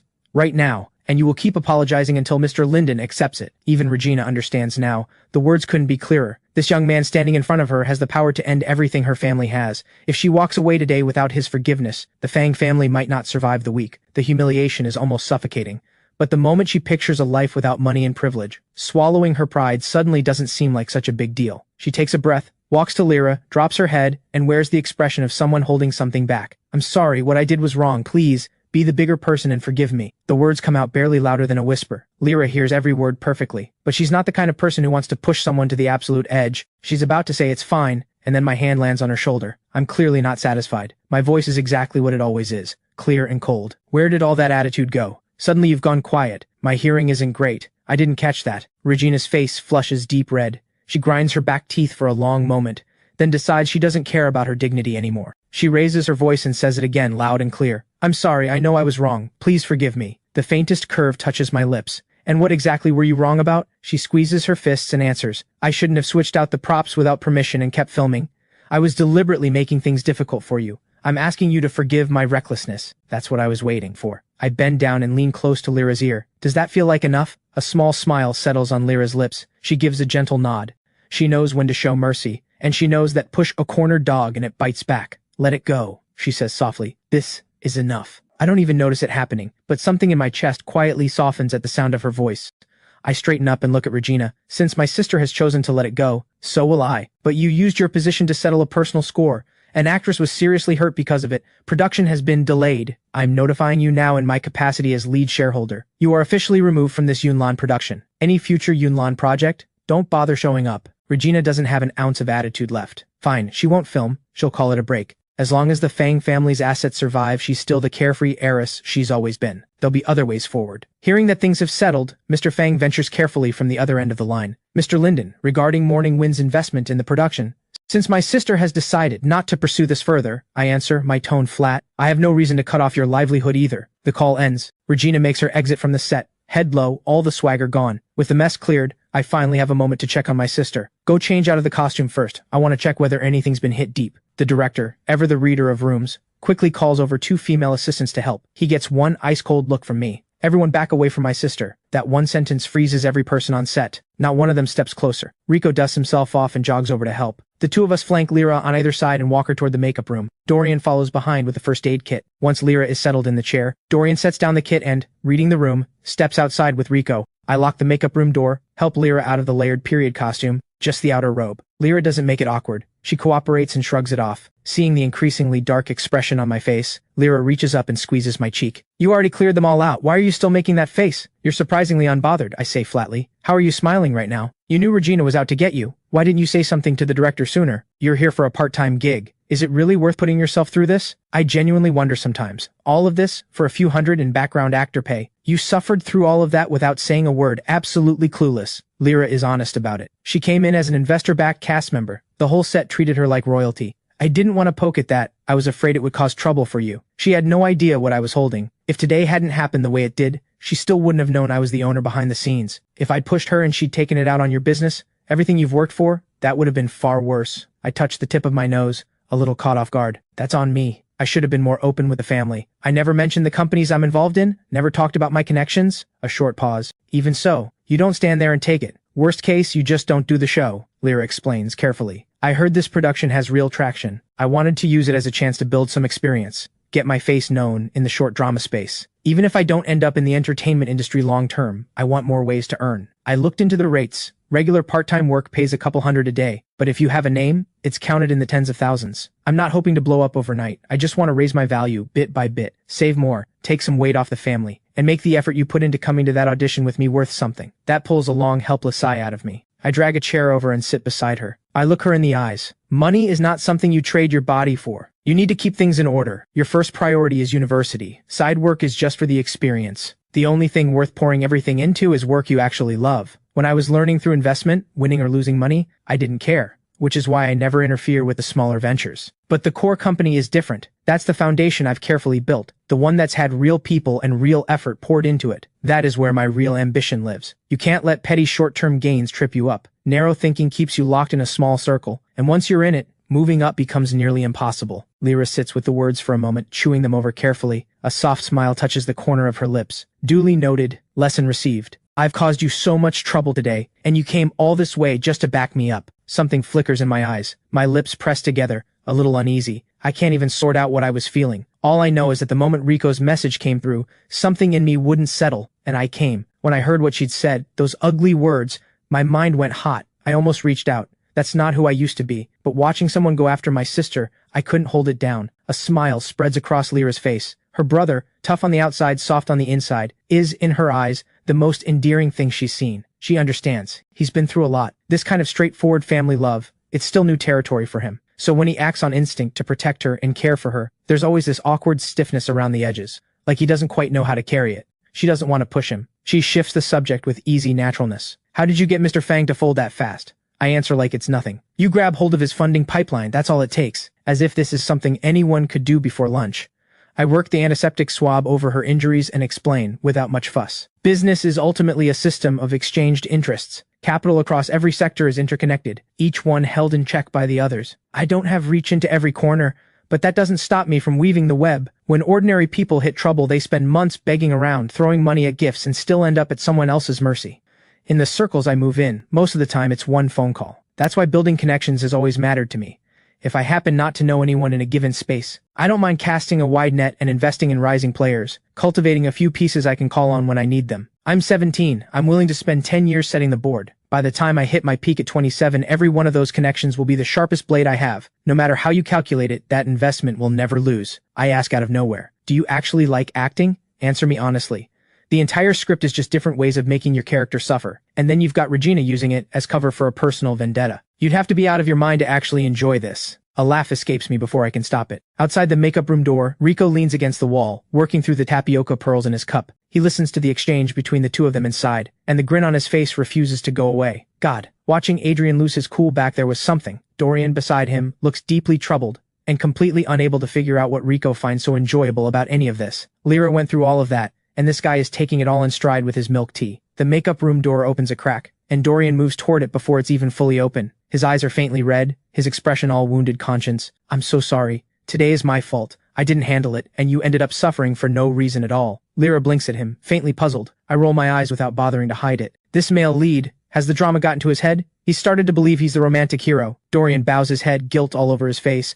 There's an unmistakable sadness in his eyes that he can't quite conceal. Regina has always been fixated on me. She must have seen something between us and let jealousy drive her to it. This is because of me. I'm the one who hurt you. Dorian has the face for this kind of moment. Idol-level features, bright eyes that carry weight when they look at you. When he apologizes with that faint redness in his eyes, it's the kind of thing that makes people want to comfort him. In a novel, this would be the devoted second male lead script, word for word. Unfortunately, life isn't a novel. I don't buy this kind of performance. And honestly, this particular character type makes me mildly nauseous. Eyes going red at the drop of a hat. Sorry, always ready to go. Like the whole world owes him something. I cut through without mercy. Stop making yourself sound more important than you are. My sister didn't endure any of that for your sake. When I strip it all down, here's what this actually was. Whatever Regina's reasons were, Lyra was there to work, to earn her own money. That's it. From beginning to end, this was nothing more than someone hurting someone else. Dorian has nothing to do with it. Dorian opens his mouth, desperate to say something, terrified I'll walk away with a bad impression of him. I don't give him the opening. I shut it before it starts. Stop. Save it. My sister and you aren't even ordinary friends. This has nothing to do with you.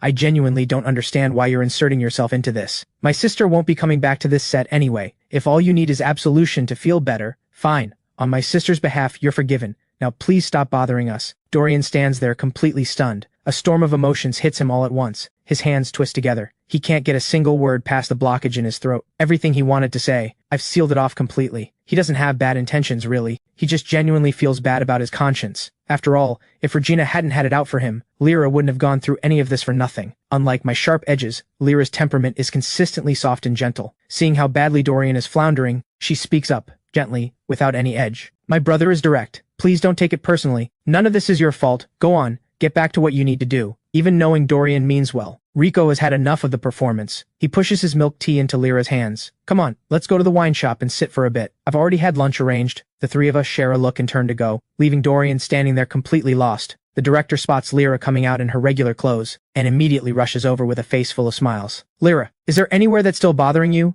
Whatever medical costs you have, take them to finance. Lyra keeps a polite, measured smile, perfectly clear on why he's saying any of this. It's entirely for her brother's sake. I lightly take her arm and lower my voice. Are you actually planning to keep filming this? Lyra nods seriously. I took the job. I'll see it through. Call it a proper ending to my first production. I nod. I respect the answer. Then my gaze moves to the director and the temperature drops immediately. Today's incident was a serious production failure. The props team is entirely responsible. Replace every single person involved. If something like this happens again, your time as director is over. The director throws up 3 fingers and swears on them, his voice so firm he nearly bites his own tongue. You have my word. Absolutely, completely. 100%. Never again. The 3 of us walk out of the set side by side. We make our way at a comfortable pace to Rico's wine shop. The shop has a tasteful name. The space itself is a decent size, nothing extravagant. Inside, 6 temperature-controlled wine cabinets line the walls. At the back sits a rosewood reception table.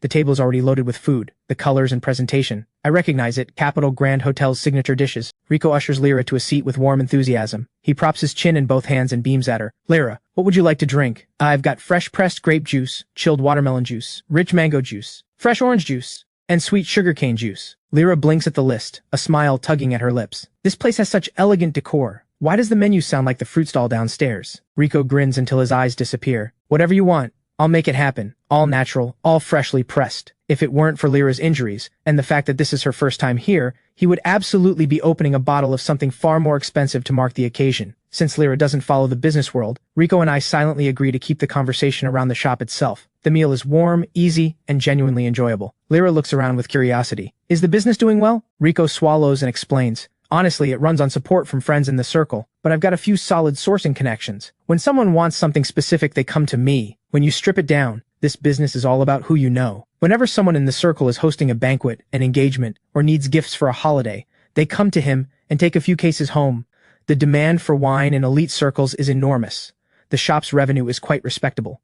At least better than Adrian's little hot pot restaurant experiment. Lyra's curiosity flickers. What's the most expensive bottle you have? Rico tilts his head and thinks about it carefully. The most expensive one currently on display is $390,000. If someone needs something even further up the scale, they put down a deposit and I go source it from abroad. Tens of millions going into a single bottle. That's not unusual. Lyra's eyes go wide. Even during the Linden family's best years, she never encountered wine at that price, let alone the kind worth tens of millions. I laugh softly. Don't let the numbers scare you. We actually just drink whatever's been sitting around. The million-yuan bottles are investments. No matter how wealthy someone is, nobody cracks something like that open just to have with dinner. Lyra sits with that for a few seconds. Then she catches herself and laughs at her own reaction. After a satisfying meal, I help Lyra up and say our goodbyes. Lyra, tonight I'm taking B to see Master Z. There'll be a few business contacts there too. I don't want to put you in an uncomfortable situation. Let me take you home to rest first. Of course, go ahead.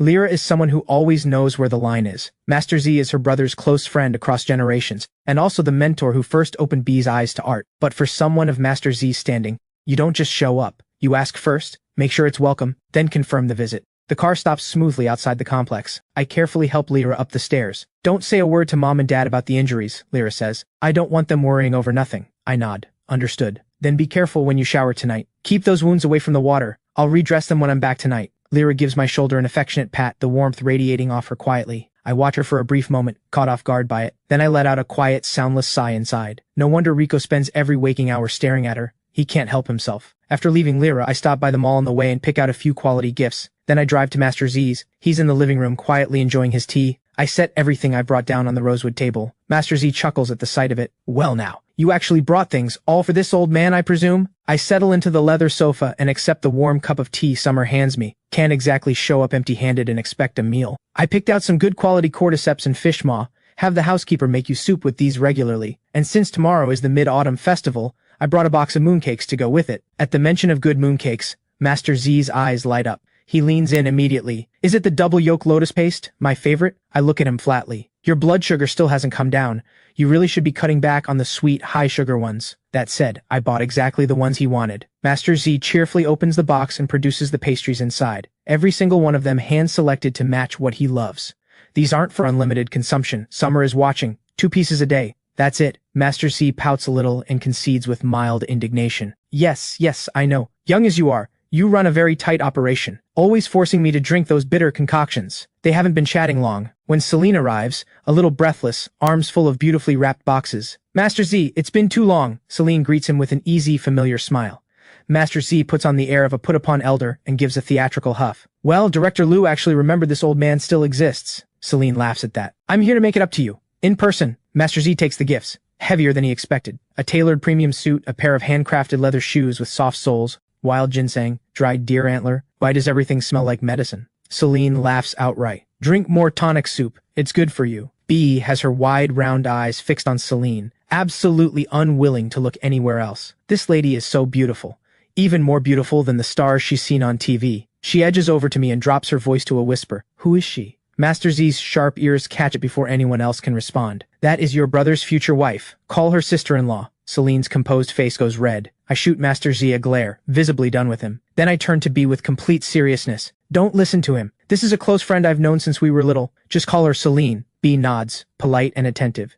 She stands up from her chair properly and greets her. Hi Celine, I'm B, Adrian's little sister. Celine crouches down to eye level and holds out a small gift bag. Hi B, this is a little something I brought for you. B glances at me with a question in her eyes. I give the smallest nod. She accepts it with both hands, her voice bright and sweet. Thank you, Celine. Celine reaches out and gently touches her hair. You're welcome. Next time bring me one of your drawings as a gift in return. Master Z ties on his apron with obvious delight and disappears into the kitchen. Summer follows to help with the washing and cutting. B settles quietly on the sofa, turning through the art book she brought with both hands. Celine settles naturally into the seat beside me. Right now she's like a small, exhausted cat. She lets her head fall gently onto my shoulder. I reach back and take her hand. It's a little cold. Tomorrow, hospital first to see your parents, or straight to the airport for Country K.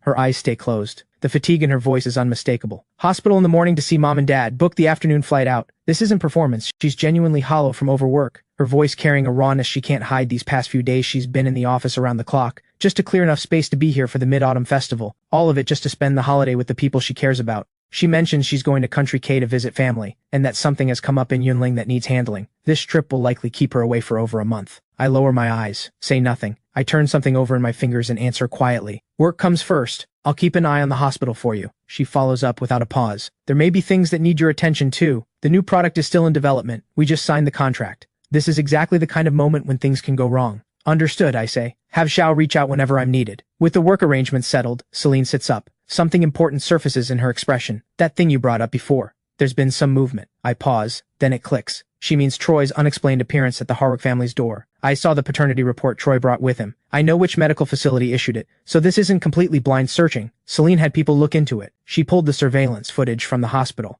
It confirmed that Troy personally delivered the sample and personally collected the results. But when Xiao was at the hospital, she ran into someone working for Nadia. Nadia and Jade are apparently suspicious of Troy's real intentions as well. I touch my chin, thinking, Troy couldn't have obtained a sample from Victor on his own, so there's definitely someone helping him. But that's what makes this strange. If whoever is behind this genuinely wanted to help Troy, why not just hand him the results directly? Why make him personally take the sample in? Why let him show up on surveillance footage? That leaves tracks, obvious ones. If Troy is genuinely the Harwick family's biological son, his return is entirely justified. Whoever helped him did something enormous. They could easily use that to get close to the Harwick family. So why stay hidden? Celine takes a sip of her tea. The earlier suspicion was that what happened back then wasn't a simple mix-up at birth, that someone did it on purpose. But I had people check the hospital where you were born. Something that happened over a decade ago. There's nothing left to find. A strong unease moves through me. My instinct says this goes much further than anyone has seen yet. Because infants born in the standard ward and infants born in the private very important person ward, they're not kept on the same floor. Not ever. Whoever arranged the switch went to extraordinary lengths. They moved me, someone who should have been in a standard ward, into the top floor private suite. What was the point? What real benefit could anyone get from swapping two newborns? This is too complex. I feel like my head is about to give out. Untangling this is harder than any investment analysis I've ever done. I let it go. Since Nadia and Jade are looking into it too, the truth will surface eventually. Things I can't figure out, I don't spend energy on. Brain cells are better conserved for figuring out how to make money. Money is the only thing that's truly yours. Celine can't hold back a laugh. You don't need to worry about this. I'll be by your side every step of the way. I put on a look of exaggerated indignation. Someone is about to disappear for over a month. Who exactly is being there for whom? Celine reaches over and hooks her arm around my shoulder. She gives my ear a gentle squeeze. The warmth in her eyes is the kind that doesn't dissolve. It really is hard on you. I'll bring back something worth it when I come home. And if you miss me, call anytime. I give her a flat look. Who has time to think about you? Don't flatter yourself. Celine laughs quietly. Still the same, saying one thing and meaning another. The food comes to the table before long. It's rare for all of them to sit down like this, and rare that Celine is here today. Master Z opens a good bottle to mark the occasion. Summer and Celine have a little with him. B and I are stuck with chilled orange juice. Over at the Harwick side of things, it's a rare gathering. The penthouse is Nadia's private residence. Normally it's just her. Right now, Jade is lounging cross-legged, swirling a wine glass with easy elegance. She's sprawled in the chair across from Nadia, unhurried. You're really not going to bring Adrian back? Nadia looks down and takes a slow sip. When she answers, it's only a few words, but the meaning couldn't be clearer. He has the Linden name now. Jade's brow pulls together. She sets down her glass. Linden name or not, you're just going to stop caring? Just leave him in that rundown place? Sharing a tiny room with everyone else? Taking the bus to school every morning. He was our brother for 17 years, even if he never got the full weight of that love. He grew up with everything. Fine clothes, good food, all of it. How can you just watch him struggle out there? Someone like him, he can't take hardship. In Nadia's mind, without warning, comes the memory of seeing Helen from a distance, looking at Adrian with eyes full of pure, open adoration. Something flickers in Nadia's eyes. She pulls herself back and speaks without inflection. He has at least 3 properties under his name, liquid assets over 5 million. Staying with the Linden family is his own choice. If he didn't want to be there, he has everything he needs to live completely on his own. Since he chose to stay, whatever his reasons, at the very least he's decided those people are worth being around. He knows he won't allow himself to be mistreated. If he did, he wouldn't need anyone to talk him into leaving. He would have already cut ties and gone his own way. Jade drags a hand through her hair, restless. Then she closes her eyes, worn out. A sigh. Fine, I'm too tired to care. He's grown his own wings, it's not our place anymore. Celine drives B and me home. Just thinking about the way Summer looked at me. She feels it already. A sourness she can't quite talk herself out of. When she speaks, the jealousy is right there in her voice. Could you maybe stop radiating at people? My sense of threat is very real right now. I blink at that, then burst out laughing. That jealousy comes completely out of nowhere. I barely know Summer. The only reason I paid her any attention is business. She keeps her eyes on the road. Are you thinking about helping her? First, I need to hear what she's actually written. After that, I'll decide whether it's worth doing anything. I have zero personal interest in Summer. Listening to her work is about measuring her value, assessing whether she's worth investing in. I know most of the people who matter in the capital circle. My holdings already span almost every sector. But for what I'm actually trying to build, it's not enough yet. I want to move into the entertainment industry. Summer is my first candidate to evaluate. Celine lets out a quiet, helpless sigh, and finds she still can't quite settle. Adrian, I've always been waiting for you. Will you wait for me too? A wide, unhurried curve pulls at my lips. I'm never waiting for anyone. I move forward, constantly, without stopping. Nothing stops me. The only thing that gives you the right to speak in any room is having money and power firmly in your hands. That's the truth I learned inside the Harwick family.